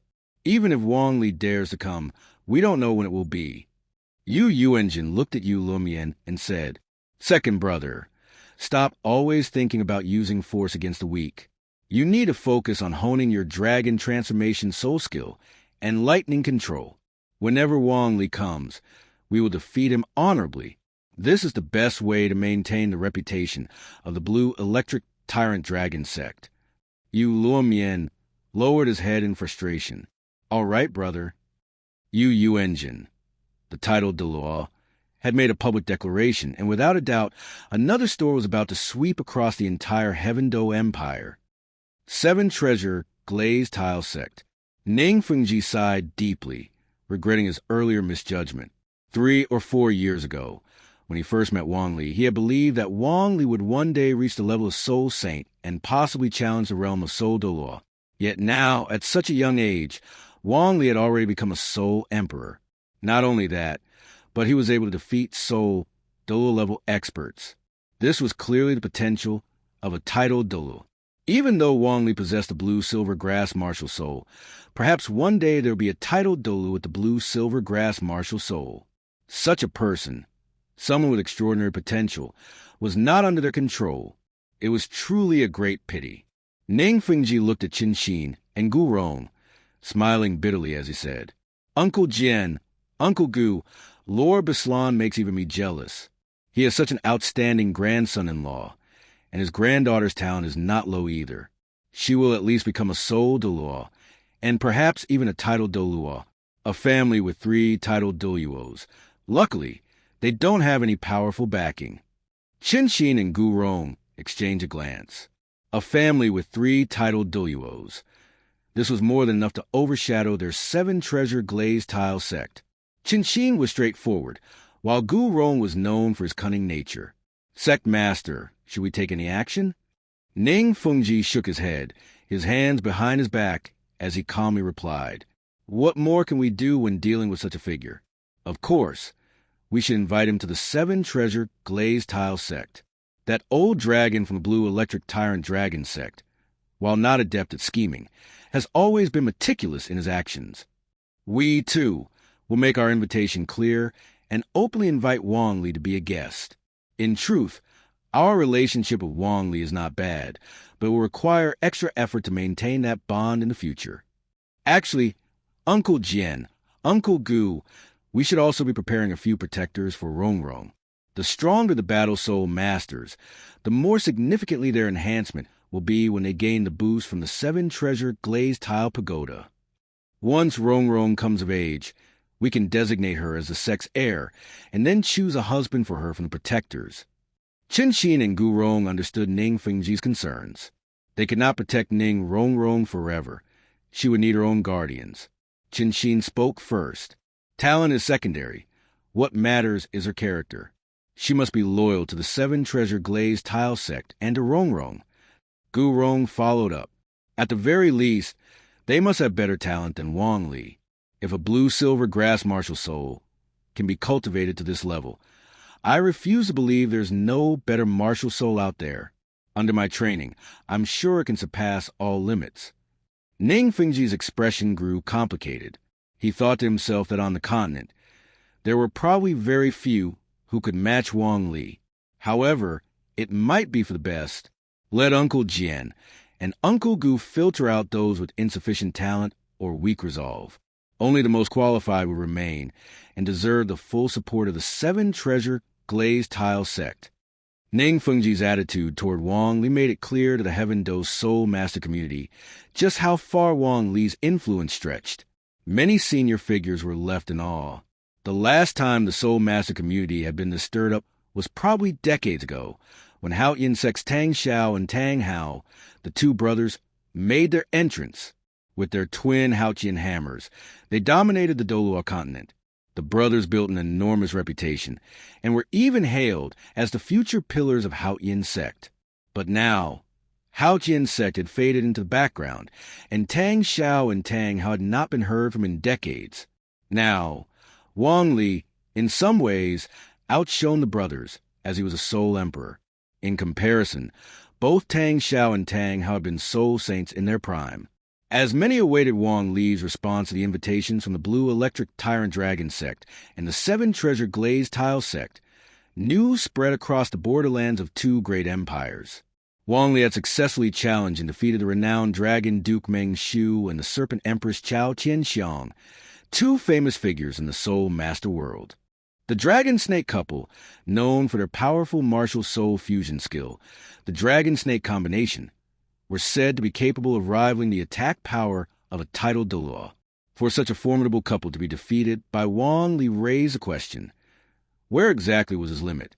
As the news spread, Wong Lee's name resonated throughout the continent. Some even began to claim he was destined to become a titled Douluo in the future. Many sought to challenge him, but his movements were elusive. He would only seek out renowned Soul Douluo to challenge, and the Soul Douluo of the continent began to feel an immense sense of pressure. They feared his arrival, but also feared his absence. If Wong Lee came, it was just one battle. Winning would cement his fame, while losing would mean he wasn't the only one to be defeated. However, if Wong Lee did not come at all, that would be even worse. If no one was worthy of challenging him, could a soul master still be considered a prominent figure? Well-known sects across the continent, such as the Holy Dragon Sect, Wind Sword Sect, Fire Leopard Sect, and Rock Sheep Sect, all set up challenges and awaited Wong Lee's visit. They prepared and gathered intelligence on him, knowing that a victory would bring immense fame. Even in defeat, no one would be in a position to mock anyone else. 8 months later, Wong Lee's fame had spread throughout the continent. He had cleared the 5 Elements Academy, the lower 4 sects, and defeated countless powerful figures from prestigious families and hidden experts. With these victories, he was recognized as the strongest soul master beneath the title Douluo level. This title had been validated by numerous soul Douluo, and whether one accepted it or not, it was undeniable. No one could challenge that claim without losing face. At this time, Wong Li and Dugu Yen were on their way back to the Heaven Do Empire. Wong Li activated his blue-silver domain, hiding his presence completely. Despite all the time spent and the countless soul masters who tried to track him, no one had been able to pinpoint his exact location. This was all thanks to his blue-silver domain, which allowed him to blend in like ordinary blue-silver grass by the roadside. Wong Li spoke to Dugu Yen. I suppose this counts as traveling across the continent, but I've made you hide our tracks the whole time. I know it hasn't been easy, especially since we couldn't do anything openly. Dugu Yen shook her head, then proudly replied, It's fine. After all, I've witnessed the rise of the strongest soul master beneath the title Douluo. But now, are you really going to Blue Electric Tyrant Dragon Sect and 7 Treasure Glazed Tile Sect? Those are 2 of the top 3 sects, with title Douluo overseeing them. Wong Lee smiled. They've already invited me, so I'll naturally go meet them. Once I've dealt with them, I'll retreat for a while. I'm confident I can break through to the Soul Douluo level soon. After that, I'll head to the Great Snow Mountain in the extreme north. But before that, I'll pass through the Fastno province. I want to see my old village, or else I won't know when I'll be able to come back again. Dugu Yen hooked her arm around his, smiling gently. I'll go with you.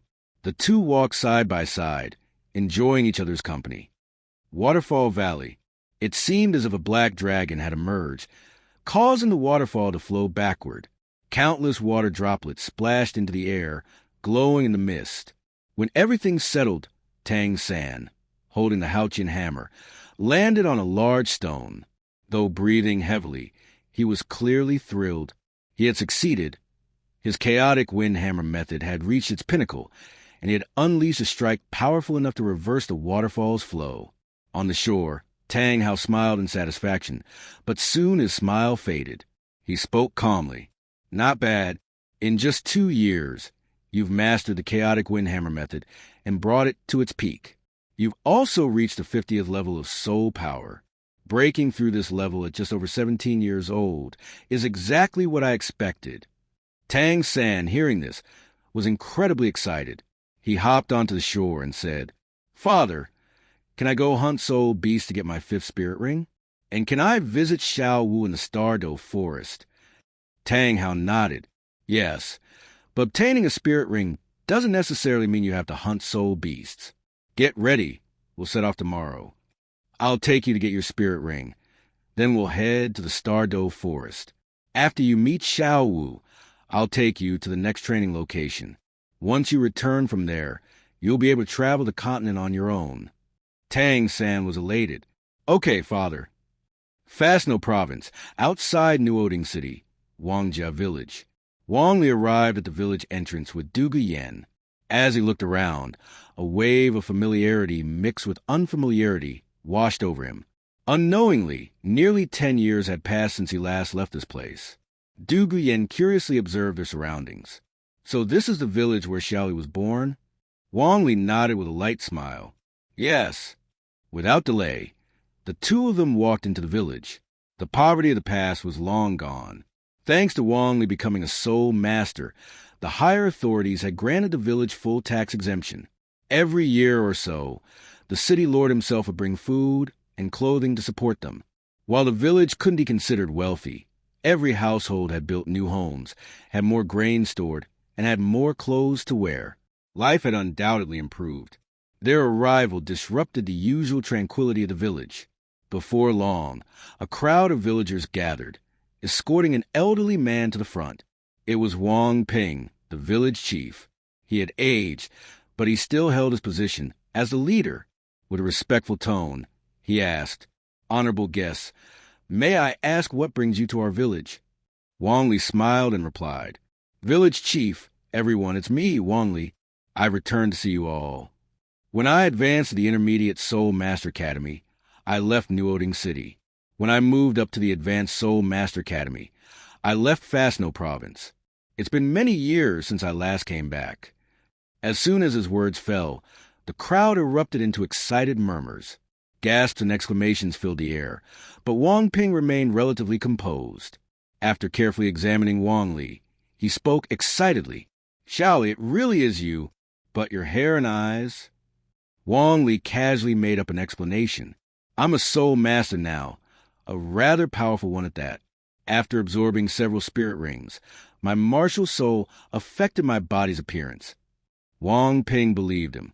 After all, he wasn't a soul master, and there had never been any other soul masters in the village. Wong Lee was the only one who had ever emerged from here. Speaking of soul masters, Wang Ping suddenly became even more emotional. "Xiaoli, ever since you became a powerful soul master, life in the village has improved significantly. Even the tax collectors used to treat us with respect, and in recent years, they've simply exempted us from taxes altogether. Even the city lord himself has visited our village. Now, within a 10-mile radius, which village doesn't envy us for producing such a powerful soul master?" Seeing Wang Ping so moved, Wong Lee stepped forward to support him and smiled. "As long as everyone is doing well, I can rest easy. Back then you, village chief, fought to secure me a work-study spot at the academy and even pooled money to ensure I had enough to eat. I've never forgotten that. This is my girlfriend, Dugu Yen. We're traveling together, and we'll be leaving in a few days. Before we go, I'll head to the city and speak with Nuoding City's lord and the Spirit Hall steward.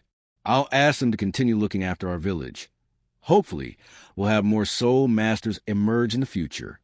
Dugu Yen, seeing Wong Lee's sincerity, smiled sweetly and greeted, "Village Chief Grandpa." Despite being a powerful soul master now, Wong Lee still personally supported the old village chief and even planned to secure further protection for their village. To Wang Ping, this was the most honorable status and identity he could imagine.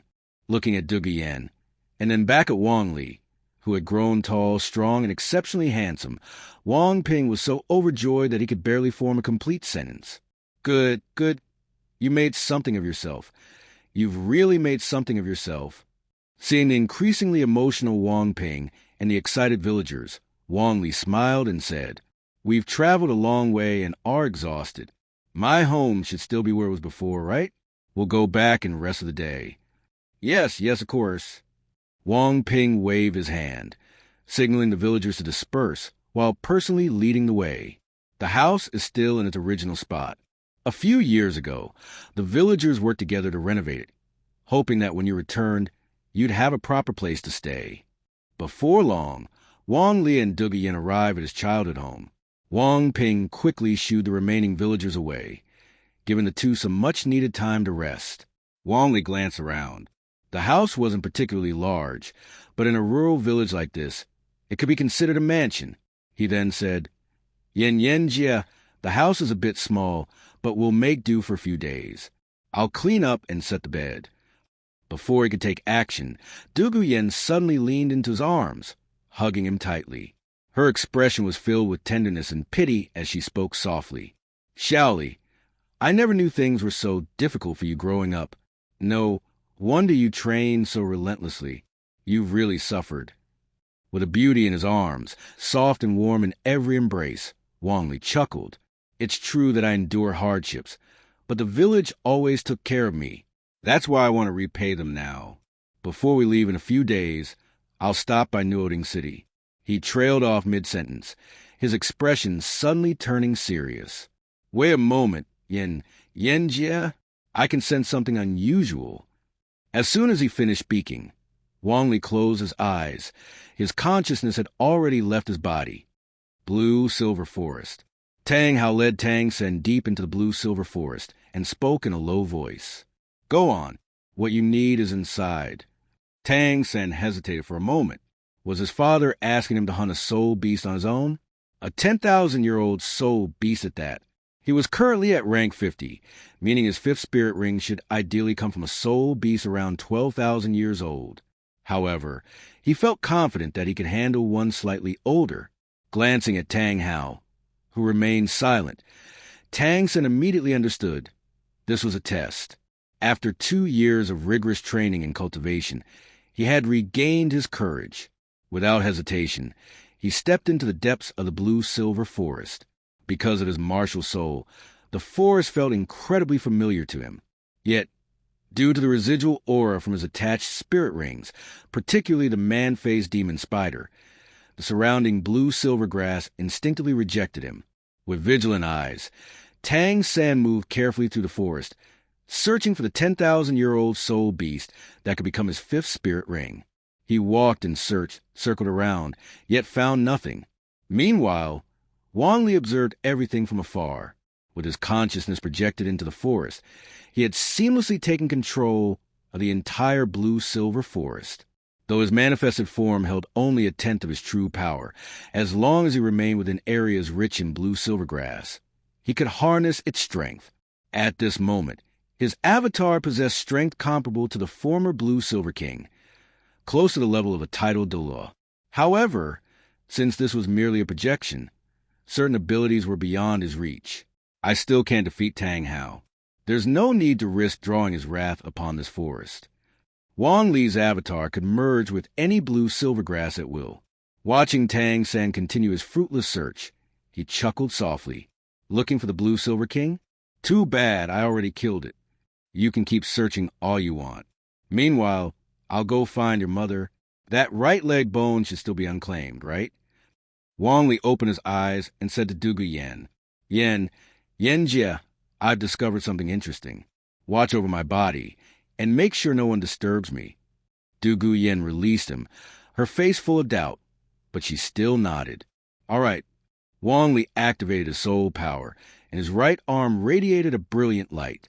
In the next moment, a pure energy form of Wong Lee stepped out from his body.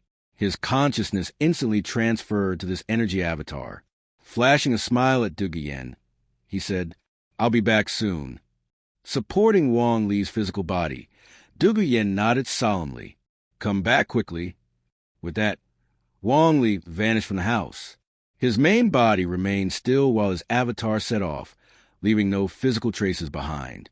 As a pure energy form, unbound by a physical body, he could move rapidly as long as blue-silver grass was present. And blue-silver grass was everywhere. Inside the village, outside the village, it covered the land. Using it as a medium, Wong Lee traveled at an astonishing speed. In mere moments, he had crossed 10 miles, then 100. With his keen sense of aura, he swiftly pinpointed the waterfall valley. Countless blue-silver grass swayed with the wind, gathering faint light that converged upon him. Wong Lee materialized, scanning his surroundings before chuckling. "So this is a place. It's well hidden. There are signs of human activity, and they're quite fresh. It seems Tang Hao and Tang San stayed here not long ago. The cave where the blue-silver emperor resides, still hidden behind a waterfall, tucked away deep inside." As he spoke, Wong Lee transformed into a streak of light, flashing to the waterfall and arriving at the cave behind it. Inside, lush blue-silver grass thrived, and at his arrival, they seemed to tremble with excitement. Brushing past them, he moved toward the center of the cave. where a small mound stood. A single blue-silver grass plant grew from it. Unlike the others, this one had golden veins, though they appeared dim and fading. A bit surprised, Wong Lee reached out and playfully touched it. The blue-silver grass curled its leaves around his fingers, clinging to him affectionately, as if trying to please him. This reaction was purely instinctual. As the current emperor of the blue-silver grass, Wong Lee could sense that the former emperor's soul had already fallen into a deep slumber and was continuing to fade. A thought crossed his mind. The blue-silver emperor had already lost her power after her sacrifice. Now that I've taken the throne, she has also lost her authority. Without that, she's gradually regressing, and her weakened body can no longer sustain her soul. That's why it's dissipating. The emperor of the blue-silver grass is chosen by the will of the blue-silver grass itself. Without their recognition, even a former emperor will eventually lose their bloodline and strength. Gazing at the fading blue-silver emperor, Wong Lee gained a deeper understanding of the unique nature of the blue-silver emperor martial soul. It was fundamentally tied to the countless ordinary blue-silver grass plants scattered across the continent. Without further delay, he began searching the cave. Feeling his way along the stone wall, he pressed against a hidden mechanism, causing a stone slab to slide open, revealing a sturdy iron box inside. His eyes lit up with excitement, but he quickly suppressed the feeling. Retrieving the box, he examined its dull, unadorned exterior. Though it wasn't particularly elegant, it was surprisingly heavy. Opening it, an overwhelming wave of life energy burst forth. At its center lay a pristine right leg soul bone. At last, unable to contain his excitement, Wong Lee exclaimed, "It really hasn't been absorbed yet. 100,000-year soul bone. No, the blue-silver emperor's 100,000-year soul bone. This is a perfect match for me. The amplification it'll bring will be immense. As for the abilities one grants flight, the other ensures survival. Wildfire burns endlessly. Spring winds bring rebirth. They'll do. After all, 100,000-year plant-type soul bones are incredibly rare." Holding the blue-silver emperor's right leg bone, Wong Lee felt his energy avatar surge with newfound power, elevating it to the level of a 10,000-year soul beast. Carefully, he placed the iron box back inside, pressed the stone slab, and restored everything to its original state. Since this was only his energy avatar, he left no footprints or traces, no lingering aura, nothing. Like a passing breeze, he had come with the blue-silver grass and left with it just as swiftly.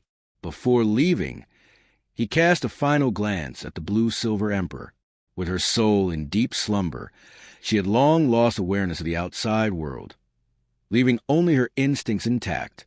He playfully teased her again, and she instinctively responded, just like a subject bowing before their king. Then the new emperor spoke. "You stay here. If Tang Hao goes completely berserk, I'd rather not deal with him just yet. I need a little more time, and soon there won't be anyone left in this world who can threaten me." The blue-silver emperor's body trembled slightly, as if nodding. Her leaves wrapped around Wong Lee's fingers, reluctant to let go. Wong Lee found the whole situation odd. It almost felt like he was using some kind of charm technique on the blue-silver grass. But the thought was ridiculous. "That would be absurd," he muttered. "Besides Tang Hao, who else could possibly fall for her? Grass charm?" Shaking his head, he transformed into a streak of light and vanished from the cave. As silently as he had arrived, he departed without a trace. Back at Wong Lee's home, a flicker of light appeared as Wong Lee reemerged, only to dissipate in the next instant. At the same time, the soul bone dropped from the air. Wong Lee's real body immediately opened his eyes, reached out, and caught the blue-silver emperor's right leg bone. Wong Lee sighed. Beside Wong Lee, Dugu Yen's eyes widened in shock as she exclaimed, "A soul bone? You actually found a soul bone." Wong Lee ran his fingers over the right leg bone, then smiled and nodded. "This soul bone comes from a 100,000-year-old blue-silver emperor. Since it shares the same origin as my martial soul, I was able to sense its location. It was hidden in a cave behind a waterfall valley." Dugu Yen was momentarily stunned, her delicate face filled with astonishment.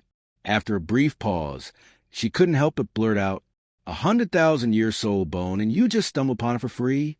Shaoli, hurry up and absorb it. Don't be like the one who hoarded soul bones, only to end up making it easy for someone else to take them. Wong Lee nodded, then looked at Dugu Yen and said, Yen Jie, I'll need you to guard me for a while longer. Dugu Yen smiled gently.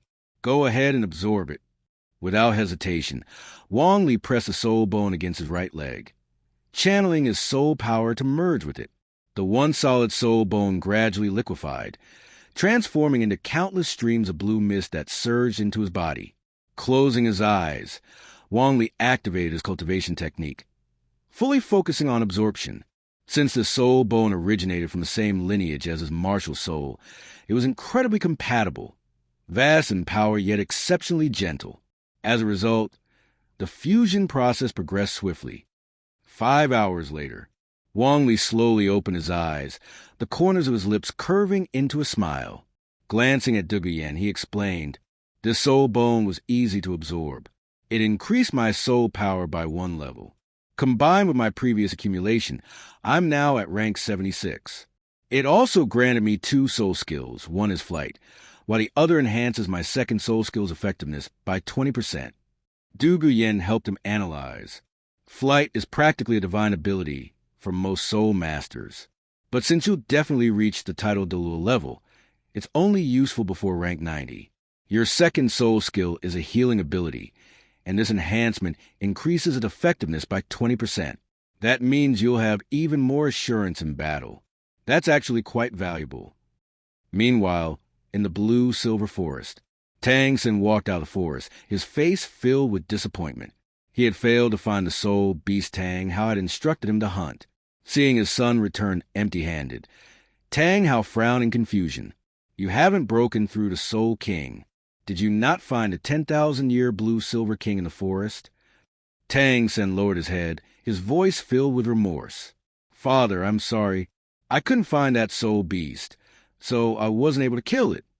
A wave of shock surged through Tang Hao's heart. Without hesitation, he grabbed Tang San and shot into the forest, moving at an incredible speed as he scoured the area. When he finally reached the heart of the forest, he was completely dumbfounded. He clearly remembered what Ain had told him. This place was her homeland.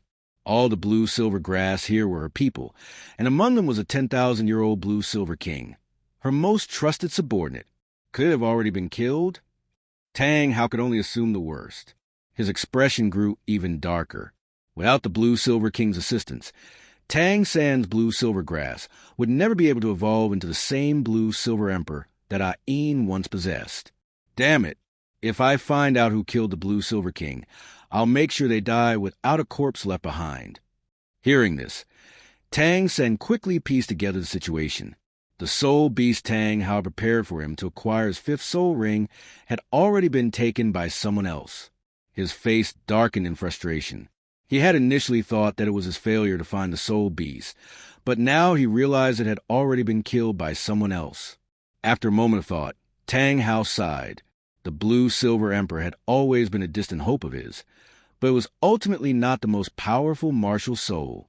Carrying Tang San, Tang Hao headed for the Stardo forest, speaking in a deep voice. Originally, the blue-silver king in this forest should have provided you with the most suitable soul ring, but now that it has been killed, you'll need to find another soul beast for your 5th ring. Tang San, filled with hatred for the unknown person who had stolen his soul beast, could only calm himself and analyze the situation. Father, my blue-silver grass martial soul has always relied on powerful soul beast rings to strengthen itself. Without that blue-silver king, I hope to hunt a 10,000-year poison snake or a soul spider soul beast instead. Tang Hao agreed, then added, once your blue-silver grass martial soul can absorb a 10,000-year soul ring, it will mean that your clear sky hammer martial soul can also absorb a 10,000-year soul ring. If you can combine the full potential of the 10,000-year soul rings with your clear sky hammer, you'll gain the power to smash through all obstacles with a single strike. That's my expectation for you. Before that, I'll take you to the Slaughter City, a place left behind by a god-ranked being. There, you'll have the chance to earn a Slaughter God domain for your clear sky hammer. Tang San's blood surged with excitement upon hearing this. A slaughter god domain. The concept sounded incredibly powerful. In the Star-Do Forest, after some effort, Tang Hao found a 10,000-year Earth spider soul beast and severely injured it with his hammer before tossing it to Tang San. Tang San activated his 8 spider lances to finish it off, then devoured its life energy. His eyes glowed with a faint gray light, which steadily intensified. When the Earth spider soul beast finally died, all of its energy coalesced into a black soul ring. Tang San was thrilled. After absorbing this ring, he would become a soul king. This was a 15,000-year Earth spider soul beast.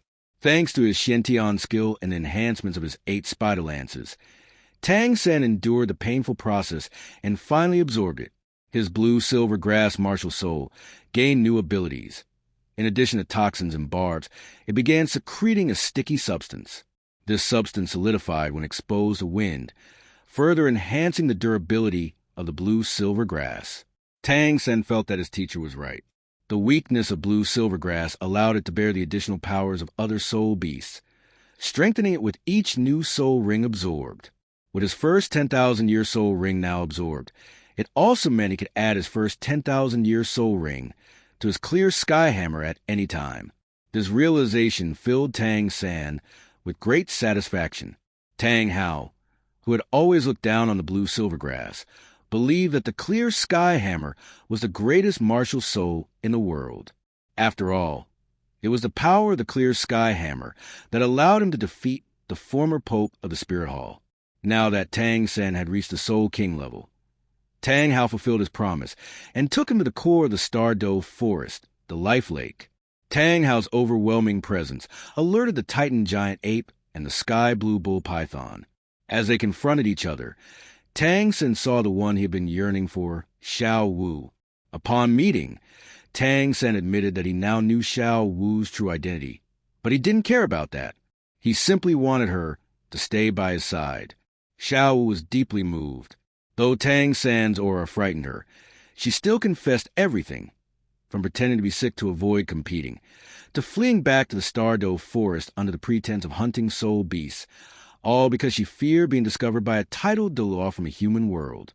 Upon hearing this, Tang San made a firm promise.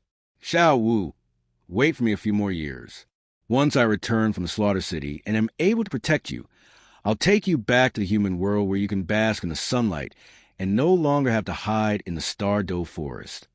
Xiao Wu nodded earnestly. Although the Star-Do Forest was her home, it was too lonely, and she longed for prosperity of human society. I'll wait for you.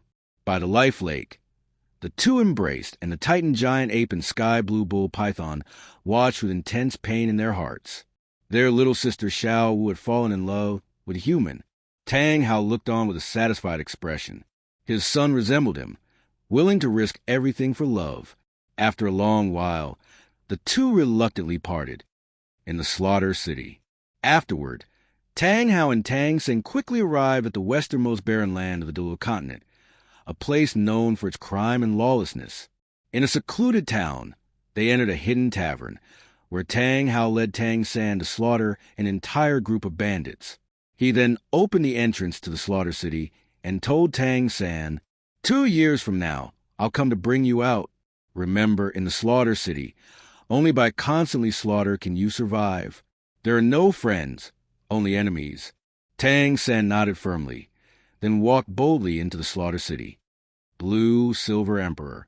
As for the Blue Silver Emperor, it was no longer of use to the protagonist. Over time, it would degrade into ordinary blue silver grass.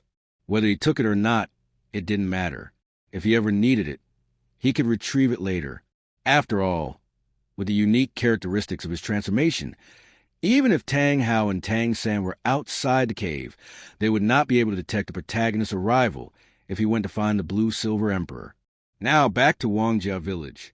After absorbing the spirit bone and resting for night, Wong Lee and Dugu Yen woke up the next day to find the villagers enthusiastically bringing them large quantities of grain, oil, vegetables, and fruits.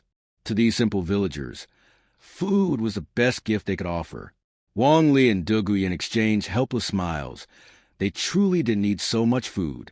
In the end, They went door to door, returning most of the offerings.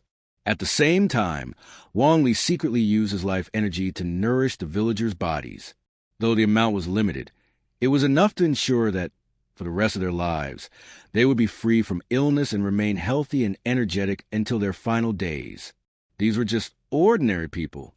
If Wong Lee left behind too much wealth, it would only bring disaster upon the village. A few days later, Wong Lee visited the village chief, Wang Ping, to bid farewell. "Grandpa village chief, we have to leave. We set out to train and can't stay here forever. Tomorrow, I'll head to the city and speak with the city lord, asking him to send people to repair the village roads. I'll also arrange for a school to be built and hire a few teachers to come and provide free education for the village children, teaching them literacy and arithmetic.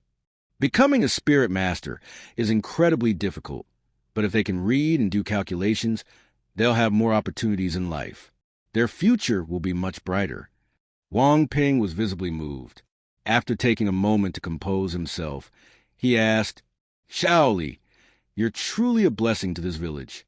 Ever since you returned, everyone's health has improved. Even the elderly can now walk without crutches. I feel like I've grown 10 years younger myself. And now, you're planning to repair roads and build a school. Won't this be too much trouble for the city lord?" Wong Lee shook his head and smiled. "Not at all. I'll leave him with appropriate compensation. For him, it's just a small favor." Wang Ping grasped Wong Lee's hands, his expression filled with both gratitude and pride. Good child, good child. Even if you must leave, this village will always welcome you home." The next day, under the watchful eyes of the villagers, Wong Lee and Dugu Yen set off on their journey, soon disappearing from sight. Their first stop was Nuoding City. Wong Lee went straight to the city lord, revealed his identity, and presented him with a grand vision. Coercion was too crude a method. Only sufficient temptation could serve as true motivation. As for fulfilling those promises, anyone who could find Wong Lee would have their wishes granted, as long as they didn't go against his principles. With his current strength and status, he could satisfy 99% of people's desires. With that settled, Wong Lee left the city without worry. This was his first time attempting flight on his own, without anyone carrying him. Holding Dugu Yen in his arms, he channeled his soul power into his spirit bone. His body quickly grew lighter until he soared into the sky, drifting gracefully away. Half a day later, Liejia Academy. The academy's headmaster, Gorfa, suddenly became alert, scanning his surroundings. "Who's there?" He sensed two unfamiliar auras appearing within the academy grounds. Following their trail, he made his way to the forest behind the school. There, he saw a young man and woman waiting for him. The blue-haired, blue-eyed young man smiled slightly and said, "Headmaster, it's me, Wong Lee. I came back to visit the academy and see you all again. I didn't want to cause a commotion, so I entered quietly. I apologize for that." Gorfa's face was filled with shock, but his surprise quickly turned into overwhelming joy. He looked at Wong Lee, then at Dugu Yen, and said excitedly, "Wong Lee, is it really you?" As the headmaster of a mid-level spirit master academy, Gorfa had once been a spirit king and was now a spirit emperor. He was well informed about the happenings in the spirit master world. In recent years, Wong Lee's reputation had only grown, solidifying his status as a true prodigy. He had caught the eye of a titled Douluo and become his granddaughter's fiancé, won the Spirit Master Tournament, and defeated the golden generation of the Spirit Hall. In the past year, he had been making even bigger waves, challenging Spirit Do-level experts across the continent, shaking up the entire Spirit Master world single-handedly. Though many people shared the same name, Wong Lee's age and martial soul left no room for doubt.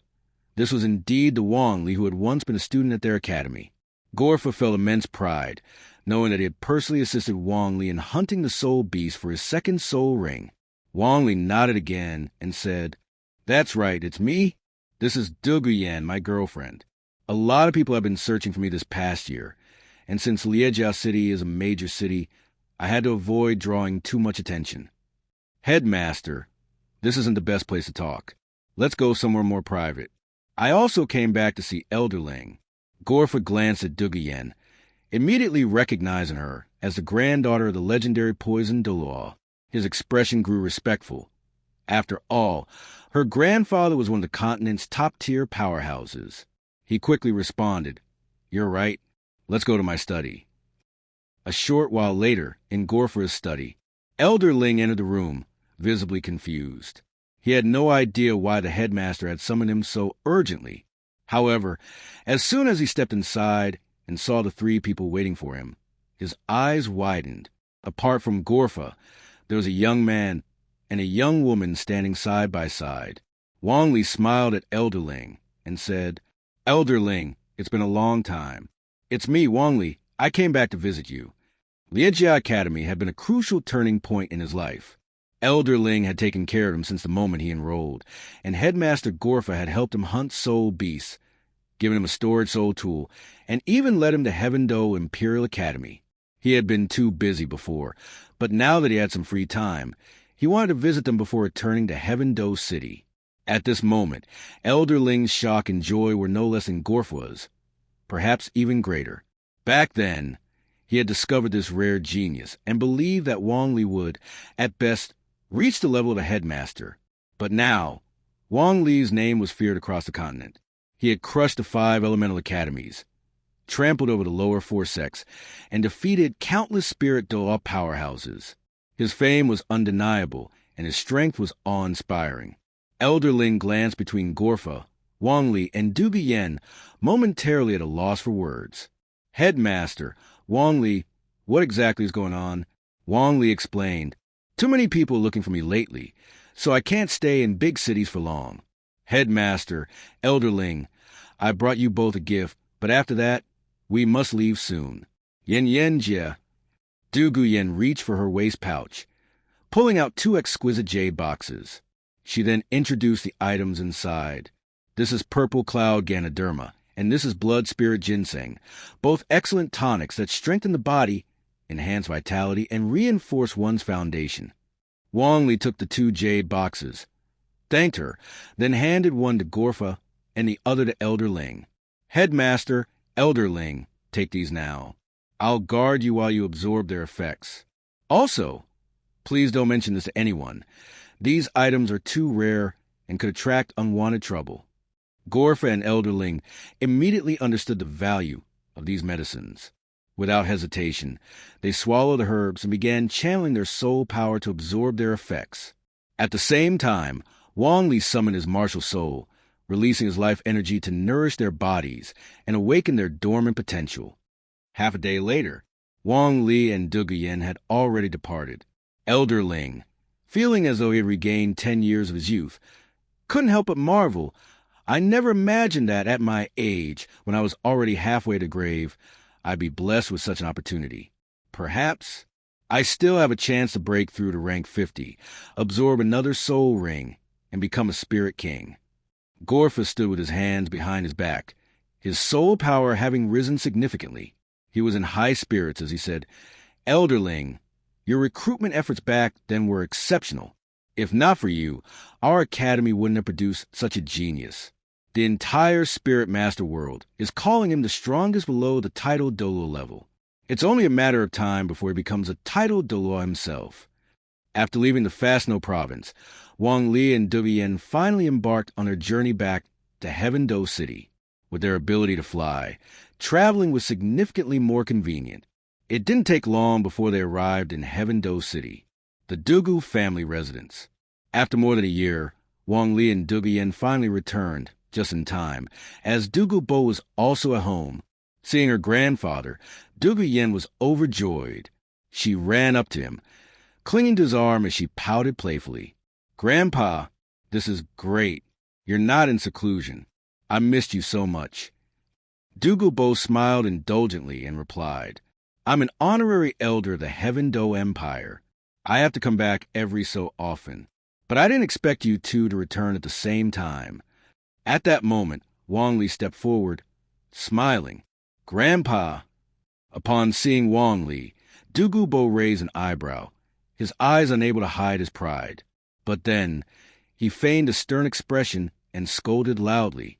"You brat, you said you wanted to challenge strong opponents, so I thought you'd fight soul saints. But you went straight to challenging a contra. Do you have any idea how terrifying a soul Douluo is? They're the closest experts to title Douluo.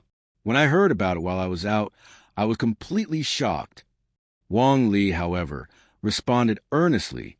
Soul Saints don't offer any challenge. With my spirit ring configuration, fighting a Soul Saint would just be a waste of time. Only battling a Soul Douluo puts any pressure on me. Dugu Bo looked at Wong Lee's sincere expression and was momentarily at a loss for words. After all, considering Wong Lee's spirit ring configuration, even an average Soul Douluo couldn't compare to him. Finally, Dugu Bo couldn't help but laugh and curse. Forget it. The more I lecture you, the more arrogant you become. I have to admit, you're impressive. You've even been called the strongest below the title Douluo rank, stirring up the entire continent. But this will also make you a bigger target. Since you're back, don't go running around recklessly again. Wong Lee shook his head and said firmly, Grandpa, I can't stay just yet. I still have to visit the Blue Lightning Tyrant Dragon Clan and the Seven Treasure Glazed Tile Clan. They invited me, so I should at least make an appearance. Dugu Bo's eyes widened in disbelief. Taking down the lower 4 sects wasn't enough? Now you want to challenge the upper 3? They have titled Douluo guarding them. This isn't a joke. Fine. I'll go with you. Wong Lee grinned. Many thanks, Grandpa. Dugu Bo snorted. He had long realized that this kid had a tendency to seek out beatings. Now, he was running around provoking death at every turn. First, he fought Soul Douluo, and now he wanted to take on title Douluo. Shaking his head, Dugu Bo sighed. Your martial spirit.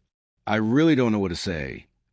The next day, under Dugu Bo's lead, Wong Lee and Dugu Yen set off for the Blue Lightning Tyrant Dragon Clan's domain, Thunder Valley. Thunder Valley was filled with wild lightning energy.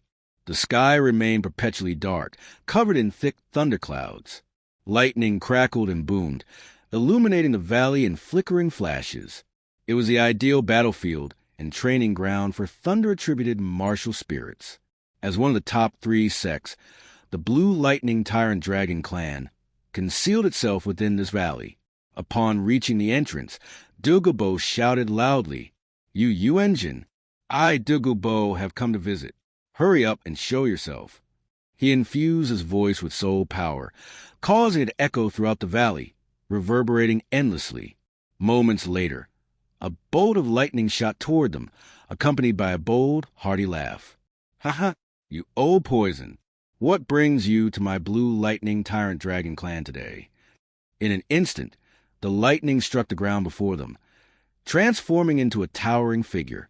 The newcomer was an elderly man with white hair and beard, but his aura was incredibly powerful, like a human-shaped soul beast. Dugu Bo remained composed. In the past, Yu Engine had been stronger than him. Now, the tables had turned. Confidently, Dugu Bo chuckled. You publicly invited my grandson-in-law to challenge your sect any time. Now that I brought my granddaughter and grandson-in-law, do you still dare to accept the challenge? Yu Engine didn't hesitate. Why wouldn't I dare? His gaze then shifted to Wong Lee and Dugu Yen. Even under his scrutiny, neither of them flinched, making him inwardly admire them, as expected of the genius who had shaken the continent. But soon his attention returned to Dugu Bo.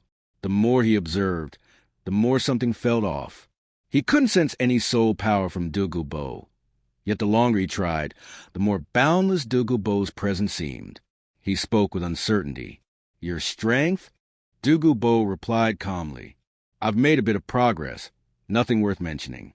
Now, will this match take place outside the sect gates or inside? Yu Engine was momentarily dazed. His thoughts had already drifted away from Wong Lee's challenge, but he instinctively responded. Of course, inside the sect. Follow me. With that, Yu Engine personally led the way. Dugu Bo, Dugu Yen, and Wong Lee followed him, eventually arriving at a vast square in front of Grand Hall. At each of the 4 corners of the square stood a massive stone dragon, sculpted in the form of the Blue Lightning Tyrant Dragon. The carvings were majestic and lifelike, exuding an air of dominance. The entire plaza was constructed from an unknown black stone, its surface smooth and gleaming like refined steel. By this time, the elders and disciples of the Blue Lightning Tyrant Dragon clan had all gathered, filling the space. Yu Yuanjin looked at them and declared, "A year ago, I said that Wong Lee was welcome to challenge our sect at any time. Now that he is here, where are my sole Douluo experts? Before Poison Douluo and myself, let us see who is stronger." 3 figures stepped forward. Yu Luomian, Yu Mingho, and Yu Mingxing, the sole dual powerhouses of Blue Lightning Tyrant Dragon clan. However, since Yu Mingxing had already been defeated, only Yu Luomian and Yu Mingho were eligible to fight. Yu Luomian sighed inwardly. His elder brother had been too stubborn. A year ago, they should have acted. Now, with Poison Douluo present, any underhanded moves would be much harder to execute. Still, he wanted to test Wong Lee's abilities firsthand. Stepping forward, he declared, "I, Yu Luomian, greet your excellency. A year ago, my son, the headmaster of Thunder Academy, was defeated by you. Now that you come to challenge us, I shall personally accept." Dugu Bo glanced at Wong Lee, unconcerned. Without hesitation, he led Dugu Yen to the sidelines. Yu Yuanjin also stepped back with the elders and disciples, leaving only the 2 combatants in the center of the plaza. Among the Blue Lightning Tyrant Dragon clan, the ones with the most complex emotions at that moment were Yu Qianheng and Yu Qianxin. They were the same generation as Wong Lee, yet he was now fighting their fathers, and even their grandfathers' peers. In the plaza, Yu Luomian's eyes flickered with uncertainty. Over the past year, he had heard countless tales of Wong Lee defeating experts one after another. For Wong Lee to actively challenge their sect, he must have absolute confidence in his strength. Yu Luomian smirked and said, "A true hero emerges young. I've heard much about you. Let's see if your strength is as remarkable as the rumors claim." Wong Lee had been looking forward to this battle. Smiling, he replied, "Senior, please advise me." Without hesitation, he summoned his martial spirit. 6 soul rings, 2 yellow, 2 purple, and 2 black, materialized around him. He had deliberately suppressed his aura, though Yu Luomian's presence posed no threat to him. Yu Luomian summoned his martial spirit as well. Thunderous energy erupted as lightning surged across his arms, legs, torso, and back. With a powerful roar, his body underwent full dragon transformation, blue-violet scales covering his form. 8 soul rings, yellow, yellow, purple, purple, black, black, black, black, circled him, radiating a terrifying might. The battle began with Wong Lee taking the initiative. His first soul skill activated, and blue-silver grass erupted in all directions, spreading endlessly. As he channeled his power, he silently murmured in his heart, "Black Jade Divine Bamboo Spear." Yu Luomian was momentarily stunned. Although the intelligence reports mentioned that Wong Lee could summon an enormous amount of blue-silver grass, witnessing it in person was another matter entirely. He watched in shock as the terrain transformed before his eyes. Wong Lee had single-handedly reshaped the battlefield to his advantage. Even though blue-silver grass had a low energy cost, the sheer quantity was overwhelming. Yu Luomian soon lost sight of Wong Lee's exact position. Before he could react, the Black Jade Divine Bamboo Spears came raining down on him like a storm. With a thunderous roar, Yu Luomian activated his 3rd and 4th soul skills, Thunderous Wrath, Lightning Serpent Frenzy. His lightning power surged, amplifying his strength by 100%. His entire body became enveloped in dense blue-violet electricity, and hundreds of lightning serpents burst forth, writhing like a swarm of vipers. Crackle! Boom! The wild bolts of electricity clashed against the Black Jade Divine Bamboo Spears. Some of the spears, dimmed by the overwhelming lightning, shattered upon impact, but Wong Lee had the advantage of numbers. As the lightning serpents began to dissipate, the remaining spears surged forward in a relentless wave. Even with his dragon-transformed body, Yu Luomian couldn't withstand the sheer force. His blood churned violently, and his expression changed drastically. 5th soul skill, Thunder Tyrant Armor. 7th soul skill, Blue Lightning Tyrant Dragon True Form. Roar! A deafening dragon's roar echoed as Yu Luomian unleashed his full strength. He was well aware of Wong Lee's power. This young man had defeated Soul Do experts one after another and could no longer be considered an ordinary Soul Emperor. A colossal blue lightning tyrant dragon emerged, its entire body clad in a layer of thunder-infused armor. Crackling with endless lightning, it rampaged through the blue-silver forest like a living thunderstorm. Wherever it passed, Wong Lee's blue-silver grass, or rather his blue-silver emperor, couldn't withstand the devastating force and shattered instantly. Wong Lee shook his head. Back when he fought Lumien's son, he had already realized how troublesome the Blue Lightning Tyrant Dragon Clan could be. Their violent thunder and formidable dragon bodies made them difficult opponents. Without hesitation, he activated his third soul skill, Chaotic Dance, followed by his fourth soul skill, Infinite Plunder. Chaotic Dance boosted all attributes of Blue Silver Grass by 75%, while Infinite Plunder allowed him to absorb 75% of any foreign energy. Under the current circumstances, this effectively granted him 75% resistance to lightning attacks. With the enhancement of two 10,000-year soul skills, Wong Lee's Blue-Silver Emperor remained entirely unaffected by the dense storm of lightning. Snap!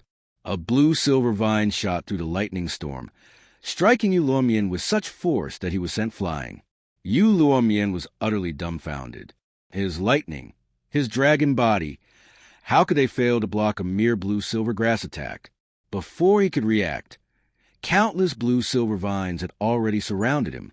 Snap, snap, snap.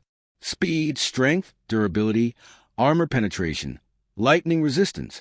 Wong Lee's fully empowered blue-silver vines rained down on Luomien, relentlessly lashing him in a furious barrage.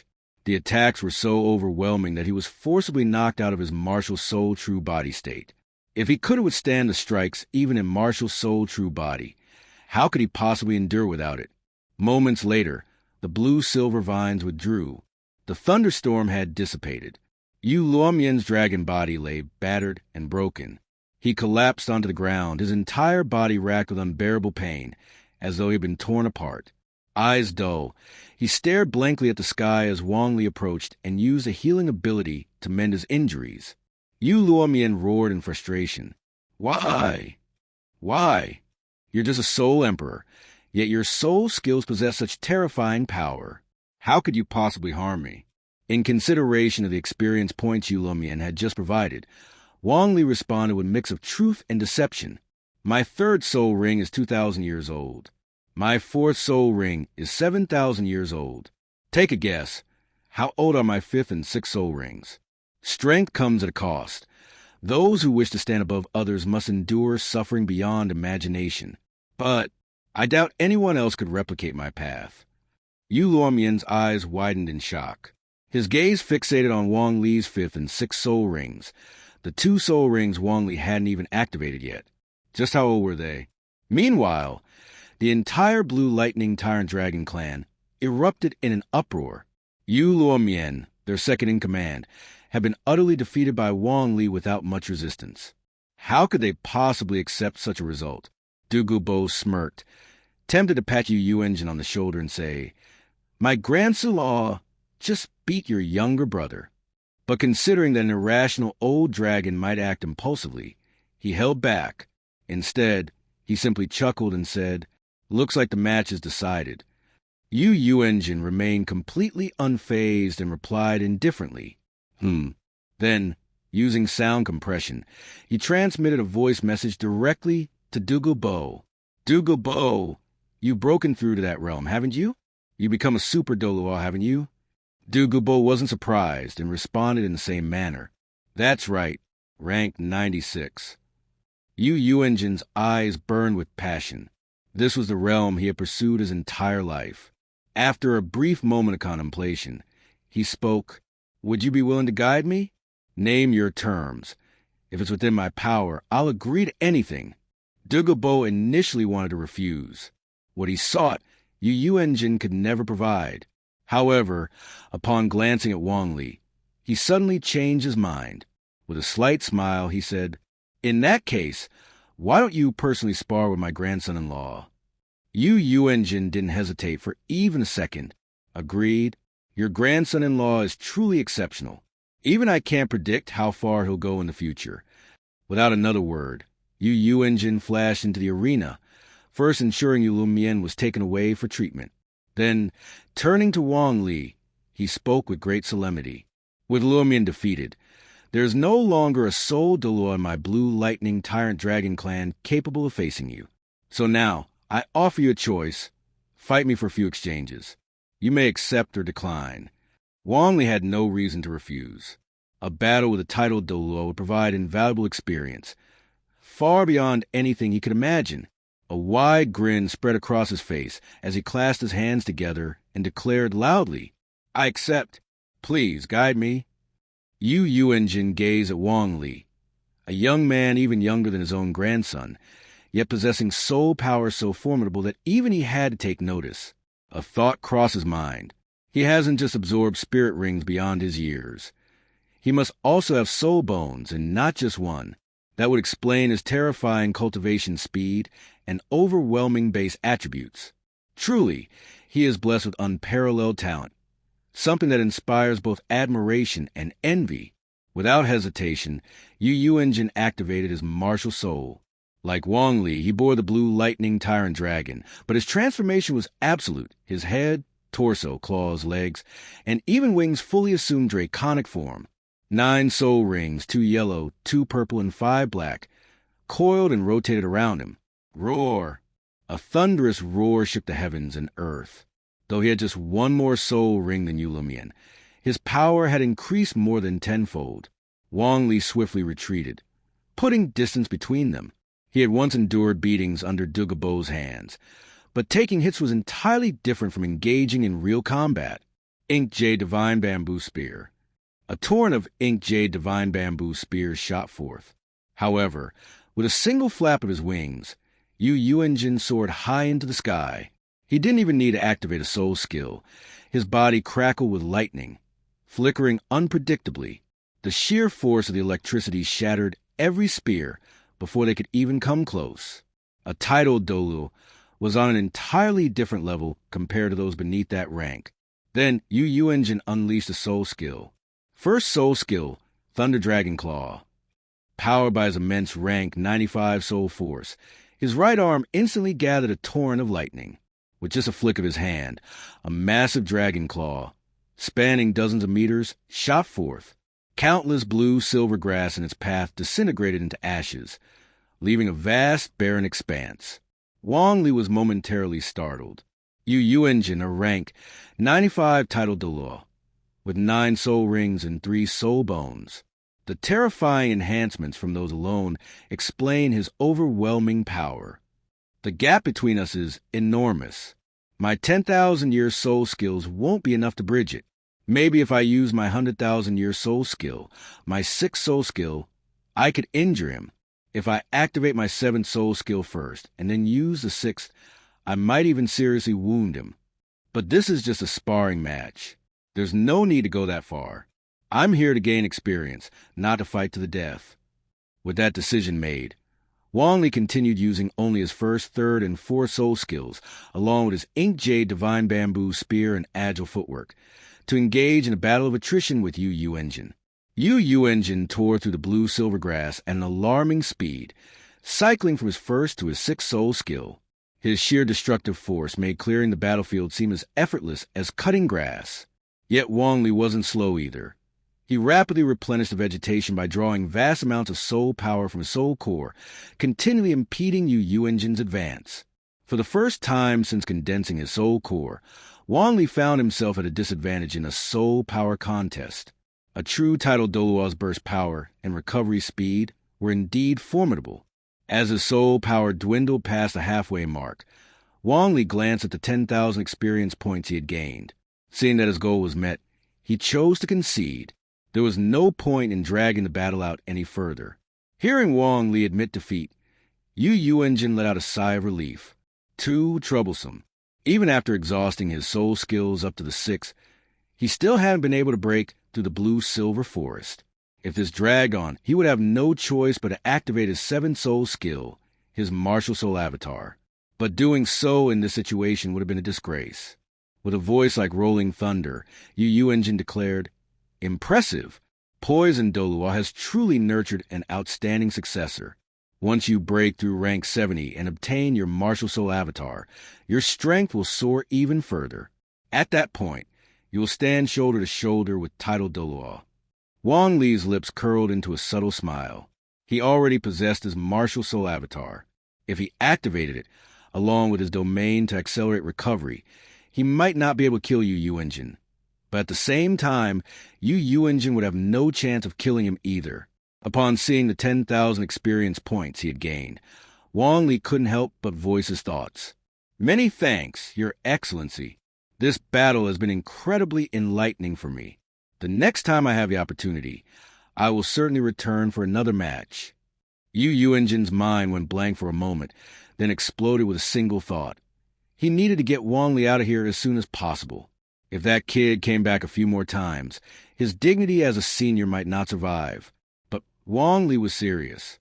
No battle he had fought against the Soul Douluo had given him as much experience as this one with Yu Engine.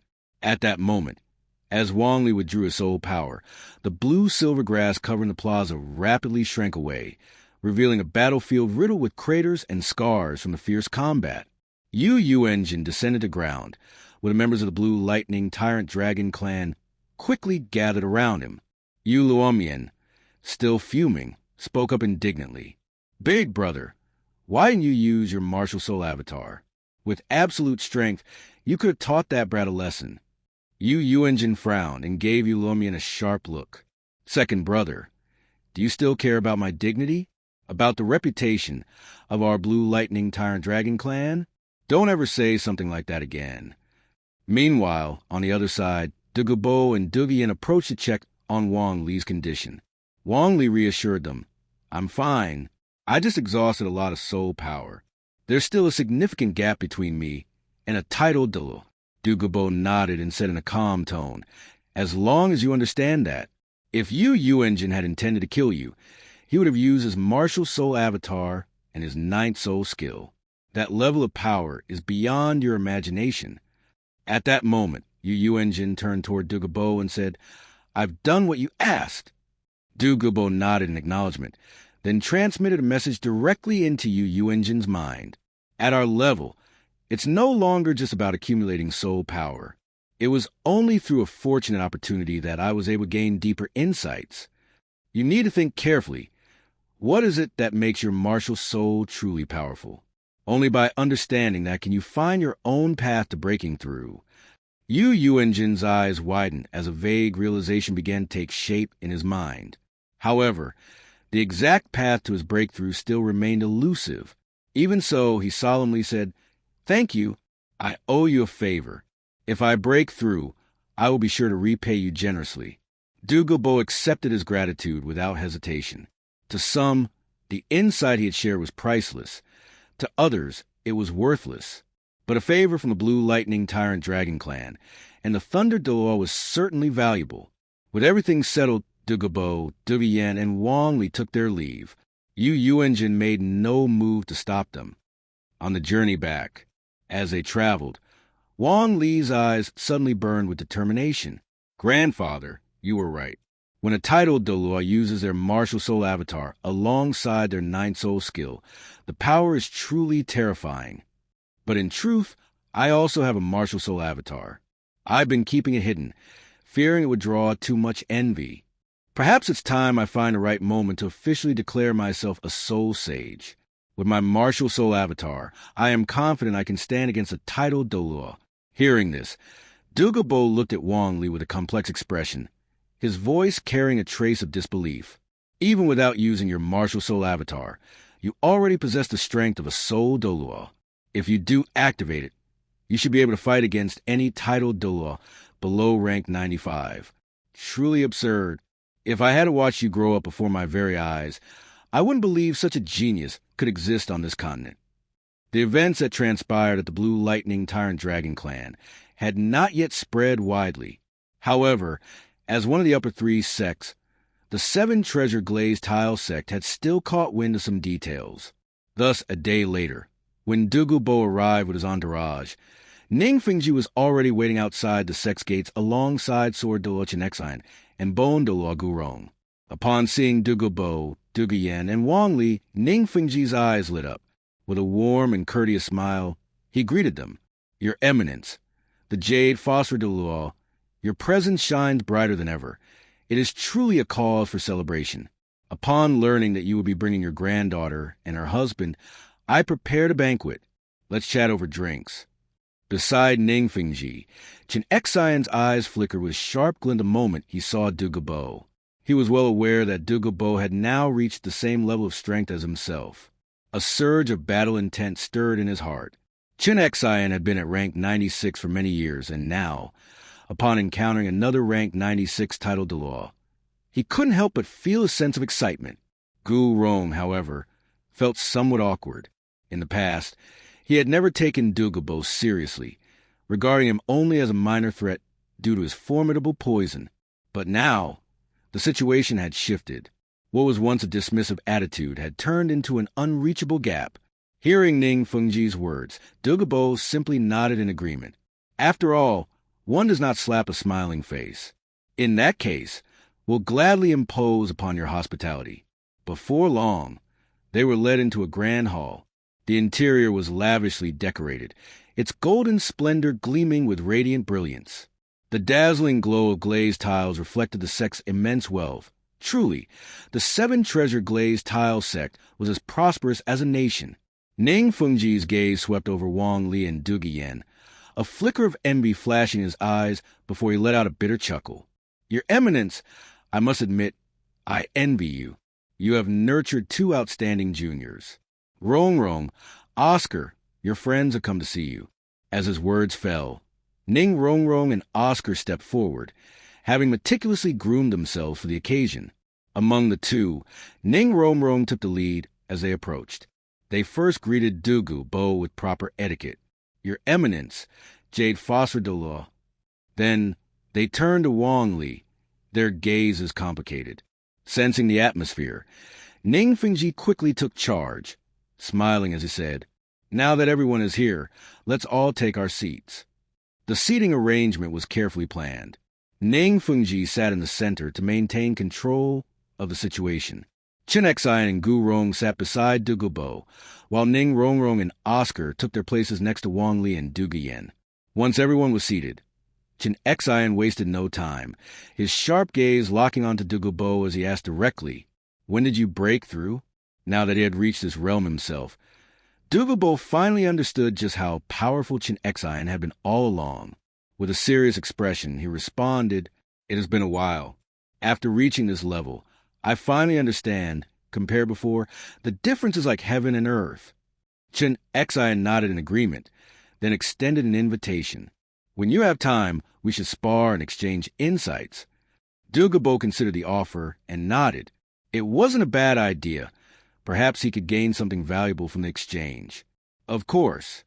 Meanwhile, on the other side of the hall, Ning Rong couldn't help but blurt out, Brother Wong Lee, Sister Dugu, are you two really just normal spirit emperors? During your journey across the continent, you defeated so many spirit Douluo powerhouses. My annoying old man keeps using that to lecture me. I haven't even had a proper break in 2 years. The comparison was inevitable. Because of Wong Li and Dugu Yen's achievements, Ning Fengji had raised his expectations for Ning Rong significantly, making her training even harsher. Wong Li remained calm and replied indifferently, Well, I suppose I'm a bit unusual. Many of my spirit rings exceed their natural absorption limit. Other than that, everything else is normal. But wait, have you two graduated already? If not, shouldn't you still be in the academy? At this question, Ning Rong and Oscar fell silent for a moment. Then Ning Rong spoke first. Not long after the last Continental Advanced Spirit Master Tournament ended, my father arranged for me to graduate and return home for family training. Oscar then followed suit. I recently reached rank 40 in spirit power. After absorbing my spirit ring and becoming a spirit ancestor, I voluntarily applied for graduation and officially joined the 7-treasure glazed tile sect. Perhaps because he trusted Wong Lee, Oscar felt comfortable confiding in him. Letting out a bitter chuckle, he continued, Wong Lee, you might not know this, but during the Continental Spirit Master Tournament, Xiao Wu broke through to rank 40. When teacher Erlong took her to hunt for a spirit beast, the Titan giant ape suddenly appeared and took her away.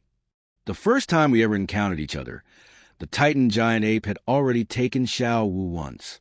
I never imagined that history would repeat itself. Before Wong Lee could react, Dugu Yen gasped in surprise. So that Titan giant ape that suddenly appeared in the Stardove Forest that day was actually after you? She remembered that moment vividly. When the Titan giant ape appeared, countless spirit beasts fled in terror.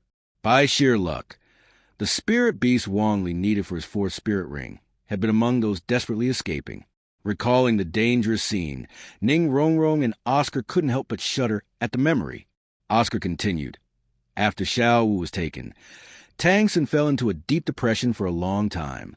Eventually, he disappeared as well. Grandmaster told us that Tang San's father had taken him away for special training, hoping to help him recover. With both Xiao Wu and Tang San gone, our team of 7 was suddenly reduced to 5. Not long after, Sect Master Ning arranged for Rongrong's graduation as well. Hearing this, Wong Lee couldn't help but feel a pang of sorrow. After all, his role in the story was that of Tang San and Xiao Wu's friend. Frowning slightly, he muttered, "I never expected so much to have happened." Oscar forced a wry smile and shook his head. None of us did. With Xiao Wu and Tang San gone, Grandmaster stopped training us. He locked himself in the attic all day, obsessing over his research into something mysterious. The academy isn't doing well either. The headmasters have disagreements, and as a result, fewer and fewer new students enroll. If not for the investment from Sect Master Ning back then, the academy might not have even survived. We could only watch helplessly. But worrying wouldn't change anything. Once I broke through the spirit ancestor, I applied for graduation.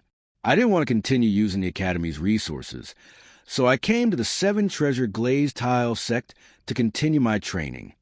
Fatty also graduated, but he didn't want to be tied down. He's been making a living by hunting spirit beasts for others. And because of his martial spirit, well, since he still doesn't have a proper girlfriend, he's been using the money he earns to, visit certain places. Dugu Yen, who had been quietly listening, frowned slightly in confusion. What kind of martial spirit requires him to do that? Wong Lee leaned over and whispered an explanation in her ear. After hearing it, Dugu Yen's expression immediately turned disdainful.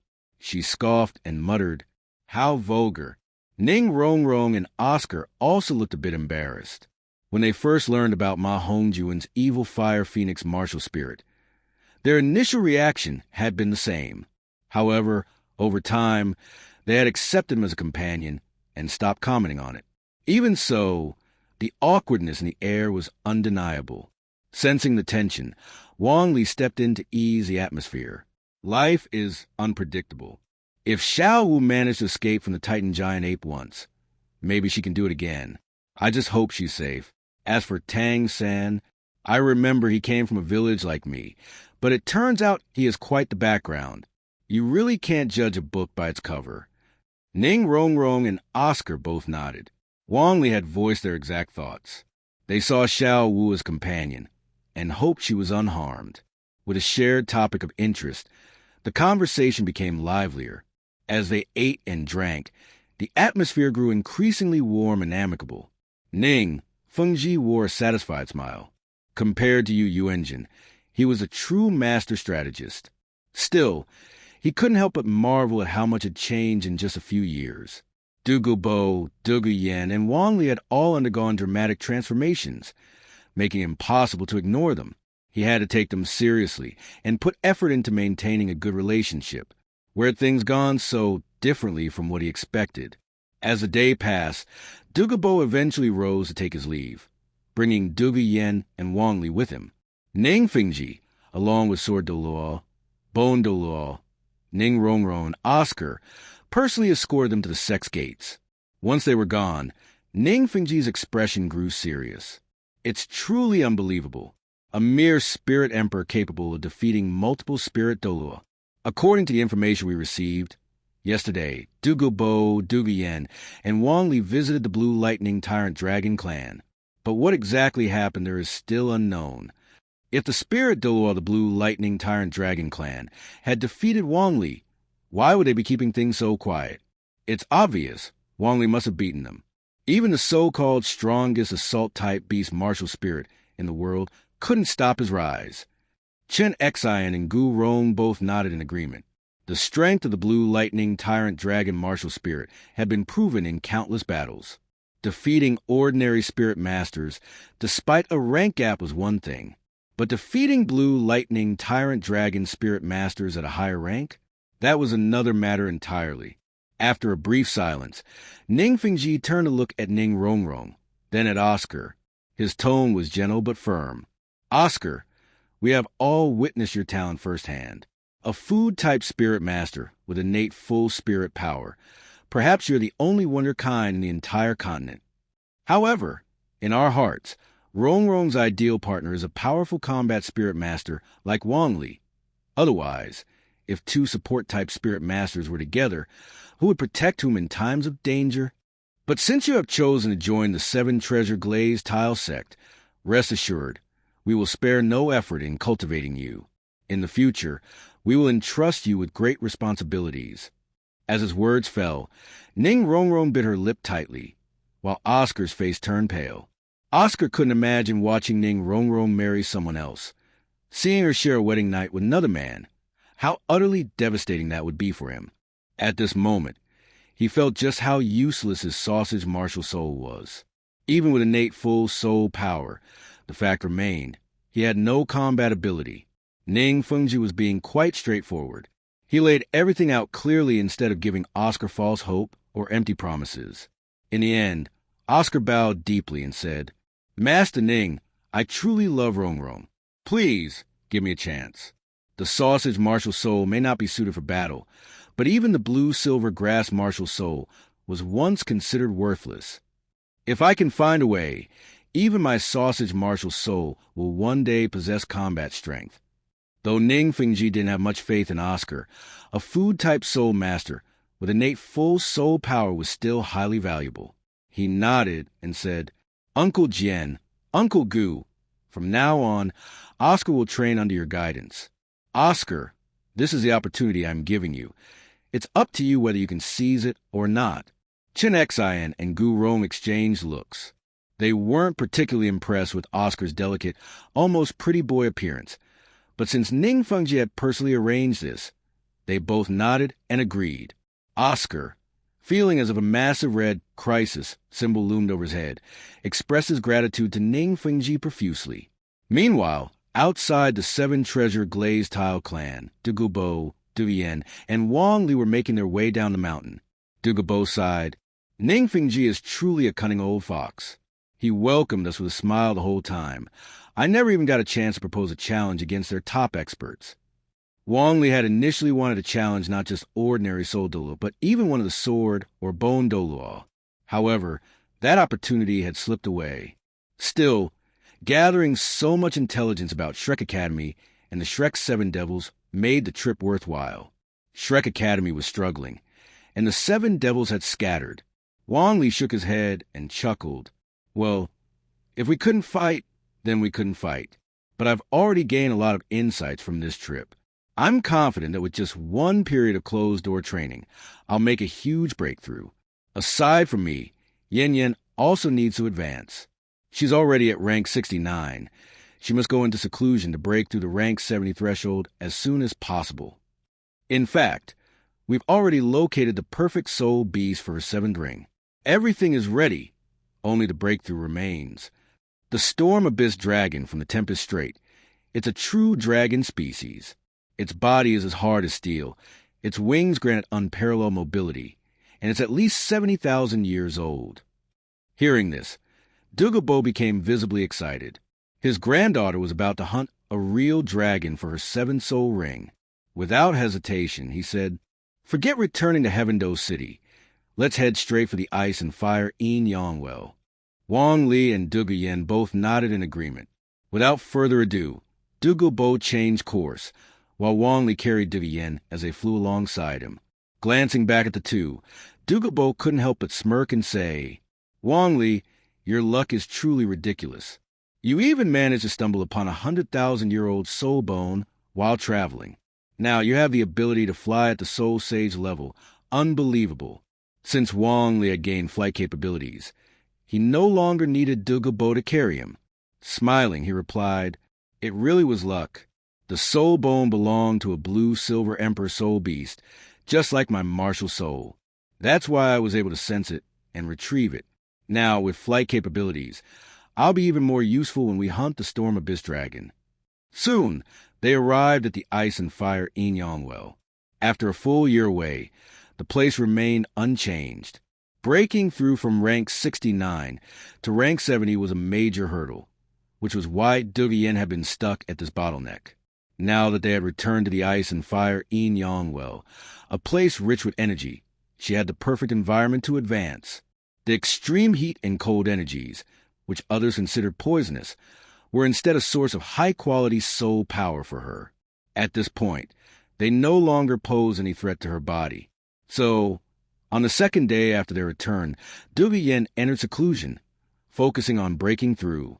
As for Wong Lee, he submerged himself in the core of the ice and fire yin yang well, preparing for his own advancement, one that would take him directly to rank 80. Ice and fire yin yang well. Wong Lee reflected on his battles over the past year, from his first confrontation with the Elephant Armor clan to his journey through the Blue Lightning Tyrant Dragon clan and the Seven Treasure Glazed Tile clan, until he finally returned to the ice and fire yin yang well. A thought surfaced in his mind. From now on, every increase in my strength will come solely from my own efforts. Status panel. Show yourself. As he opened his status panel and saw the staggering 1.2 million experience points accumulated, a deep sense of accomplishment filled him. Without hesitation, he began channeling his experience into cultivation. His soul power automatically circulated through his body, and the soul core in his dantian began expanding at a visible rate. Originally irregular in shape, the core gradually became rounder, smoother, and more refined, growing fuller and more stable with each passing moment. Given his current soul power level, it took only 10 days to advance from rank 76 to rank 80. Opening his eyes, Wong Lee couldn't help but feel ecstatic. His soul power reserves now rivaled those of an ordinary title Douluo. Because of his solid foundation, the difficulty of increasing his rank was comparable to that of a title Douluo. Even though he had only advanced by 4 levels, his overall strength had skyrocketed. His combat power had effectively doubled. Stretching his body, he felt an overwhelming sense of vitality coursing through him. Then, glancing at his status panel again, he was momentarily stunned. Raising my soul power by 4 ranks consumed 400,000 experience points. Though increasing my soul power is the most crucial aspect, this level of expenditure is staggering. I'd have to defeat at least 5 soul Douluo just to earn that much back. Progress isn't easy. Afterward, Wong Lee leaped out of the ice and fire yin yang well, ate a simple meal, and took a day's rest before diving back into cultivation. With his vast reserve of experience points, he could not only enhance his soul rings, but also strengthen his soul bones. He started with his soul rings. Consuming 250,000 experience points, he upgraded his first 5 rings, each previously at the 10,000-year level, to the 100,000-year level. Even though his body had already undergone the refinement of 200,000-year soul rings, the transformation of 5 additional rings to that level still brought an immense boost to his power. To put it simply, Wong Lee could now physically overpower Hu Yenjin, the leader of the Elephant Armor clan, with ease. Hu Yenjin's defense and strength were on par with a title Douluo, which meant Wong Lee's physical prowess had now reached an unimaginable level. With 700,000-year soul rings, he was confident that he could overpower any title Douluo below rank 95 in direct combat. As for soul power consumption, Wong Lee wasn't too concerned. The greatest advantage of 100,000-year soul rings lay in their ability to unleash immense power while simultaneously reducing soul power expenditure by half. In the original story, even Tang San, who was only in his 60s, was able to use Xiao Wu's 100,000-year sacrifice ring multiple times. While he claimed he wouldn't use it casually, reality proved otherwise. The invincible golden body ability alone was incredibly practical. Now, Wong Lee stood completely unrestrained, making no attempt to conceal his power. Blue-silver emperor vines coiled around his body, their internal structure revealing intertwined red and blue patterns, while golden veins pulse across the surface, exuding boundless vitality and a powerful life aura. Red, red, red, red, red, red, red. 7 blood-red soul rings, an utterly terrifying soul ring configuration. Were it not for protective environment of the ice and fire yin-yang well, the sheer presence of these rings would be enough to trigger a beast tide in the outside world. Now that my soul rings have been upgraded, it's time to enhance my soul bones. Starting with the first soul bone he obtained, Wang Li focused on upgrading his skull soul bone, which had come from the Dream Flower Enchantress. This soul bone greatly enhanced his spiritual power. As its age increased, he felt his mental strength expand rapidly. Within his upper dantian, or rather his spiritual domain, a powerful storm of spiritual energy erupted, sending waves of pressure throughout his mind. The most immediate sensation Wang Li felt was his enhanced control over his body, his soul power, and his surroundings. Every aspect had improved comprehensively, as if he could now grasp everything within his reach. When his 28,000-year-old soul bone was upgraded to a 100,000-year quality, his spiritual power surged to an immense level.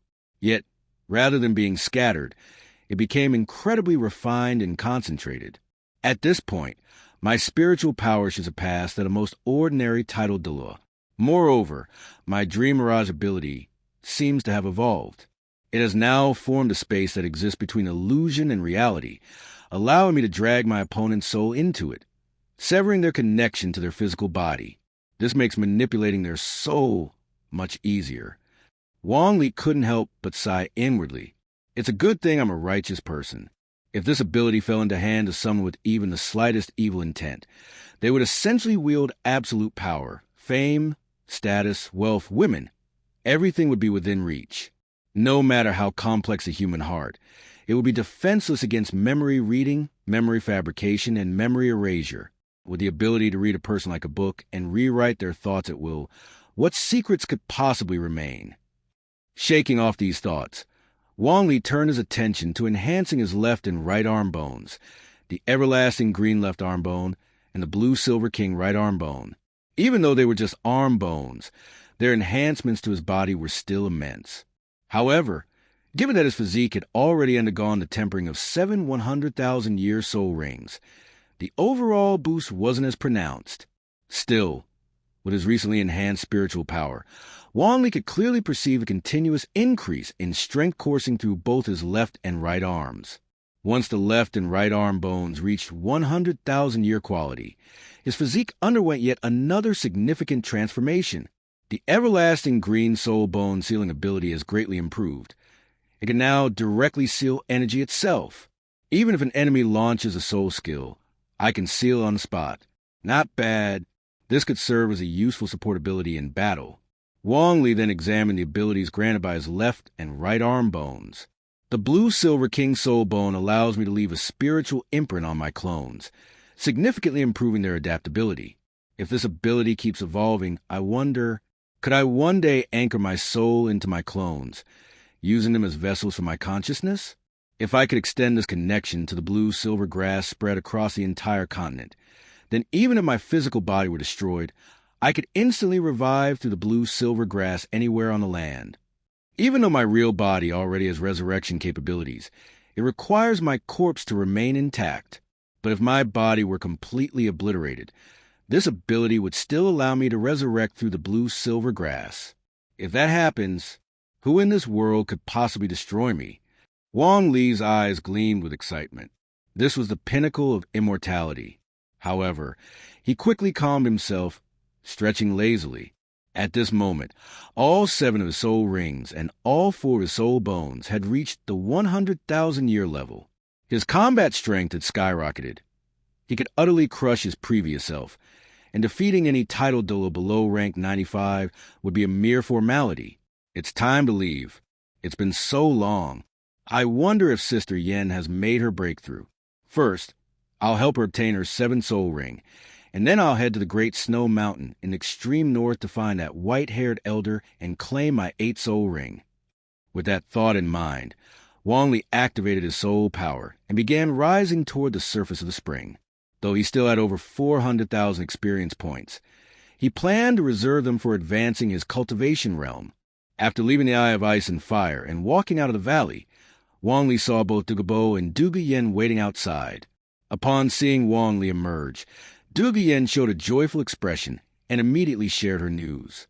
"Shao Li, I've broken through to level 70 in soul power and have become a quasi-soul saint." Wong Lee was also happy for her. "Congratulations, Yen Yen, with your successful breakthrough. We can set off at any time to hunt down the Tsong Tian winged dragon." Dugu Bo was equally delighted for his granddaughter. Eagerly he asked, "I heard that the Tsong Tian winged dragon is in the Storm Sea Strait. This name doesn't sound like it's from the Heaven Do Empire. Is in the Star Luo Empire." Wong Lee nodded and replied, "Just south of the Star Luo Empire, along the coast of the Yun Luo Kingdom. It's not exactly a prosperous area, as it hasn't developed any rich coastal cities. This is due to the frequent storms at sea, which are a terrifying disaster for the coastal residents."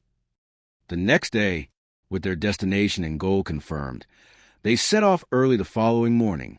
Traveling from a Heaven Do Empire to the Star Luo Empire was quite a distance, but for them, who had the ability to fly, it was easy to reach their destination in the shortest time possible. 3 days later, Storm Sea Strait. Boom! The wild winds blowing from the sea, carrying massive waves, crashed against the cliffs with the roar of a beast. The sky here, for most of the year, is dark and overcast, with violent storms and waves never ceasing.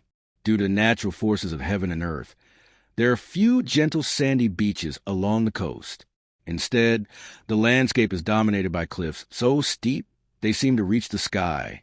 Though it is uninhabitable for humans, it serves as a paradise for certain powerful soul beasts, whose massive bodies are capable of battling the violent winds and waves. Today, 3 outsiders have arrived. After surveying the surroundings, Dugu Bo said seriously, "This is a very dangerous place. Low-level soul masters wouldn't survive here. Only those at the rank of Soul King or Soul Emperor can navigate these waters with ease. It's impressive that you two managed to find traces of the Tsong Tian winged dragon here." Wong Lee and Dugu Yen exchanged a smile before Wong Lee explained, "When we were challenging various strong opponents, we also traveled across the continent. We came specifically to witness the spectacle of the crashing waves, and by chance we spotted the Tsong Tian winged dragon returning from a hunt." Dugu Bo nodded, understanding. He silently marveled at how well his granddaughter and Wong Lee had been getting along in his absence, before quickly getting to the point. "Let's waste no time. Let's head to the area where the Tsong Tian winged dragon was last seen. It will save both time and effort." Wong Lee nodded in agreement. "All right, this way?" Guided by Wong Lee, the 3 arrived at a steep cliff and landed. Wong Lee set Dugu Yen down and turned to Dugu Bo. "This is the area. The Tsong Tian winged dragon often comes here to hunt. Its body length is 14 meters, with a wingspan of over 30 meters, and its thick tail is 7 meters long. Based on this, I suspect it a soul beast over 70,000 years old. As for its exact location, give me a moment. Let me use my domain to find it." As soon as he finished speaking, Wong Lee activated his blue-silver domain. Despite the harsh environment, traces of blue-silver grass could still be found in the cracks and crevices of the rocks. The blue-silver domain expanded, giving Wong Lee a broad perspective. It wasn't long before he spotted the resting Tsong Tian winged dragon in a cave. "I found it. Let's go." The 3 of them shot forward once more, quickly arriving at the base of the cliff. Wong Lee pointed to a cave high above. "It's in that cave." Dugu Bo's expression turned serious. A 70,000-year-old Tsong Tian winged dragon was no trivial matter. Even he had to treat it with caution. After all, dragons were synonymous with power. He turned to the 2 and instructed, "You both stay here. Shao Li, protect Yen Yen. I'll be back soon." With that, Dugu Bo soared into the air, leaving Wong Lee and Dugu Yen behind. Wong Lee glanced at Dugu Yen but didn't rush forward to assist. Truth be told, Dugu Yen was far from fragile. With 6 soul rings, 3 soul bones, and a soul power level of 70, She was more than capable of handling herself in a dangerous situation. In midair, Dugu Bo activated his martial soul. 2 yellow, 2 purple, and 5 black soul rings emerged one after another, and a thick, eerie green poisonous mist spread around him. With a wave of his hand, the poison fog drifted toward the cave, its corrosive nature causing the stone walls to sizzle and crack. Whoosh! A piercing sound ripped through the air as the Tsang Tian winged dragon shot out cave. Its silver-white body already bore signs of corrosion, and the searing pain drove it into a furious roar. Roar! The sound carried immense force. An ordinary opponent would have collapsed from sheer intimidation alone. But this was Dugu Bo, a rank 96 hyper-Douluo. Now, man and dragon faced off in midair. The Tsang Tian winged dragon was a Western dragon type, boasting a body as strong as steel and incredible speed granted by its powerful wings, allowing it to dominate the skies. Its piercing gaze locked onto Dugu Bo, instinctively sensing the immense power radiating from him. However, since its rest had been disturbed, it was ready to unleash its wrath. With a mighty flap of its wings, the dragon transformed into a streak of silver light, weaving through the sky with incredible agility. Dugu Bo's sharp eyes tracked its movements, his brows furrowing. He wasn't a speed-type soul master. When it came to agility, he had no advantage. Even at full speed, he couldn't catch up to the dragon. His best bet was to seize an opportunity when the dragon attacked and counter with full force. With this in mind, he secretly gathered his strength, appearing unguarded while, in reality, his soul power was rapidly circulating, ready to strike at any moment. As expected, the Tsang Tian winged dragon took the bait. It folded its wings close to its body, accelerating as it swooped down behind Dugu Bo, clearly intending to rip him apart from behind. This was exactly the moment Dugu Bo had been waiting for. He unleashed his 5th and 6th soul skills, Jade Phosphor Heaven's Shield and Jade Phosphor Serpent Emperor's Strike. 2 black soul rings shone brightly as a protective barrier enveloped him. At the same time, he raised his hands in front of him, gathering a massive energy sphere that rapidly expanded, radiating an overwhelming sense of danger.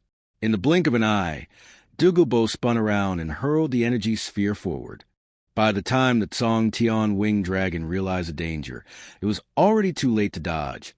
It had flown straight into the attack. Boom! Boom! A violent explosion erupted, sending toxic fumes billowing through the air. The Tsang Tian winged dragon let out an agonized wail as it hastily retreated.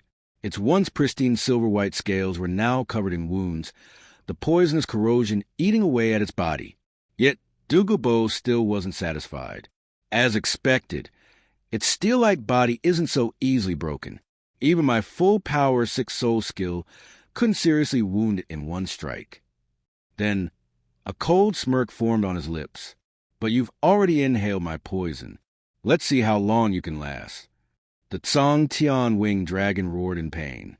Though its external wounds weren't too severe, the burning sensation inside its body was unbearable, like an unquenchable fire spreading through its veins.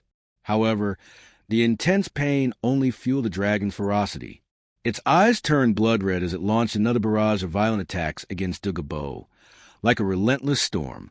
Its speed remained astonishingly fast. Dugu Bo attempted to repeat his previous tactic, but this time, the Tsang Tian winged dragon had learned. While still incredibly swift, it now moved with caution, keeping a margin for evasion at all times. With no immediate opportunity for a decisive counterattack, Dugu Bo relied on his Jade Phosphor Heaven's shield to protect himself. His 8th and 9th soul skills required an immense amount of soul power and couldn't be activated instantly, making it difficult to land a direct hit on such a fast-moving opponent. Thus, he waited for the poison to take effect. Seconds ticked by. Woo! A low groan escaped from the Tsang Tian winged dragon. Its body was in turmoil, its strength fading, and its once dazzling speed gradually declining. Dugu Bo seized a moment and activated his skullbone ability, Medusa's Gaze. Twin beams of petrifying light shot from his eyes. This time, the Tsang Tian winged dragon couldn't dodge.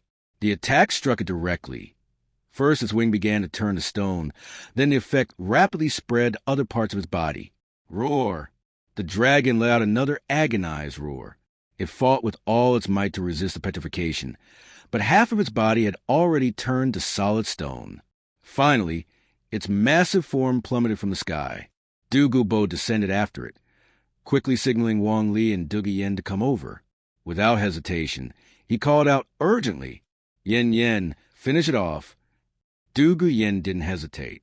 She immediately activated her martial soul and unleashed her most powerful sixth soul skill, Jade Phosphor Annihilation Beam. Her final black soul ring shone brilliantly. Opening her mouth, she fired a jet-black beam of light. The attack was blindingly fast. With half of its body petrified, the Tsang Tian winged dragon was completely unable to dodge. The beam struck its head directly. The corrosive poison erupted in full force. The dragon howled in agony as its flesh withered away, its life force being rapidly drained. Despite its formidable vitality, it let out a final, drawn-out wail for more than 10 minutes before its body finally fell silent. The once mighty 70,000-year-old soul beast was dead. Dark energy surged wildly in the air, slowly condensing into a massive black soul ring. Seeing the soul ring emerge, Dugu Bo finally let out a sigh of relief.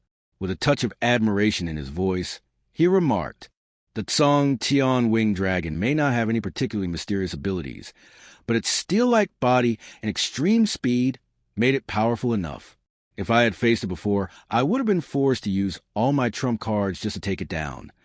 Wong Lee spoke up, but in the end, Grandpa still took it down. "I originally thought we'd have to attack from both sides, restricting its speed before we could subdue it. A 70,000-year-old Tsang Tian winged dragon may not have poison attributes, but it is a true dragon species. As a soul ring to unlock your martial soul true body, it should be a perfect fit. Yen, go ahead." Dugu Yen nodded and turned to Dugu Bo and Wong Lee. "Grandpa, Shaoli, I'll begin absorbing the soul ring now." With that, she solemnly summoned the massive black soul ring. Slowly, it drifted toward her, encircling her body before merging into her. For most soul sages at the 70-level threshold, the safest soul ring absorption limit was typically under 50,000 years. However, Dugu Yen had consumed 2 immortal herbs, possessed 3 soul bones that amplified her strength, and had already absorbed soul rings that exceeded conventional limits for her 5th and 6th rings. Under such circumstances, absorbing a 70,000-year soul ring was still challenging but not impossible.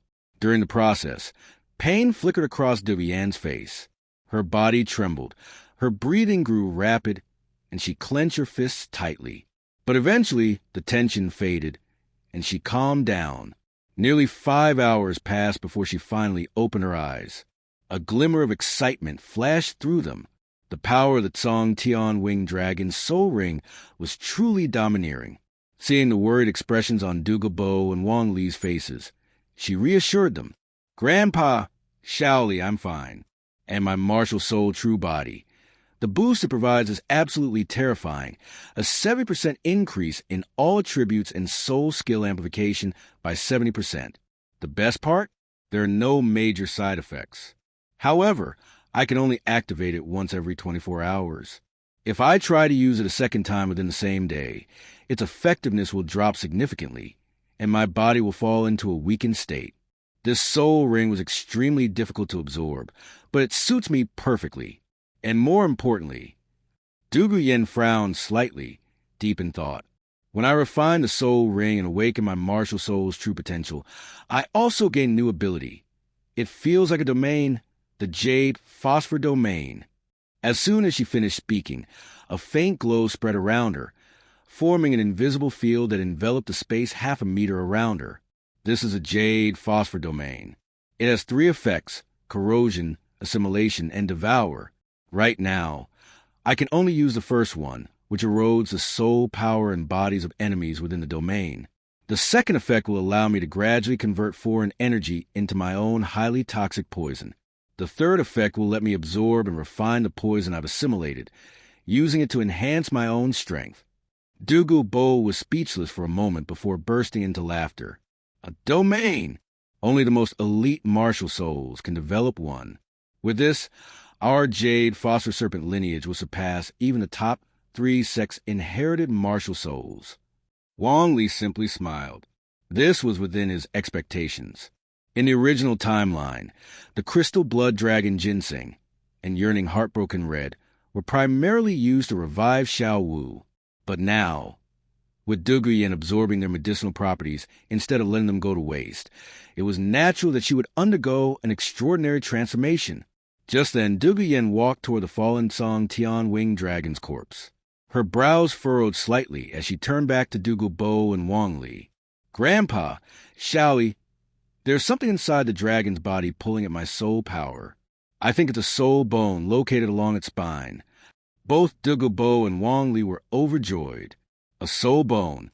The three of them immediately worked together to extract it. A torso soul bone, the rarest and most valuable of all.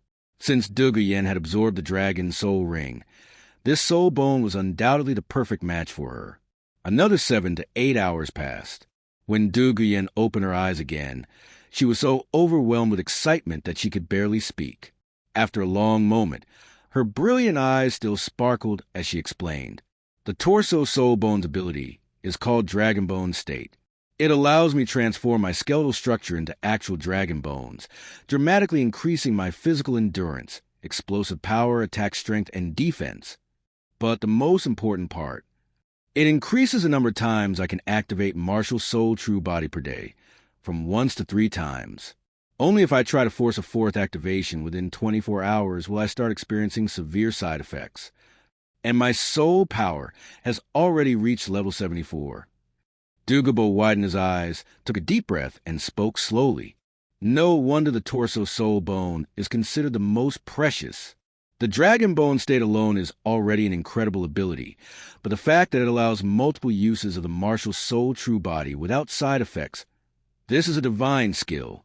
It's probably second only to the blue silver king soul ring that Xiaoli absorbed, which perfectly matches martial soul. Wong Lee nodded in agreement.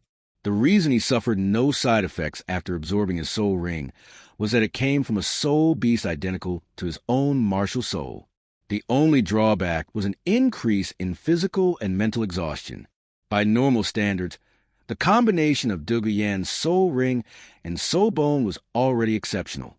A bright smile spread across Dugu Yen's face as she looked at Wong Lee and Dugu Bo, her voice sweet with gratitude. "It's all thanks to Xiaoli that we could find the soul beast so accurately, and thanks to Grandpa for holding it down, so I could land the final blow." Hearing this, Dugu Bo's gaze softened with affection. Dugu Yen was his last remaining family, and he naturally wanted to give her the very best. He chuckled and said, "Because you're my Yen Yen. Not only did you obtain a powerful soul ring, but you also got a soul bone. This trip has been a complete success. It's about time we head back. Xiaoli, do you have anything else to take care of before we leave?" Wong Lee shook his head at the question, then smiled slightly and said, "There's nothing else I need to do in the Star Luo Empire. But once we return to the Heaven Do Empire, I need to make a trip to the extreme north. I've already reached level 80. As soon as those words fell, it was as if a bolt of lightning had struck the sky. Dugu Bo and Dugu Yen were completely stunned. Dugu Bo took in a sharp breath. "Xiaoli, it's only been a little over a year, and you're already an 80-level soul Douluo, and you're only 17? Are you seriously going to become a titled Douluo before you turn 20? 20 years old. A 20-year-old soul master would usually still be in Advanced Soul Master Academy, but you're already about to stand at the very top of this continent's power structure." Dugu Yen rushed forward in 2 quick steps, grabbed Wong Lee's face, and pinched it hard. Then she asked, "Does this hurt?" Wong Lee didn't respond. Instead, he smirked, reached out, and pinched her face in return. "Does this hurt?" he asked with mischievous glint in his eyes. Dugu Yen nodded, her gaze filled with disbelief. "It hurts. This isn't a dream. Xiaoli, you're about to become a soul Douluo." Wong Lee's eyes gleamed sharply. "All thanks to the battles I've experienced over the past year. That old white-haired man told me to find him when I reached level 90 and evolved my martial soul into the Blue-Silver Emperor. But now, I think I finally have the qualifications to negotiate with him." Dugu Bo gazed at Wong Lee deeply. This unnatural cultivation speed was something he had already witnessed multiple times. So while shocking, it was still within his expectations. He nodded and said, "Very well. We'll chain course northward and head to the extreme north.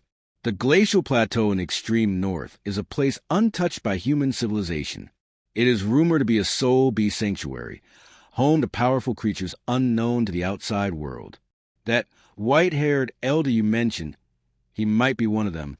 Regardless of whether he honors his promise or not, with my current strength, I can ensure our safe passage in and out." Since Dugu Bo had already made up his mind, the decision was finalized. The group quickly cleaned up the battlefield, taking the corpse of the Tsong Tian winged dragon with them. As a 70,000-year-old dragon-type soul beast, its remains were undoubtedly valuable. Without further delay, the three began their journey back. 3 days later, they returned to Sunset Forest, but instead of stopping at the Ice and Fire Yin Yang Well, they continued northward.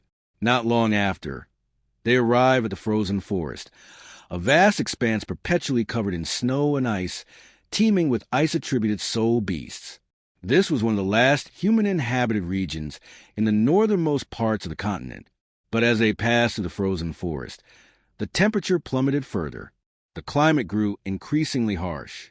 Before them stretched a world of endless white, the extreme north. The glacial plateau of the extreme north was vast, and as for the so-called Great Snow Mountain, it was unclear which specific peak it referred to. Even Wong Lee, much less Dugu Bo, had no idea. However, that was an issue. Though they couldn't ask locals for directions, they could ask the local beasts. Wong Lee had the ability to read memories, so he could always find clues. This approach would be far more efficient than searching through one mountain after another. Meanwhile, in the City of Slaughter, the hell-killing field. This was a place resembling an arena, where the stands were packed with spectators. They were shouting fervently, their faces filled with excitement, their eyes glowing with a red hue. These were the residents of the City of Slaughter. In the outside world, they would be considered nothing but thugs and criminals, nearly all of them deserving of death. What excited them so much was the battle taking place in the arena. There were no rules in this match, and the only objective was to kill everyone and be the last one standing. Tang San, sent here by Tang Hao, had already adapted to life in the City of Slaughter. Right now, he was in the arena, holding the Haotian hammer as his main weapon, and using various hidden weapons. He was constantly slaying one opponent after another. In the end, with the 8 spider spears on his back, he pierced the bodies of all his enemies, leaving nothing but their skin behind. A satisfied expression appeared in Tang San's eyes. In his mind, he thought, the 8 spider spears, when used for justice, they serve justice, but when used for evil, they bring evil. Everyone here in the City of Slaughter was extremely wicked, and they all had a death sentence awaiting them. By killing these people and using their souls to strengthen himself, he felt like he was doing a service to the people, avenging deep personal grudges. There was no mistake in his actions. He needed their strength, and when the time came to overthrow the evil spirit hall, these people would share in that victory. Since they were guilty, he was helping them atone for their sins. What Tang San didn't realize was that he was becoming more brutal, more murderous, and more twisted. The City of Slaughter was originally a legacy of the Azura god, a pure place of carnage, but due to interference from the Rakshasa god, it had become filthy, degenerate, and corrupted the hearts of men, amplifying human desires.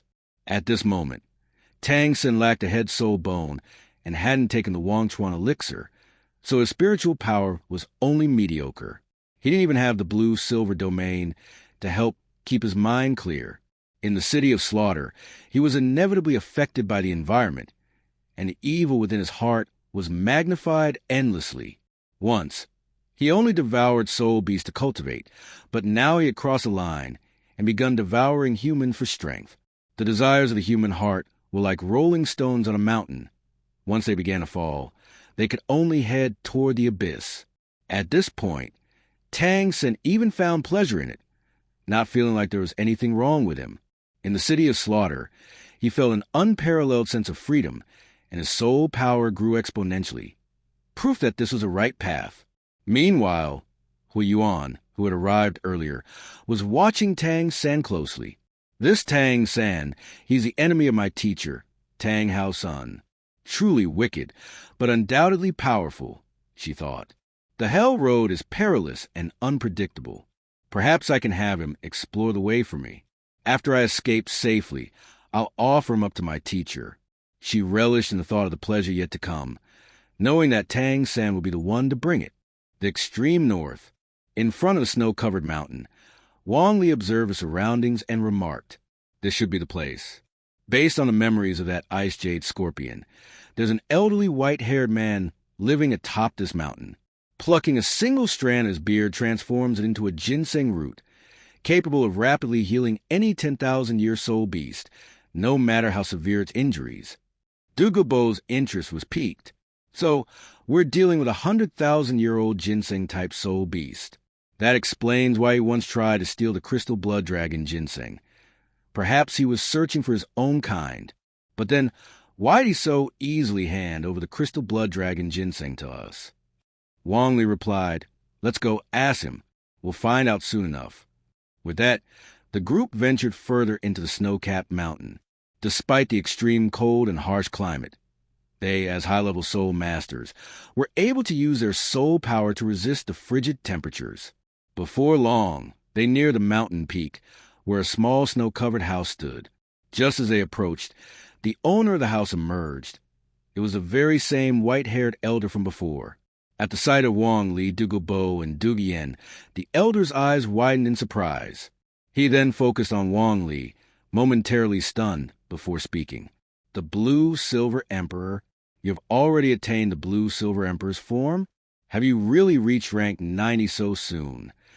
Wang Li shook his head and responded, "Senior, I am only at rank 80, but I have already awakened my Blue-Silver Emperor martial soul. That's why I've come to the extreme north. You promised me 100,000-year soul ring and soul bone. How do we proceed with that? Also, what is it that you want in return? What do you seek from me?" "Rank 80? Rank 80. The white-haired elder was momentarily stunned, his expression filled with disbelief. After a pause, he sighed and said, "At your age, reaching rank 80 is unprecedented among humans. You are a genius like no other. Moreover, attaining the Blue-Silver Emperor's form before rank 80, even among the Blue-Silver clan, you will be considered a monstrous talent. The 100,000-year soul ring and soul bone I promise you will be given through a sacrificial ritual. I will transfer my power to you. You probably already guessed it. I am a 100,000-year-old soul beast. My true form is a violet jade heaven-penetrating ginseng. My cultivation has actually reached an astonishing 190,000 years. However, if you want me to surrender my entire cultivation to you, there are, of course, conditions. Come inside, and we shall discuss further." Even though they had mentally prepared themselves, hearing the elder confirm his identity still left Dugu Bo and Dugu Yen deeply shocked. As expected, he was indeed a 100,000-year-old soul beast. As for Wong Lee, he remained calm. He had expected conditions to be attached. What he feared was not the presence of conditions, but the lack thereof. If someone willingly sacrificed themselves without asking for anything in return, that would be far more suspicious. After all, no one gives up their life without reason. Following the white-haired elder, the three of them entered the snow house. Though it appeared small from the outside, the interior was surprisingly spacious. Once seated in the living area, the elder began his explanation. "To you humans, all 100,000-year-old soul beasts are the same. But among us soul beasts, we have our own distinctions. Upon reaching 100,000 years of cultivation, a soul beast faces two choices: continue cultivating or transform into a human. Though I may look human, this is merely a talent ability of mine. I chose to continue cultivating. The transformation process is too perilous." At this point, the white-haired elder turned to Dugu Bo and said, "For someone like this esteemed titled Douluo, who has surpassed rank 90, seeing to the true form of soul beast that is transformed into a human is easy. A transformed soul beast only truly becomes human upon reaching rank 70. Before that, they are still soul beasts at their core. If they die, they will still produce a soul ring and a soul bone. Dugu Bo nodded. As a title Douluo above ranked 90, his spiritual power had undergone a qualitative transformation, allowing him to see through most transformations and illusions. However, the white-haired elder's innate ability to assume a human form was something even he had failed to see through. He solemnly remarked, "Your talent ability is indeed formidable. If you were to blend into human society, not even a title Douluo would be able to detect your presence." The white-haired elder smirked proudly. "My burrowing technique and transformation art are my greatest prides. Without them, I would have been captured and eaten long ago." But then, he let out a sigh and continued, "This is both a blessing and a curse. My entire skill set lies in my burrowing technique, my transformation art, and my ability to heal others. Beyond that, I lack any real combat abilities. Under normal circumstances, few could pose a threat to me. But for soul beasts, cultivation is accompanied by heavenly tribulations that descend at regular intervals. The range from 100,000 to 200,000 years is what is commonly known as a 100,000-year soul beast. Between 200,000 and 1,000,000 years, a soul beast enters a category of fierce beasts. Based on their cultivation years, they are equivalent to your human rank 96 Super Douluo to rank 99 Peerless Douluo. Above 1,000,000 years, they become what legends call divine beasts. However, in all my years of existence, I have never heard of a soul beast truly ascending to godhood. My cultivation has reached 190,000 years. I'm on the verge of stepping into the 200,000-year threshold. The coming tribulation will be unimaginably terrifying. Even I lack the confidence to withstand it. I cannot begin to fathom how horrifying the tribulation for a 1,000,000-year soul beast must be. In the world of soul masters, those who possess a 100,000-year soul ring are exceedingly rare. Now, hearing the elder's explanation of the different classifications of 100,000-year soul beasts, both Dugu Bo and Dugu Yen were utterly shocked. Wong Lee already understood these concepts. Now, hearing the white-haired elder's tone, it was clear this was a man facing his death, searching for a way out. He asked directly, "So, what are your conditions, senior?" The white-haired elder looked at Wong Lee and said, "I originally sought the crystal blood dragon ginseng to resist the tribulation. Unfortunately, its age was insufficient. But when I saw you, I found a new path. The blue-silver lineage, ordinary blue-silver grass, is weak and fragile. But when it evolves into the blue-silver king, it becomes extraordinarily powerful. If one can ascend to the emperor level, it is even said to possess the power to rejuvenate withered trees and bring the dead back to life." At this point, the elder's eyes shone with genuine sincerity. He solemnly declared, "Young blue-silver emperor, I will transfer my 190,000 years of cultivation to you. In return, you must restore both my soul and body. You must resurrect me. This power, which should have been my greatest asset, has become a death sentence. If I overcome this tribulation, I will become a fierce beast. But I fear I will not survive it. I will be reduced to ashes beneath the heaven's judgment. Rather than risking total annihilation, I would rather relinquish my cultivation entirely in exchange for a new life. Will you agree?" Wong Lee smiled. So that was it? That was all the elder wanted? Without hesitation, he nodded. "This is well within my abilities. I accept your terms, senior." The white-haired elder exhaled deeply, a look of profound relief crossing his face. He gazed intently at Wong Lee and said, "I have no other options left. I can only hope that you will keep your promise. You too, please step outside. The sacrificial ritual of a 100,000-year soul beast will generate a unique magnetic field. Aside from me and him, staying here would be pointless." Dugu Bo rose to his feet, his aura surging sharply. "Rest assured, we will remain on guard outside. I hope you, too, will uphold your end of the agreement. Yen, let's go." Dugu Yen did not hesitate. She understood how momentous this was for Wong Lee. This was a heaven-sent opportunity. Before leaving, she gave him a look of encouragement, then followed Dugu Bo out of the snow house. Soon, only two people remained inside. The white-haired elder stood up, his expression a mix of reluctance and resolution. But in the next moment, his gaze hardened. This power, this 190,000 years of cultivation, was now nothing but a burden to him. Boom, boom. His aura erupted, surging wildly. His entire being seemed to ignite, and a pillar of violet light shot into the sky, forming a powerful, unique magnetic field. Young Blue Silver Emperor, I entrust everything to you. As he finished speaking, his entire body radiated violet brilliance. In the end, his form dissolved into pure energy and merged into Wong Lee's body. Wong Lee, unable to control himself, instinctively summoned his martial soul, the Blue Silver Emperor, without any concealment. Red, red, red, red, red, red, red. 7 blood-red soul rings encircled him, exuding an overwhelming and suffocating pressure.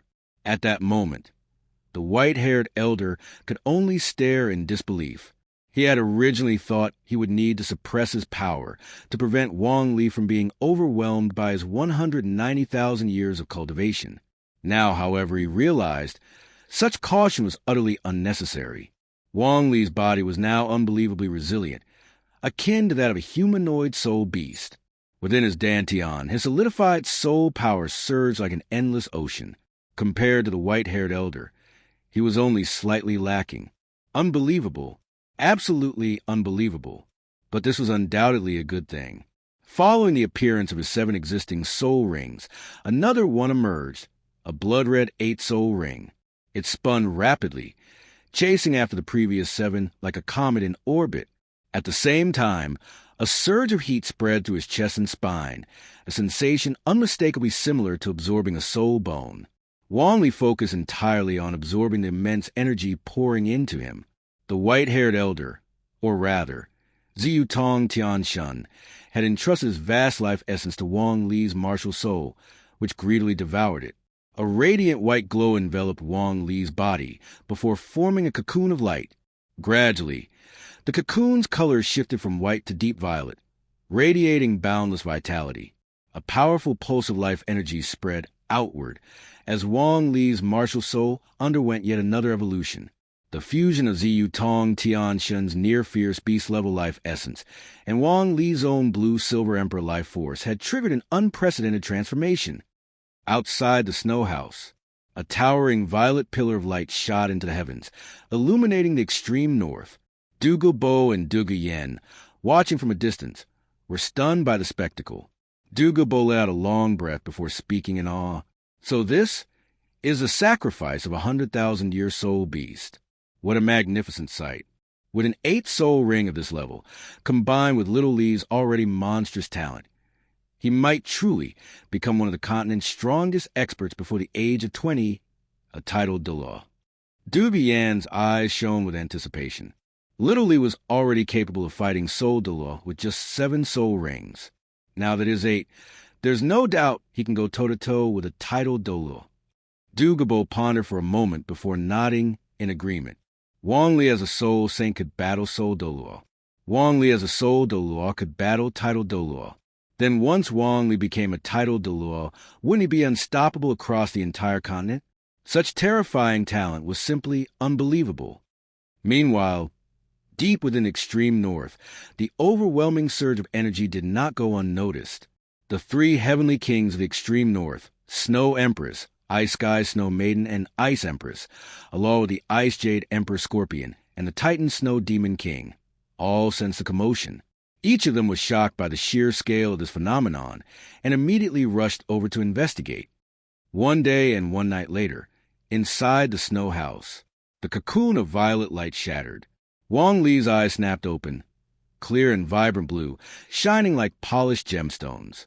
He immediately turned his gaze toward his status panel.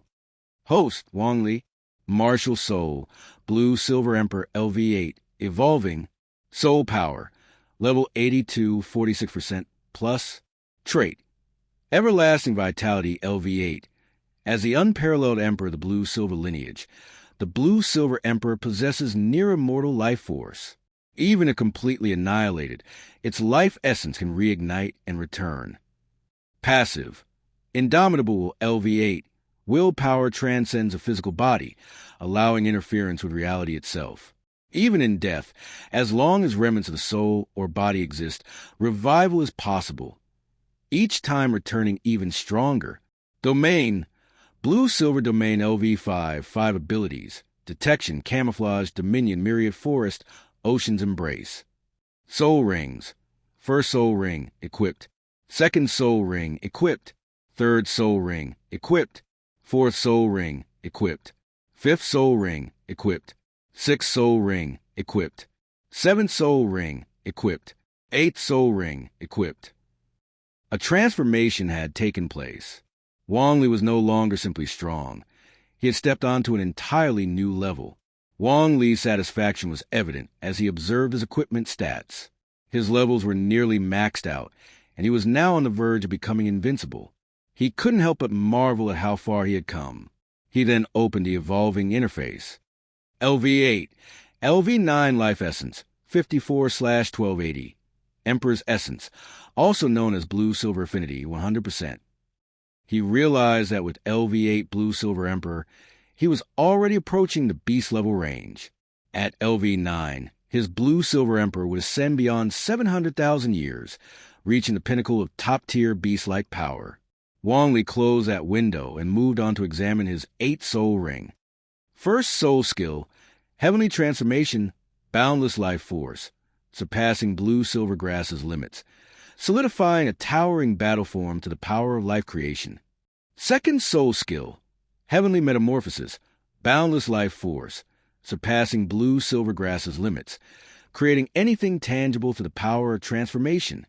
Source: Purple Jade Tong Tian Shun, 10,000 year, 9-tier Immortal Ginseng, legendary immortal herb, rumored to enable a person to ascend the heavens in one step.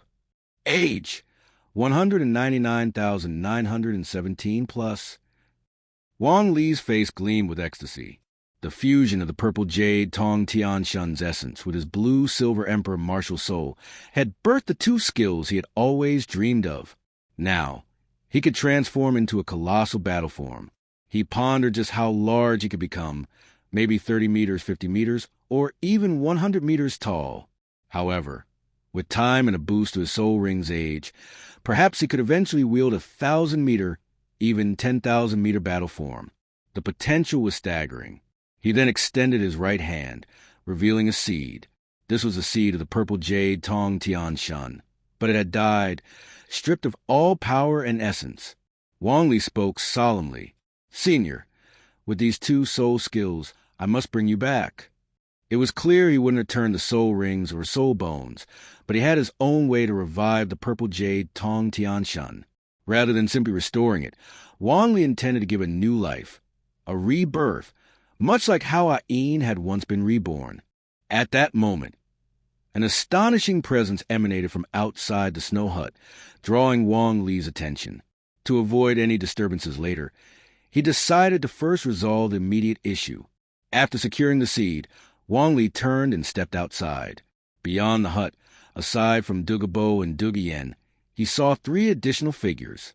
To the right stood a towering figure, nearly 100 meters tall, resembling a mountain in its sheer presence. Its entire body was covered in white fur, and its eyes glowed like massive lanterns. This was a Titan Snow Demon, one of the most formidable soul beasts of the extreme north. However, this one was particularly colossal. It was a Titan Snow Demon King. To the left was a much smaller figure, only about 1.5 meters in height. Its entire body shimmered emerald green, as if sculpted from crystal. This was an Ice Jade Scorpion, another powerful soul beast of the extreme north, yet this one was different from the rest. It was the Ice Jade Emperor Scorpion. In the center stood a figure that resembled a human woman. However, her beauty was breathtaking. Long, silvery white hair cascaded down to her feet, and her sky-blue eyes radiated a sense of ethereal clarity, as if she were the most exquisite creation of the heavens. She possessed a beauty capable of toppling nations, stunning all who beheld her. She may have looked human, but she was not. She was a soul beast born from the very essence of the extreme north, a creature forged by nature and the heavens, the Ice Snow Empress. As Wong Lee emerged, both Dugu Bo and Dugu Yen were overjoyed. Dugu Bo then spoke in a solemn tone. "Shaoli, I'll hold them off. Take Yen and leave first. These soul beasts are likely over 200,000 years old. Each of them is as powerful as a super Douluo. You two must go now. I'll delay them as long as I can and find a way to regroup with you later. Dugu Yen grew anxious, facing 3 soul beasts comparable to super Douluo, yet with only her grandfather to stand against them. She couldn't help but cry out, "Grandfather!" But Wong Lee had no intention of following Dugu Bo's plan. Even if a fight did break out, the one staying behind to cover their escape should be him. His very essence revolved around immortality and undying resilience. Stepping forward, he looked at the two and calmly said, "Grandfather, Sister Yen, they haven't attacked us outright, which means there's still room for negotiation. Soul beasts at this level possess intelligence equal to that of humans. Before resorting to battle, we should at least try to communicate." With that, he advanced further and addressed the 3 soul beasts in a loud, clear voice. "Honored ones, I presume you are the rulers of the extreme north. We have completed what we came here to do and will be leaving shortly. We do not wish to disturb you." As his words fell, both the Ice Jade Emperor Scorpion and the Titan Snow Demon King turned their gaze toward the Ice Snow Empress. First, because she was the strongest among them. Second, because her charm transcended species.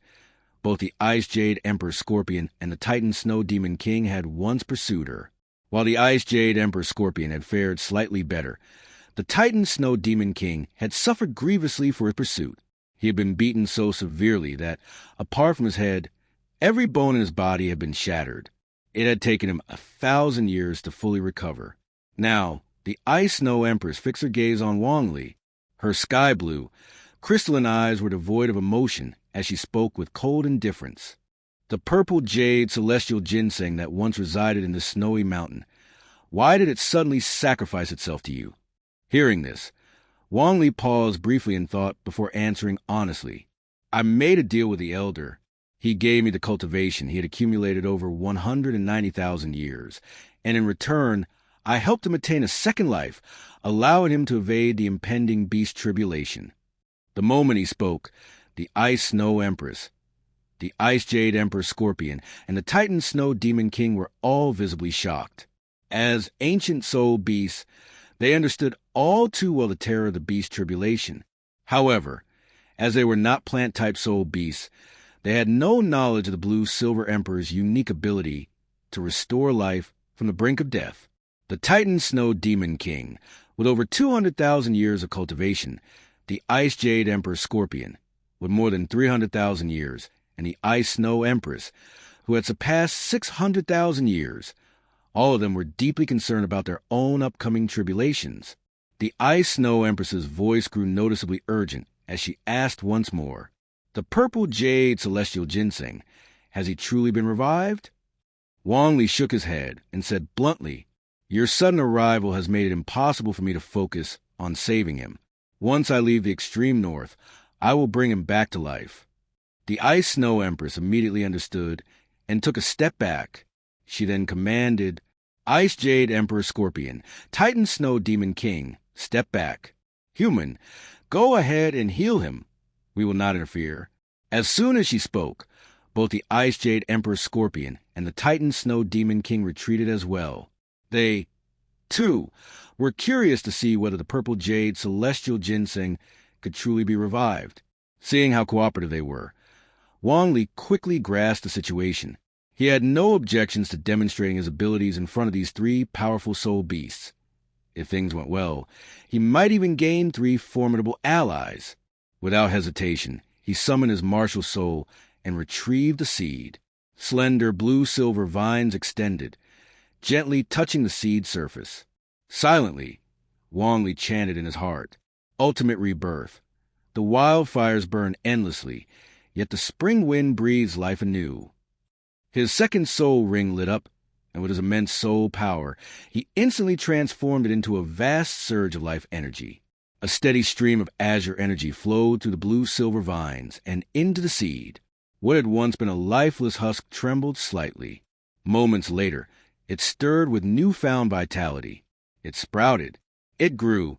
A seed that had already died was now coming back to life. The life force of blue silver grass, the life force of the blue silver king, and the supreme life force of the blue silver emperor. All of them were fundamentally different.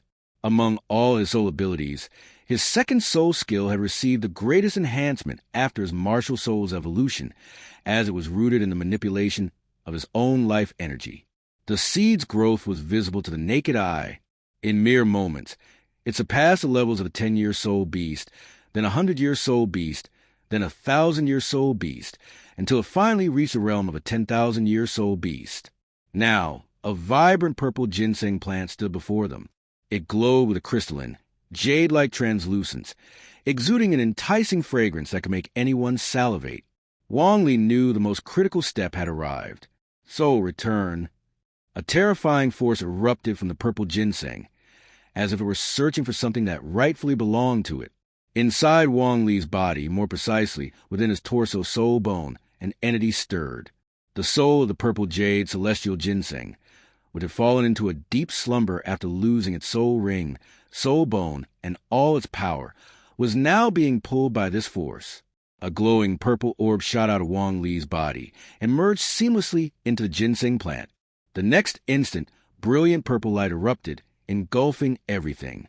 As the glow faded, the ginseng plant vanished. In its place stood a boy with flowing violet hair. His eyes snapped open, filled with pure exhilaration. Laughing loudly, he leapt to his feet and exclaimed, "I'm alive again! Ha ha ha!"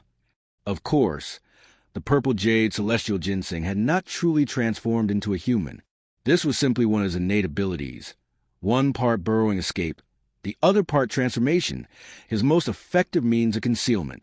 Wong Lee had no intention of returning the soul ring, the soul bone, or the 190,000 years of cultivation. He had merely forced the purple jade celestial ginseng into a second life, using the life energy of the blue silver emperor. On the other side, the ice snow empress, the ice jade emperor scorpion, and the titan snow demon king were all utterly dumbfounded. Dead, alive, a being that had truly died had actually come back to life. Outside the snow house, a towering violet pillar of light shot into the heavens, illuminating the extreme north. Dugu Bo and Dugu Yen, watching from a distance, were stunned by the spectacle. Dugu Bo let out a long breath before speaking in awe. "So this is the sacrifice of a 100,000-year soul beast. What a magnificent sight. With an 8 soul ring of this level, combined with Little Lee's already monstrous talent, he might truly become one of the continent's strongest experts before the age of 20, a titled Douluo." Dugu Yen's eyes shone with anticipation. Little Lee was already capable of fighting Soul Douluo with just 7 soul rings. Now that his 8, there's no doubt he can go toe-to-toe with a titled Douluo. Dugu Bo pondered for a moment before nodding in agreement. Wong Lee as a soul saint could battle Soul Douluo. Wong Lee as a soul Douluo could battle titled Douluo. Then once Wong Lee became a titled Douluo, wouldn't he be unstoppable across the entire continent? Such terrifying talent was simply unbelievable.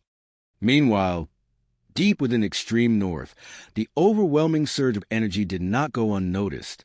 The 3 heavenly kings of the extreme north, Snow Empress, Ice Sky Snow Maiden, and Ice Empress, along with the Ice Jade Emperor Scorpion and the Titan Snow Demon King, all sensed a commotion.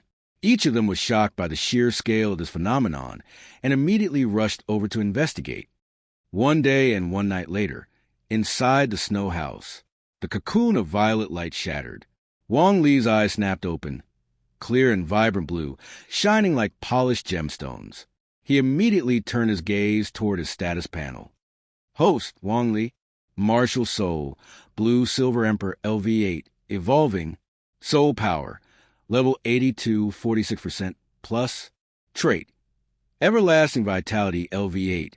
As the unparalleled Emperor of the Blue Silver lineage, the Blue Silver Emperor possesses near-immortal life force.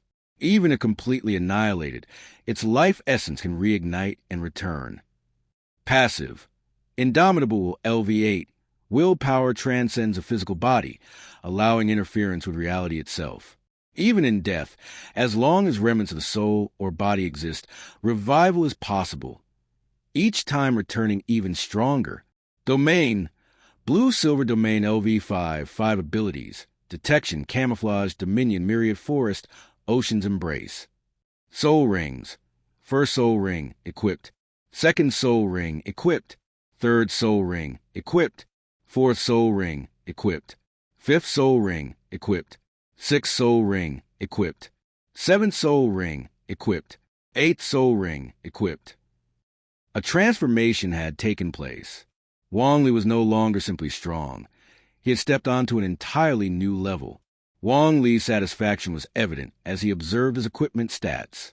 His levels were nearly maxed out, and he was now on the verge of becoming invincible. He couldn't help but marvel at how far he had come. He then opened the evolving interface. LV8, LV9 Life Essence, 54/1280. Emperor's Essence, also known as Blue-Silver Affinity, 100%.